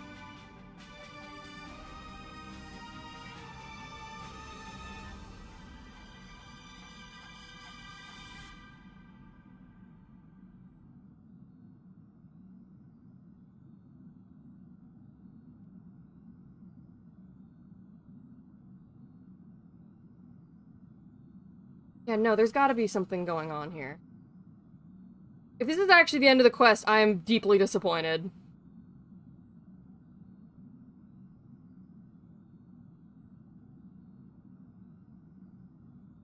Countless shooting stars streak the sky tonight. Happening? If you can pick the right one, Save me, lesbian! It will carry your wish to thousands of distant worlds. The twist— no!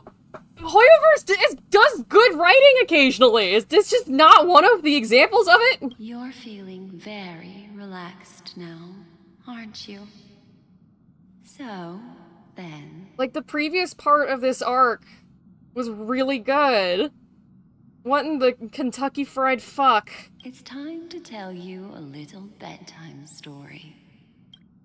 Well, let's start with a conclusion. The crew was defeated in the battle against Sunday. Oh? Everyone in Penacony failed, and no one survived. But don't panic. The truth, as Okay. horrifying as it may be, Okay, nope, is we're not cooking yet again, we're cooking universal. again. There's still a glimmer of hope, and that's why I'm here. Next, I'll use this empty light cone that carries all your memories to relive everything that happened before. And when this story reaches its end, I'm sure someone thank as fuck, clever we're as still you cooking. I was about to be so disappointed. Because this arc has literally been absolutely fire so far. There's a major flaw in the story you have experienced. Yet, within that flaw lies a glimmer of hope. Are you ready for it? Do you remember everything? When the clock turned back, the Express started a warp jump, sending you to a strange dream. I've been thinking about this fucking moment for the entire quest. I don't... And then a Galaxy Ranger named Acheron showed you a way This moment at the start of the quest, I didn't even stream this part. I played this part on my own. Because it was at that point I was still skeptical on whether or not Honkai Star Rail was good. Like, I wasn't quite convinced that it was actually a good video game, so I wasn't streaming it as much. And I remember this part. It's been fucking with me this entire time. When you arrived at the Reverie Hotel, you met the doorman Misha and had a confrontation with Aventurine, an IPC representative. Thankfully, Acheron appeared again and helped you. After that, you saved Firefly and explored Penacony together. During the tour, you ran into Sparkle disguised as Sampo and accidentally entered a child's dream. There, I rescued both of you from death, but Firefly didn't return to reality. She realized the truth and tried to involve you in her plan, but that resulted in an accidental death. Even more unsettling, you soon encountered another murder. The 2 cases of death prompted you to investigate the truth behind the sweet dream. Despite your efforts to gather information about the 2 victims, you didn't make much progress. But you did learn about the watchmaker from Gallagher. Meanwhile, Aventurine was secretly carrying out his scheme, in which you were one of the pawns. In the midst of a fierce battle, Acheron revealed her true identity as an emanator of the Nihility and unsheathed her sword. That strike foiled Aventurine's plan and opened a passage between the sweet dream and the original memory zone. Upon your arrival at Dreamflux Reef, you learned the truth that death was actually dormancy, as well as the truth about the dreamscape, the Stellaron, and the bellboy, Misha. You split up with Sunday and Robin, looking for a way to seal the Stellaron.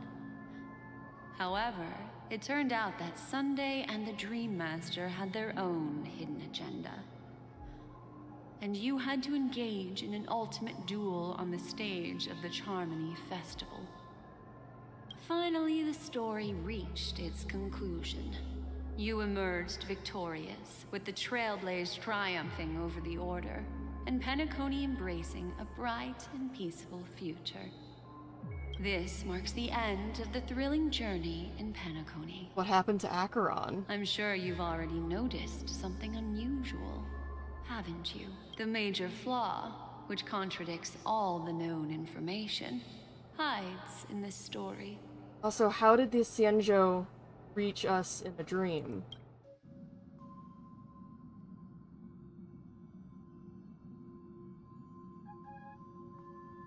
It is true that Gallagher is a history fictionologist. This is not the fatal variable. Little Misha. He's only a segment of memory in a dream bubble, but his ambition for the Trailblaze led him to leave the bubble and embark on a grand adventure in Penacony. Well, Misha is a rather special memory zone meme, and he was granted power by the Trailblaze. There's still one thing that he shouldn't be able to do.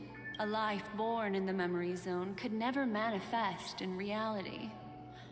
Oh, I didn't even think of that. In the Reverie Hotel in reality. reality? The answer is simple. He is the one fatal variable that contradicts all our known information. This means that you, who wholeheartedly believe in this memory, are still trapped in the dreamscape at this very moment. I'm fucking, oh my god, thank fuck. I was about to be like, no, it's mid. Now we're cooking again. Wake up, sleepyhead. Break free from this eternal dream and return to the real world. We'll find our answers there. The train is about to make the jump. 5, 4, 3, 2.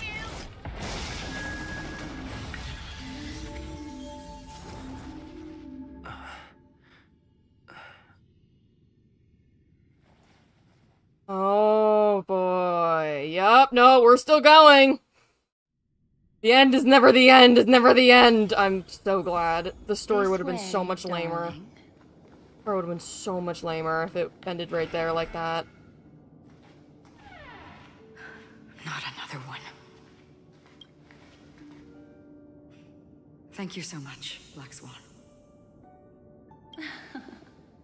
Finally, I can breathe a sigh of relief. Sorry for interrupting, lesbians. I understand you must be confused, and we'll do our best to shed light on the situation. However, before that, it's essential to know that this place is the rift between dream and reality. A place reserved only for those who have awakened from Enna's dream. Do you remember Sunday's ambitious plan? He intended to harness the power of the Stellaron, the collective will of over 100,000 Oak family members, and the desires of everyone in Penacony to usurp the harmony and restore the order. Unfortunately, it didn't stop there. From the early days of our journey into Asdana, we were already affected by the Stellaron. That strange dreamscape where we met. Maybe it was a sign that your thoughts were beginning to drift away. Was it a dream the entire time? I don't think the goal of the Order was to put everyone into a deep sleep. Quite the contrary. They used the Stellaron to catalyze the leakage of Asdana's memoria into the material world, allowing the dreamscape to blend with reality. And that included a lot of memoria from the Beyond the Sky Choir. As time came and went, the dreams eventually became indistinguishable from reality. Oh no. And reality became an illusion. People think they are awake, but their spirits have long since stepped into the Temple of Order. Yeah, Acheron and Black Swan are in lesbians. There's an entire animated trailer dedicated to just a really, really homoerotic dance between the two of them. This is what makes Enna's dream so powerful. In this paradise governed by the Order, everyone indulges in their delightful dreams and lives happily ever after. So that's why the Genius Society became Ratio's bitches. It's what he secretly wants. I believe what you experienced in the sweet dream, except for that flaw, was real. Only in this way could you reach the destination, lifting the crisis in Penacony and embarking on your next trailblazing expedition. If it wasn't for Acheron's plan, we might have been trapped in this dream forever. Acheron-based bestie. Fortunately, while the path of the Order governs all things, it can't affect the Nihility. I came to realize this when the Dream Master tried to expel me at any cost. This is also why you felt a sense of peculiarity when traveling with her. Well, I'm not as fortunate as she is. Even if I'm a memo keeper, I was still influenced by the power of the Order and fell into hallucinations. That's the thing. They designed him to be handsome and like muscular and shit, and then you speak to him and he's the most obnoxious man alive. But I mean, apparently Aventurine's into that because those two are fruity. So, Like, there's always, like, fan content that's eventually being like, I'm not good enough for him, and I'm like, bestie, you are out of his league. He is so fucking weird, you're the one with bad taste, not him. However, thanks to your memories, now we still have a chance to turn the tide. Dr. Ratio and the bad bitch he pulled by being autistic. For mortals, even if they possess the great power of a path, they can't create a flawless world like gods do. That's why there was a flaw in your dream. In other words, once you have realized the world is not real, you'll have a chance to break free from the dream. So wait, is Jingyuan... did we just suck the entire Xianzhou Luofu into the dream? Because that's bad, I think. The flaw in your dream lies within Misha, who could have never appeared in reality. When I turned the pages of your memories, I realized that I was in an illusion too. It all comes back to Misha. Now Sunday Little has man. usurped the power of the Harmonious Choir through the Charmony Festival. Asdana has thus fallen into Enna's dream, transforming everyone equally into the notes of the Eon. I'm so glad that I ended up being right, that it wasn't over, because if that was the end of the quest, I would have been so fucking disappointed. Failure doesn't mean weakness. Only the strong can gather the will to resist the order and try to break free. We still have a chance, though. To make it happen, please, Black Swan, guide us to those with a strong will. All right, please come with me. These people are... None of my business. Who accept Enna's dream and indulge in their happy illusions. We have no means to wake them up now. Not even your clockwork will do the trick. Yep, none of my business. However, there are still other things we can do. Let's keep going. I'll put Acheron on my team again, so I can use her to just delete these enemies and save myself some All or time. nothing. Shush, stop sassing the gay man. He's doing his best. Stream forward.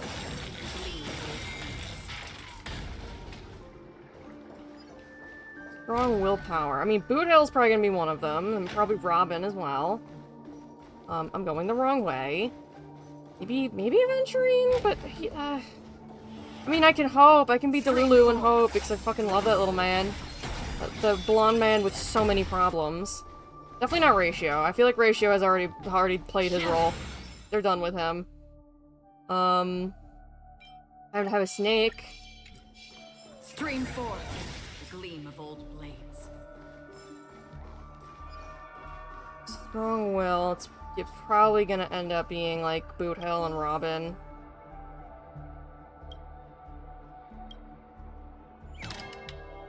That's fucking, that's Aventurine's eyes. Why? Well,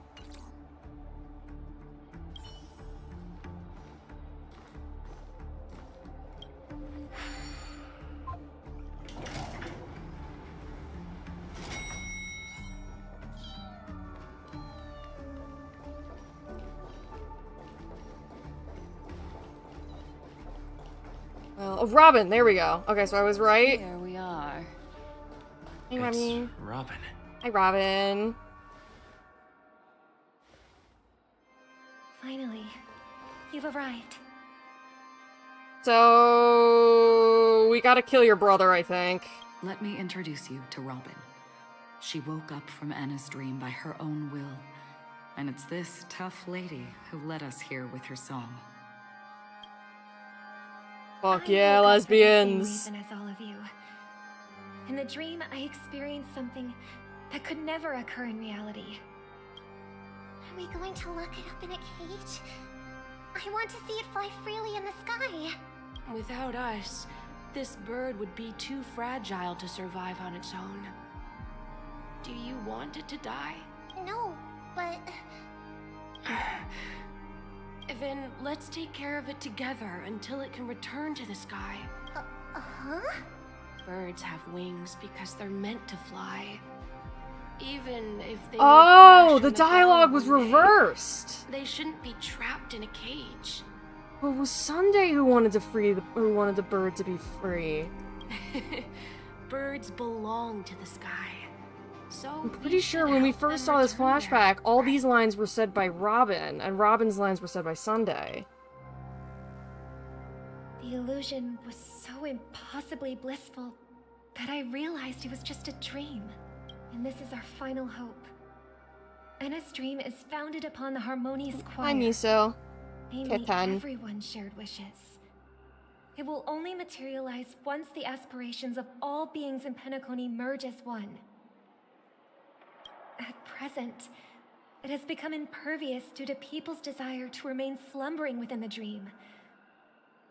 And in order to destroy it... I think that's what's going on with that flashback. I might just be wrong. I might just be dumb as a sack of rocks. Oh, bye, Miso. We must make everyone in Penacony want to wake up. Now comes the tricky part. How do we do it? Bribe them with Fortnite Battle Pass!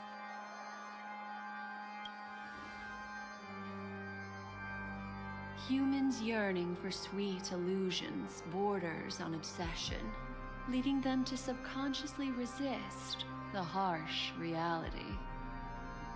Therefore, I carefully selected a moment where he was completely unguarded, guiding him to uncover the truth himself to make him regain his consciousness. They're CP! They're CP! However, to wake up everyone in Penacony and get them to share the same determination, that would be nearly impossible. Indeed. I'm afraid it's almost as difficult as resurrecting an Eon. Yeah, just let's start banging pots and pans together. But we can't just stay here and do nothing. Booty and Dan Hung! This is a critical moment for the whole universe. Who cares about some dumb number?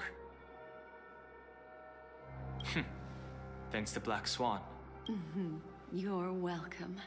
And thanks to the memo keepers in Penacony, too. I believe your partners have also awakened from their dreams.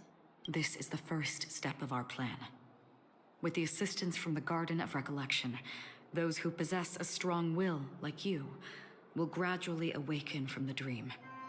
These free wills are the discord that will sway Anna's dream. However, awakening a mere handful of individuals is insignificant compared to the vast number of people immersed in the dream. We must find other ways to awaken the free will of millions of people within a short period of time. Fortnite Battle Pass! If breaking through from the inside proves challenging, we can seek assistance from the outside. We've long been aware of a potential solution. Asdana is a galaxy known for its abundant memoria, and the remarkable phenomenon known as synesthesia dreamscape. When people first enter this place, they often find themselves and others sharing a collective dream.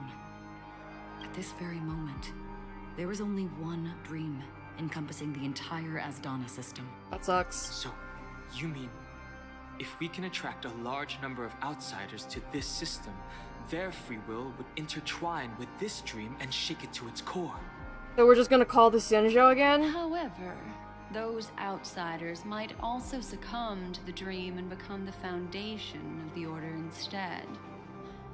The real challenge is, how can we gather a huge number of people Clank, clank, as clank, clank. determined as you within a short period of time?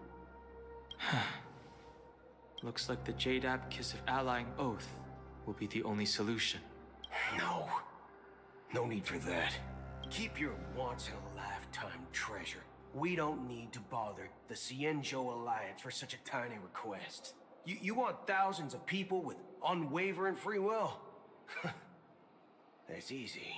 Just leave it to us Galaxy Rangers. There's like 10 of you in the universe. You can gather Galaxy Rangers? Outsiders may see Galaxy Rangers as elusive and disconnected individuals, and actually, they're right. And that's why we have a tacit understanding among us. Among us! Do you know what it is, Acheron? That butt plug? It's the relic I returned to you. I was wondering when we were gonna get fucking closure on that. Exactly. Its owner must have told you that it's meaningless to anyone other than a Galaxy Ranger. that it can only fulfill its purpose when returned to its rightful owner. Because it's a burial artifact, worthy only of a hero who has served the Galaxy Rangers with honor. When its light illuminates the universe, it means the fall of a hero. And in the direction it falls, countless meteors will streak across the sky. Those meteors are Galaxy Rangers, coming from all corners of the cosmos, driven by a shared purpose, without questioning the cause or counting the cost, because we abide by a common principle. The shooting stars of the hunt only descend on the longest night, and with them comes the dawn. I'm glad he isn't like a complete like caricature of a southern accent. I've read like the texts he sends you in character if you pull them, like if you get them on your account, and those are goofy as hell, but those are thankfully all written, so it's fine. We've stayed silent for far too long. Now, it's time to remind all the cowards, oppressors, and villains of the universe of our presence. I'll be the one to ignite the first spark. Once the dreamscape is swayed, I'll complete the second step. I'll fine-tune the slumbering souls with the Song of the Harmony, interrupting them with the discord of Trailblaze, and guiding them towards reality. No, he doesn't have Bluetooth connectivity. He has USB ports. It's true that some people are born strong, and others are born weak. If the Trailblaze is the target of heroes, then the Harmony will guarantee that the strong help the weak. Only the people of Penacony themselves can be the saviors of their homeland. Their path of happiness should be forged by themselves. While I may not be a nameless, I'm willing to instill courage in all those who need it. This includes my brother as well. Anna's dream is too cruel for him and everyone else. Your plan sounds well conceived, but still, it appears somewhat idealistic and romantic. The flaws rooted in human nature can't be eradicated overnight. Do you believe these efforts alone are enough to convince everyone to choose the right path? Probably not, but you know what? Fuck it, we ball. I agree with you, Black Swan. That's why the most critical aspect of this plan is not to convince everyone to choose the right path, but to inspire them to save themselves.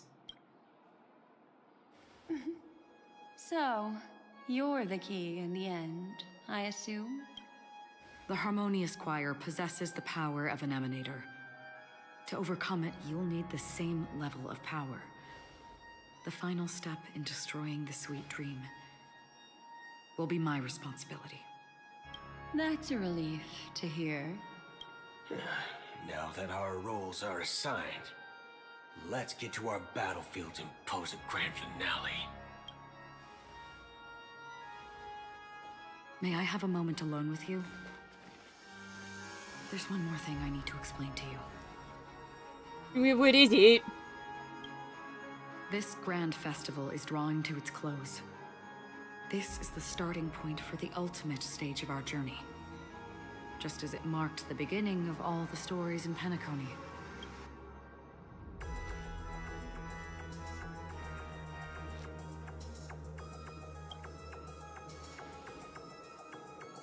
Indeed. She was the first to discover the world beyond the shores of death, and shared this truth with all of us. There's something you should know. We were able to locate you within this boundless dream, and find the key to breaking free from the dream. All because of one person's unwavering dedication. Firefly. She awakened from the dream ahead of others, discovered the Express amidst the stars, and brought us valuable information about the remnants of the Order. She may have been aided by the script, and it came at a cost. Oh, is she fucking dead? As you know, Firefly is a stowaway who entered the dreamscape in a different way from ours. Without the dream pool and the hotel or assistance from the family, she can only awaken from this dream in one way. A real death. We mustn't fail her determination. I'm not implying that we must win this fight no matter what, but our resolve should match that of that courageous lady. Are you ready? So, is she fucking dead?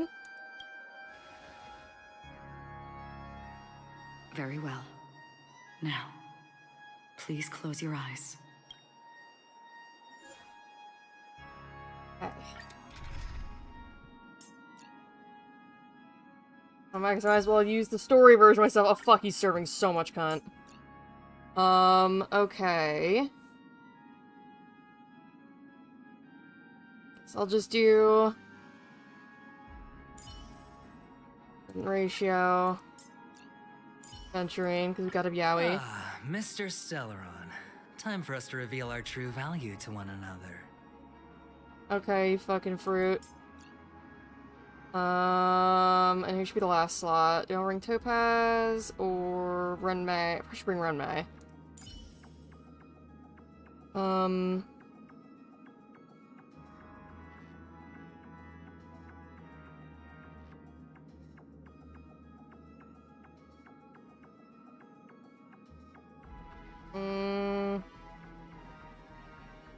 Yeah, I'll bring Renmei. It's you again. As always, there's a reward for good behavior. Okay, woman. Renmei is a terrible person, but guys, she's pretty. I would hold her hand, and if she let me, and gave me express permission, I would touch her boobie just once. How long has this reign been ongoing? The hands were not in that position last time we had this scene. If I remember correctly, it has lasted for decades, or even centuries. The unwavering determination of the Hunt followers persists even in death. But thankfully, we've guided those lost souls to their lives beyond. They were heroes in their time. And they won't be reduced to puppets of the Nihility in their death. You see, the shadows on the sea have vanished. Do you remember? He once said that the sky would clear when the regrets of the departed had faded away. But it's still raining. That sucks. I know. So, why is all this? Why did this rain choose me? Because someone's regrets haven't been fulfilled, perhaps. Mortals who walk the paths are like sailors on a vast ocean, leaving behind a trail that creates countless ripples of possibilities. These ripples last longer than the fleeting lifetimes of humans, and for some, their presence leaves such a strong mark that it's reflected in the waves. Sin-thirsters, the obsessions of the Pathstriders. They emerge from the depths of Ix, seeing themselves as masters of their own destiny, unknowingly repeating the actions of their past lives. I just realized my model's been like really low down this entire time. Oopsie. They emerge from the Nihility and head toward it, leading purposeless lives. However, these hollow phantoms, they have journeyed with me for such a long time. Oh. So this is how it is. I'm already dead. Omae wa mou shinderu. Yes. Are you watching over me? This is my duty. As Acheron, the Watcher. I'm guarding the path to the abyss of the Nihility. Guiding every soul reluctant to become one with it. Back to this side. But if this is what the departed ones expected, should you try to change it? I don't know. But someone once told me that when the inevitable moment came, he hoped that Someone would leave a flower on his grave. Someone would stand at his grave and Mm-hmm. place a bouquet of flowers. Even if it doesn't make sense at all. Some tasks have to be done, even if they are pointless. I have experienced that much already. Please extend your hand and then close your eyes. I'll carry your wish with me and fulfill it. Only then will I be able to put an end to the final regret by the Dead Sea. Will I see them again? Yes, that is certain. Because it was you who told me about the Express, your two former companions. The expedition cut short by the swarm, your narrow escape from death, and your encounter with the Galaxy Rangers. And Penacony, the hometown to which you could never return. Yeah. For countless times, I got rejected by the family and had to pass it by. But I knew that my companion was still there.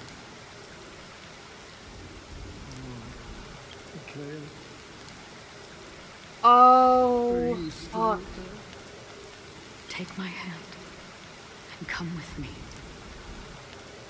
We will leave this place. Oh, fuck. You'll embark on a long, long journey, shrouded in darkness.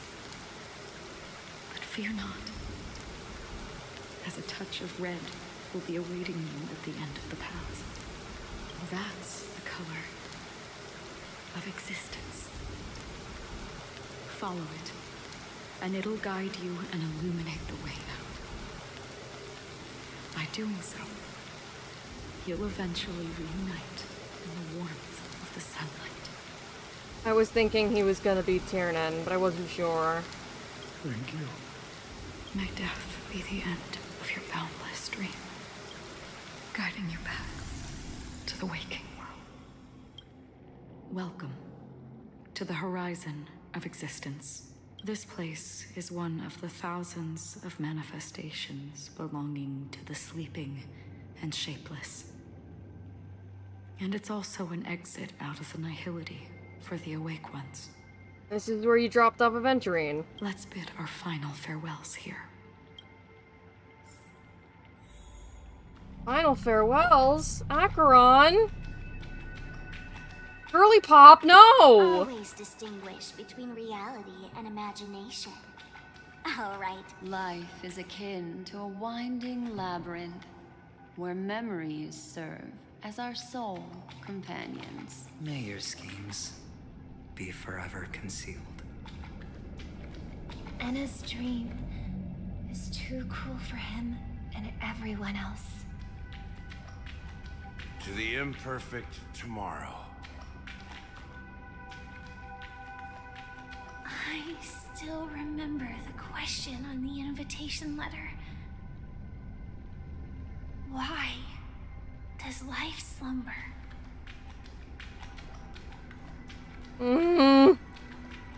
Why does life slumber? We don't know the answer yet, but we're about to awaken from this dream. Oh Or boy. perhaps such is the answer itself. Leave this place. Return to where you belong. And awaken Penacony from this dream. As I said, our plan is not about convincing everyone to choose the right path, but about inspiring them to save themselves. So, when will people actively save themselves? The answer is when they are in desperate situations. Oh, is she gonna set herself up to be like the scapegoat of this whole thing?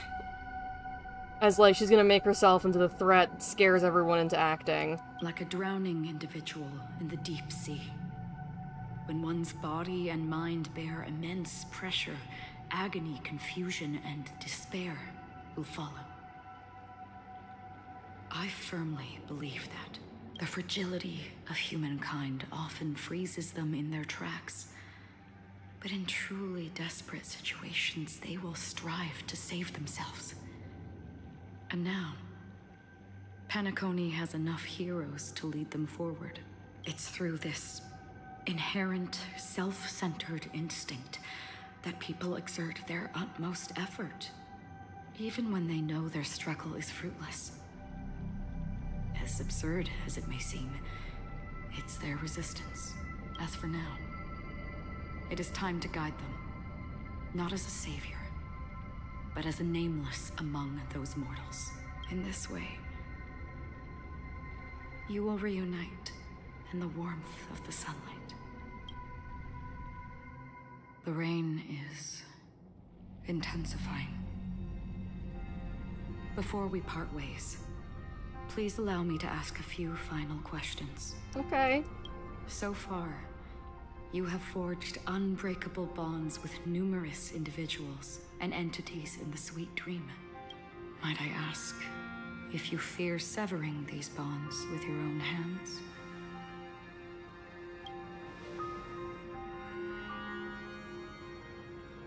If there is a vast, lifelike dreamland that is virtually indistinguishable from reality, a realm without death, where everyone can attain the happiness and fulfillment they deserve, living blissfully ever after, I would ask, would you wish to stay?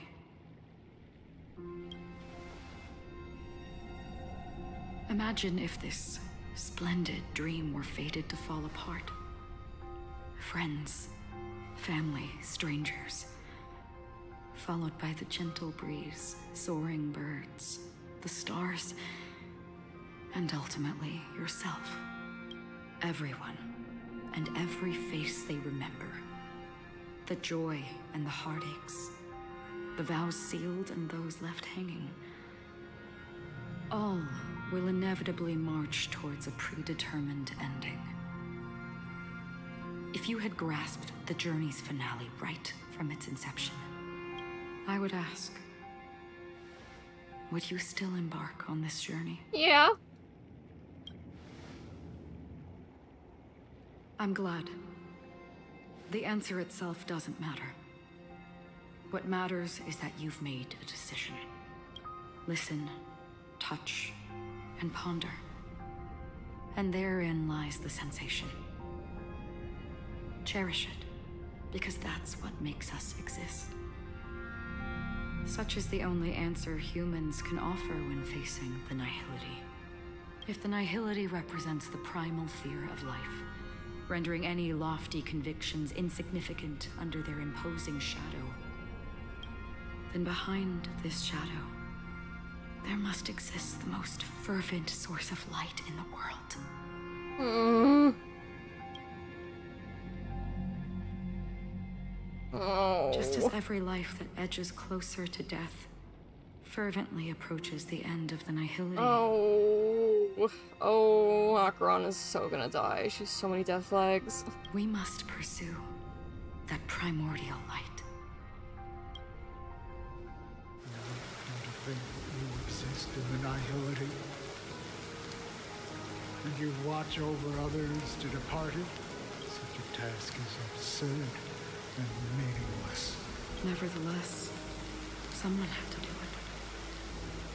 As for the meaning you mentioned, Acheron! Even if it's a meaningless task, I've come this far, haven't I? Even if the future you forge may not even belong to you. Acheron! It may not belong to me, but it definitely belongs to someone. What hardships you must have experienced. In that case, allow me to do something meaningless too. Please, do me the way. Perhaps my existence will vanish in the next moment. Nobody will remember this conversation or your answer. But I believe Your name should be remembered, and this universe will remember it as well. For me, some things are difficult to recall.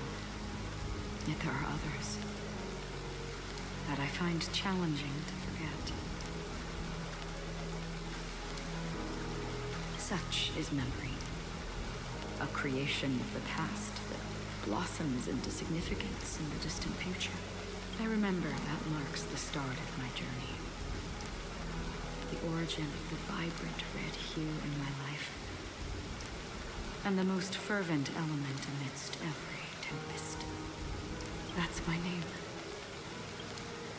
Raiden Ozenmori. May. Oh, yep, well, she's a May. And from what I know about the Honkai multiverse, things usually don't end well for Mays. The Golden Dream is getting restless. In the coming long nights, I'm afraid you will face many setbacks and witness many tragedies. And in the end, you will only see in black and white. But please believe me, that in that monochrome world, there will be a glimpse of fleeting red. And when you make a choice, it will appear once more.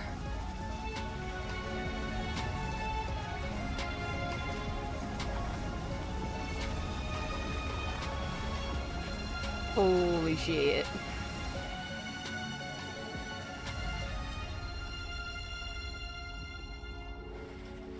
What you must do is ponder its significance. Then return to the waking world.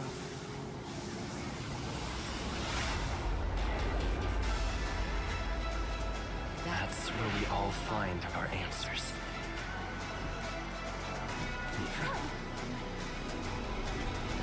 Alright, round 2, fucker! Let's go!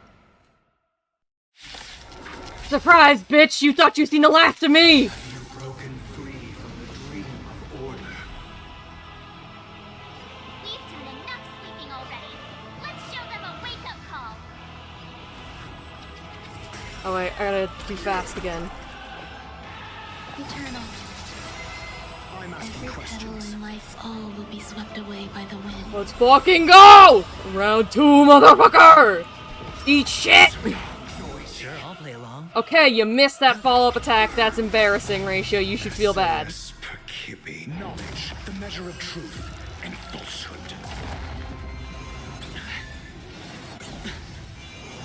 No dirty tricks. The dice have been cast. Bust. Or maybe I'll take it Hey, hey, Miso, cut that out. I'm gaming. There we go. Weakness is not defined by you. Wake up! Fuck yeah, the follow-up attacks. You, I suppose. Ron May? Thank you for your contributions.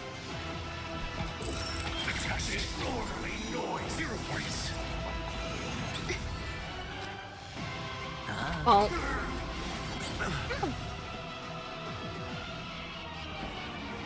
Probably should done some of these weakness breaks too. Then pop.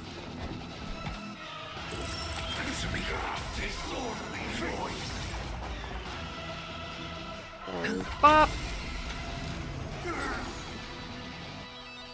Let's play our own melody. Let the show begin. Serve, cunt! That is my final wish. Goodbye. See. Existence is unity. Without order, how can the weak be righteous? 0 points. Alright, SAS. that's all. Knowledge, the measure of truth and falsehood. Bonk! Okay, pop!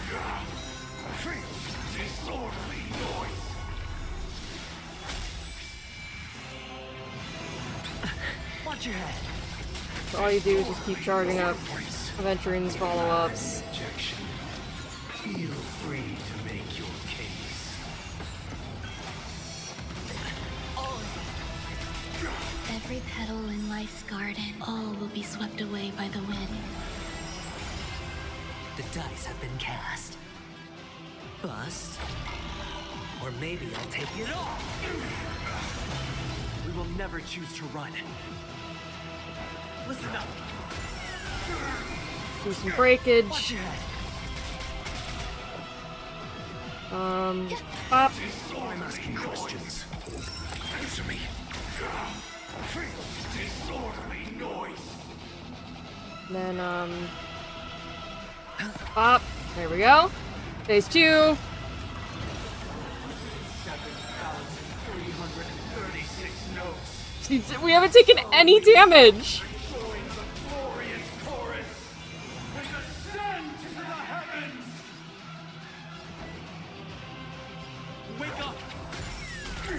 Wake up, bitch! Let's play our own melody. Let the show begin. The show begin. And then Renmei, just pop. Uphold the truth, and you will. Test noisy. 0 points. Fuck, I didn't realize he had the weakness protection. I probably have to kill all his little summons. Hold on. Pop! Keep up with me. Listen up.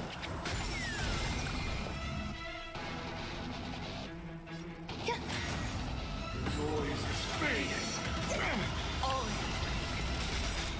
The dreamscape is indistinguishable from reality. Can it still be called an illusion? Hey, kill this guy. Okay, there we go. He's not weakness protected anymore. I think we can do that. And we can start doing our original gig. Ow! Hedge your bets. Bonk! 0 points. I'll take the lead. Wake up! Noisy. Wake up! Hit your head! Perfect melody I command. Recreate paradise anew. Oh, we lived, bitch! Wobbin! Music. Wake up, Sunday! Your sister thinks you're cringe! There seems to be another kind of sound coming into the Order Symphony.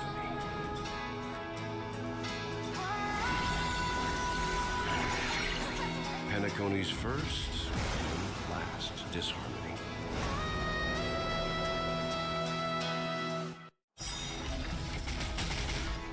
Horizons echo from afar. Those imprisoned in their dreams are awakening for freedom. Oh, we just fucking cracked the train into them! And God's gonna kill you with the train. Is that you singing? You still recognize her. You have heard their cries. This is not the paradise they hoped for. Even so, they don't know where they should be heading. That's why I had to become the lone star in the sky to guide them. Even if that star must hang in a perpetual night of solitude. God's gonna kill you with a train.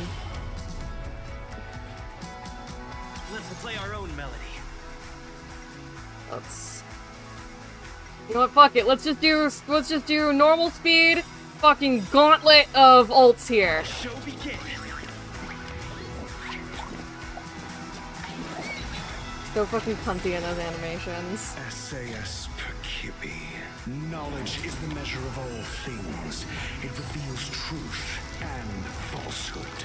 Bonk! The dice have been cast. Bust. Or maybe I'll take it all. That gambled on, idiot. All in. Disorderly noise. 0 points. Next. Every petal in life's garden will be swept away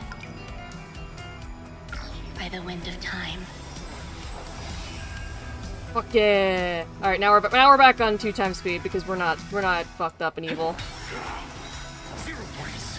Grace and elegance. Dr. Ratio, send this man to the principal's office and have him expelled. Hedge your bets. Keep up with me. Wake up! I'm asking questions. Answer me.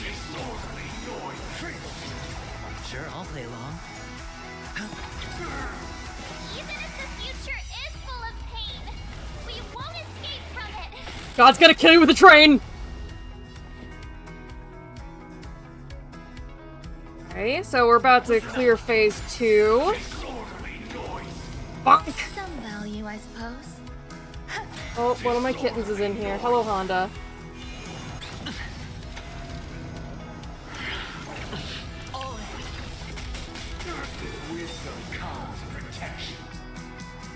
I think for this, we can, take out the little summons and that takes out his shield. Bonk! Or wait, no, they're not taking any actual damage. Okay, never mind then. We just have to take out the shield the old-fashioned way, which is brute force. Let's play our own melody. Let the show begin. Existence is unity. Every petal in life's garden, all will be swept away by the wind.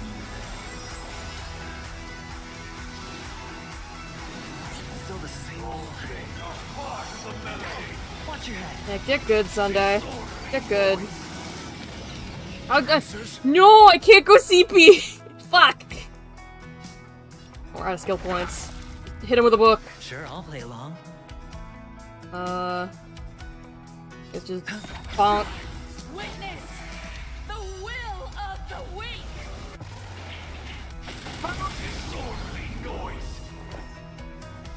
The noise is fading. Eternal prayer. SAS Perkim. Knowledge, the measure of truth and falsehood. Bonk. Okay, so that's next phase. We have never experienced solitude. How could we have embarked on different paths? Now, our final talk has concluded. There's still one phase left. All the work of creation has been completed. The inevitable day has arrived. The embryo of philosophy will reshape for us all of reality. If your paradise can save Oh, he's Sunday again. sever my path with your hands. I'm asking questions.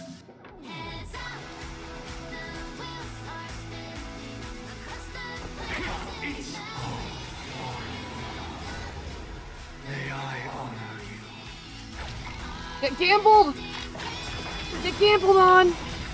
I'm still going! I did take a break in the middle of the day, Friss. I had errands to run. So I have not been playing since, like, 11 a.m. Okay, that's another layer down.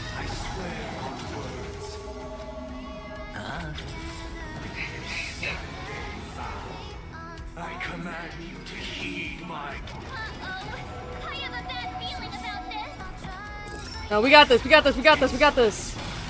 It was not you who created all things. It was humanity that created you. Oh, it's okay. God's gonna kill you with a train. The weakness of humanity cannot be redeemed by others. Got him. Fuck you. Grace and elegance. Existence is unity. I'll take the Every lead. petal in life's all will be swept away by the wind. Okay. Up, up, up. Backup dancers. Let's fucking go. Let's go, babes. We got this. I'm asking questions. Fuck yes. Get his ass. Sunday, I love you as a character. You were incredibly interesting and complex, but fuck you. Get killed.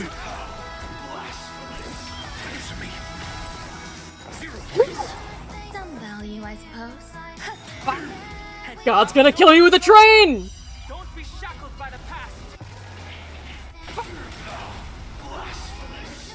And then, final hit. It looks like it's gonna be the final hit from Aventurine. Bonk! That was for brainwashing me, you bitch!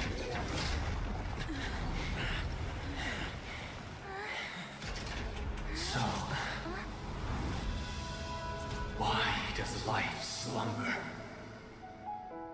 Because someday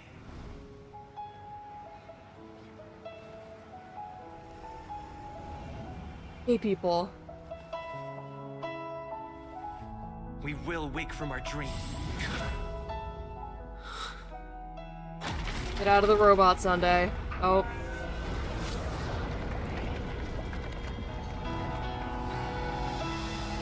the night is still too short.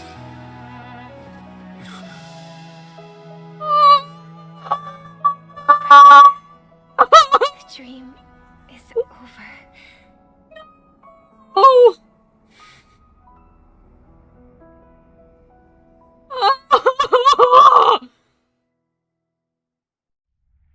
First year of the AE 2158. A fiery conspiracy erupted in the land of the dreams, but soon faded in chaos and destruction. Whispers carried the tale of those fateful 48 system hours, when a sun teetered on the precipice of collapse. A paradise stood on the brink of destruction, and a world was poised to surrender to its new master. Amidst it all, a body decayed, a pack of vultures gathered, and a brother and sister were doomed for eternal separation. And so, an eon succumbed to slumber once more. Some celebrated this fall, while others mourned. Among the insignificant witnesses, mere specks in the vast tapestry of the universe. It was said that this time, the Eon met their demise with dignity. Wait, whose voice is this?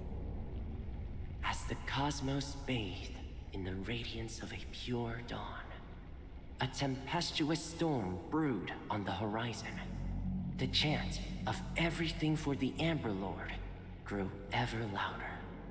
Yet, no matter how one contemplates it, time inexorably swings Klapot's colossal hammer in eternal cycles. The tale of the Astral Express reaches both its conclusion and a new beginning. Time marches forward, heralding the arrival of a new chapter in the history of trailblazing expeditions.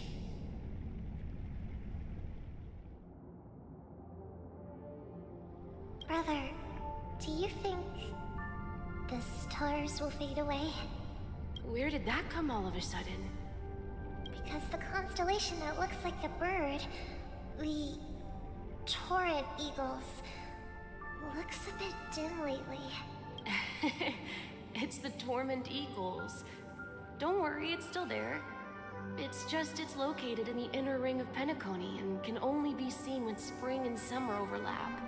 As for the question you asked, I think stars do die, just like people. But do you know, sister? No star actually belongs to the present. The light we see from them is from a long time ago. Even after the stars perish, their light will travel millions of light years, spanning countless years, to illuminate the night sky of another world. In our paradise, I believe there will be a star like that, shining with the same light. Its radiance will last forever, and its name will be happiness. No, not just one star. We should have 2 stars. Or maybe even more. Yeah, you're right. It's a deal. It's a deal then. This is our promise, and nothing will sway our ideals. Yeah, you bet.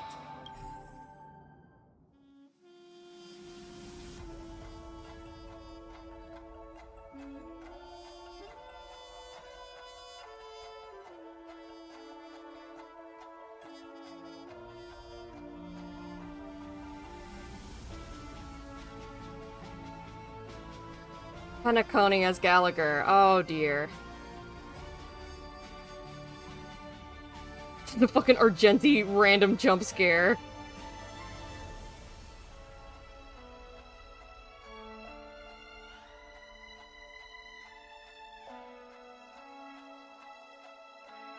In loving memory. Rosalina Jane Estella. A surveyor aboard the Astral Express and young scholar brewing enthusiasm and curiosity, hailing from the Zorina Earth system, enlightened by remembrance and dominated by academic cliques. She majored in Memoria Dynamics. To seek out broader academic possibilities, she joined the crew of the Astral Express to build Astana and launched research in Memoria. Oh god, this is going too fast. Disappear in the memory zone. True founder. Oh, jeez, I'm sorry. Tiernan, can't pronounce that first name. Frontier Older Fraudy. Oakley the Musketeer. Oh, I get it. Anne Oakley. Yeah.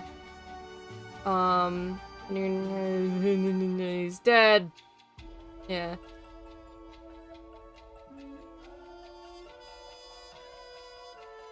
The Shaka. Activities.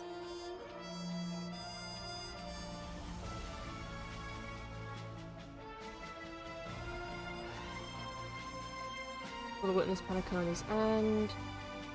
I want the name of his tradition. His crew ticket. Return to the Starry Seas. We want Penacony remains well friended and gory, and the child's dream will continue in perpetuity.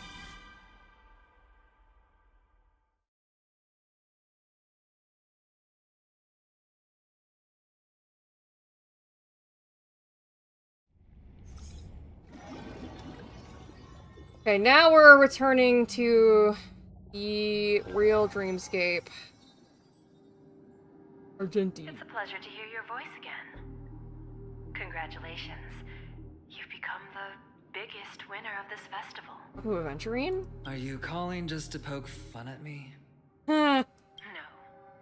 I'm just impressed. Not only did you venture alone into Penacony Wait, hold on. discover the truth of Dreamflux Reef, but you also managed to escape with the help of that Knight of Beauty. Argenti again? Remember the recording you received from your Trailblaze friend? It's now the most valuable chip in this game. However, this came at a high cost. Losing a cornerstone is a hefty price to pay. Diamond just called a meeting to discuss what to do with you. Uh-oh. Just as I expected. So is Diamond planning to demote me? Or kick me out of the 10 Stonehearts? Why don't you take a wild guess? Well, alright. Then I'll guess. He's going to promote me to P46? Alright. What will you wager? Are we talking about a real bet here? I don't want to wager anything just to escape your clutches. But if it's just a friendly bet, I'll put on the line what I did when we first met. I'll bet my life, ma'am. Aventurine, stop doing this! Interesting. But since it's Diamond's call, no one can predict the outcome. I'm on my way to Penacony. Once everyone is settled, we'll return to Pier Point for the final showdown. Sounds like I'll be out of the action for a while. Finally, a chance to kick back and relax. Yeah. Leave everything to me and Topaz, child. Thanks to you, as soon as the Jade Stone was delivered to the family's compound, we finished up our preparations. The seeds we planted have taken root. Soon, it'll be time to reap the rewards. Huh? Uh-oh. Oh god, it's Boot Hill. Boot Hill's gonna fucking get him. Let's wrap it up for now. Looks like I've got a visitor here. Oh no, the girls are fighting! So many surprises today. Didn't expect a Galaxy Ranger and wanted criminal to show up here. One who managed to take out 2 IPC members under the noses of our fleet. Do you understand what that means? Screw wubba boo, I just put him to sleep. Don't try to intimidate me with that nonsense. Besides, I've taken down more IPC lackeys than the residual value you squeezed. And I don't mind adding a few more zeros to my wanted poster. I have a question for you. Be honest, or I don't mind putting a bullet into your head. Tell me, where is Oswaldo Snyder? I want to know the answer to this question too because I want to kill that man so bad. I want him dead. I hope we get to kill him personally. I want to hit him with my new fancy hat. Please, please let me kill him. Please, I want to kill him so bad. Can I kill him, please? Please, please, please, please, please let me kill him. I would love to kill him. Please. For context, that's the guy who both did all of the horrible, painful things in Boot Hill's backstory, and is also the guy who fucked over the Abjured in Aventurine's backstory. So, 2 characters I like very, very much have suffered at his hands, and I want him dead! I want him dead! I want to kill that man so bad. Anyways, I got Eidolons. Unknown to each other, yet united in purpose. We make the same choices. Okay, alright, okay, alright, okay, alright. Okay, alright, okay, alright, okay, alright, okay, alright, okay, alright. Guess I finished it? What was the text that just came through?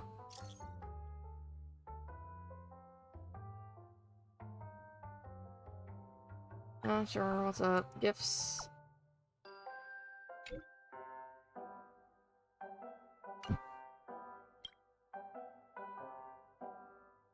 Cool.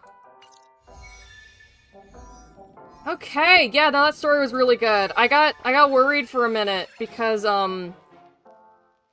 if the story was if it actually ended in that place where it like fake out ended, it would have been really fucking terrible. It would have just genuinely been a bad story, so I was worried there for a minute that they were about to do that to me, and they were about to get me really invested in, achievements, goddamn.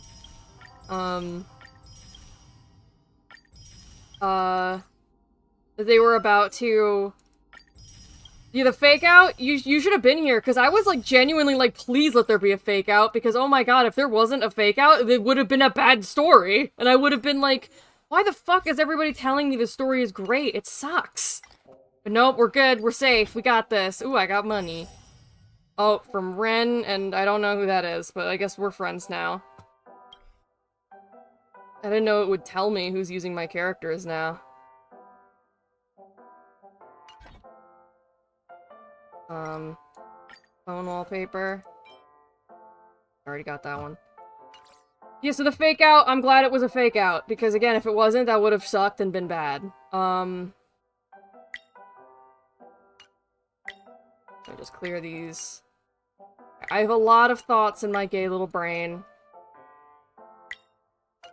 I hope we get answers on one big question of mine, which is how in the Kentucky Fried Fuck did this asshole know about everything regarding the Memory Zone meme and death before everybody else? How did he figure it out? The fuck does he know that we don't?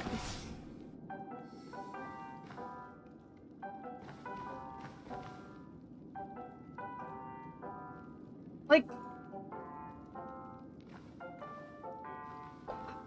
Genuinely, I need answers on this. Like, yeah, we all got caught up in the fact that the note he left Adventuring was gay and fruity as hell. We got that. But he knew the big thing before even, like, Firefly did. Or, actually, no, Firefly might have known it by that point. Firefly and Robin might have known it at that point. But he wasn't in contact with them, so how the fuck did he know? What does he know that we don't? Who is this man? He has, like, no backstory or anything! And then all we got on him is that he's exceptionally weird and neurodivergent, and this is his husband, even if he doesn't know it yet. But yeah, so I'm hoping, I know there's more quests in 2.3, and because Jade is coming out, has to be more IPC stuff, and I'm just hoping they explain, the fuck does this guy know that we don't? What is his deal? Also, is Acheron okay? I think she died. Is she okay? It really felt like they were setting her up to die. Is she okay? I'm worried about her. If she dies, then love loses at last. Okay, that was a hell of a quest. I got stickers? More sticker stuff?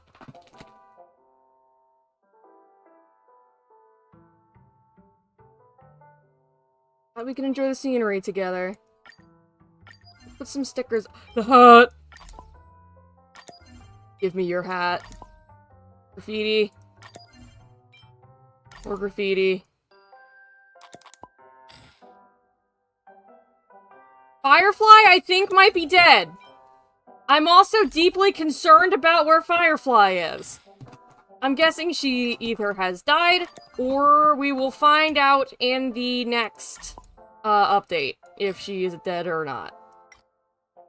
I certainly hope she's not dead, because she's already faked us out a couple times. But I guess that also means it's like, I don't know how many more times they're gonna fake us out before they just go, yeah, she's actually for realsies dead this time, I promise. God, the sticker's so fucking huge.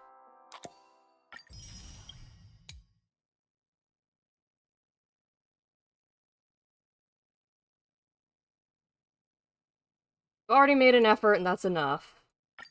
More stickers! Yay! Stickers! Yay! I'm just gonna put them randomly. I don't particularly care for this feature. My enjoyment of it started and ended with being able to put ratio and aventurine stickers next to each other, and then I was like, yeah, whatever.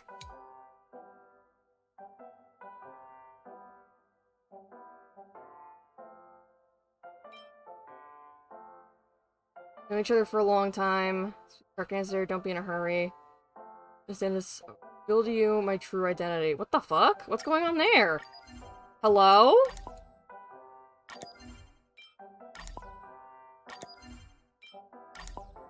I also pretty sure Gallagher's dead. Which, that sucks. Sorry about that, people who enjoy men. Be continued. Sticker collection. Yay, more jades for me. Can I do a celebratory? I can do a celebratory poll! I'm not gonna get either of them, so I might as well just... Celebratory poll! It'll be more pity towards Boot Hill. I would like to get another copy of Sway, please. Yeah, Misha is also, I think, fucking gone. Deleted. Oh, fuck. Yay, now I have C6 Sway.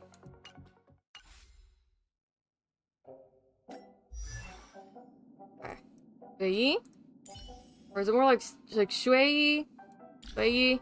I really try with the Chinese names, man. I'm bad at it. 10 lords as a judge of souls. They come to the world of the living to enforce their will. I gotta finish building her. Yeah, this is probably an important talent to get.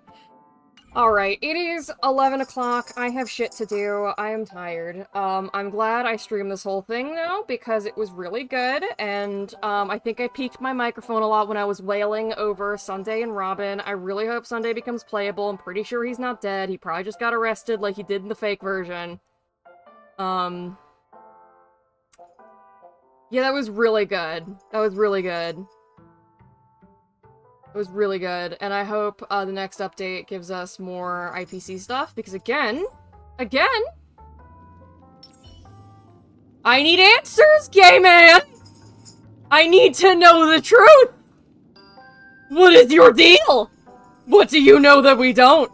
It can't simply just be his brain is so big that he knows the plot ahead of everyone else. That is not... There is no way. Does not matter how big your brain is. You cannot just magically know things. It's not how that works. Oh well. Oh well. Well, I'm gonna wrap it up. That's enough streaming for me. That was 6 hours. Oh, why is my model floating? Hello? Get back here, you little shit. How long was that happening for? It's really dark in my room now, and whenever the camera can't clearly see me, it just fucks up completely. Okay, Star Rail has crashed. And I believe my model has also kind of crashed. Nope, we're good, we're good, we're good. Star Rail has uncrashed. Alright. Well, I'm headed off to bed. Well, not really, I have other shit to do first. Then I'll head off to bed. Thanks for watching, whoever's still here. My model is broken again, don't worry about it. Good night, everybody, bye!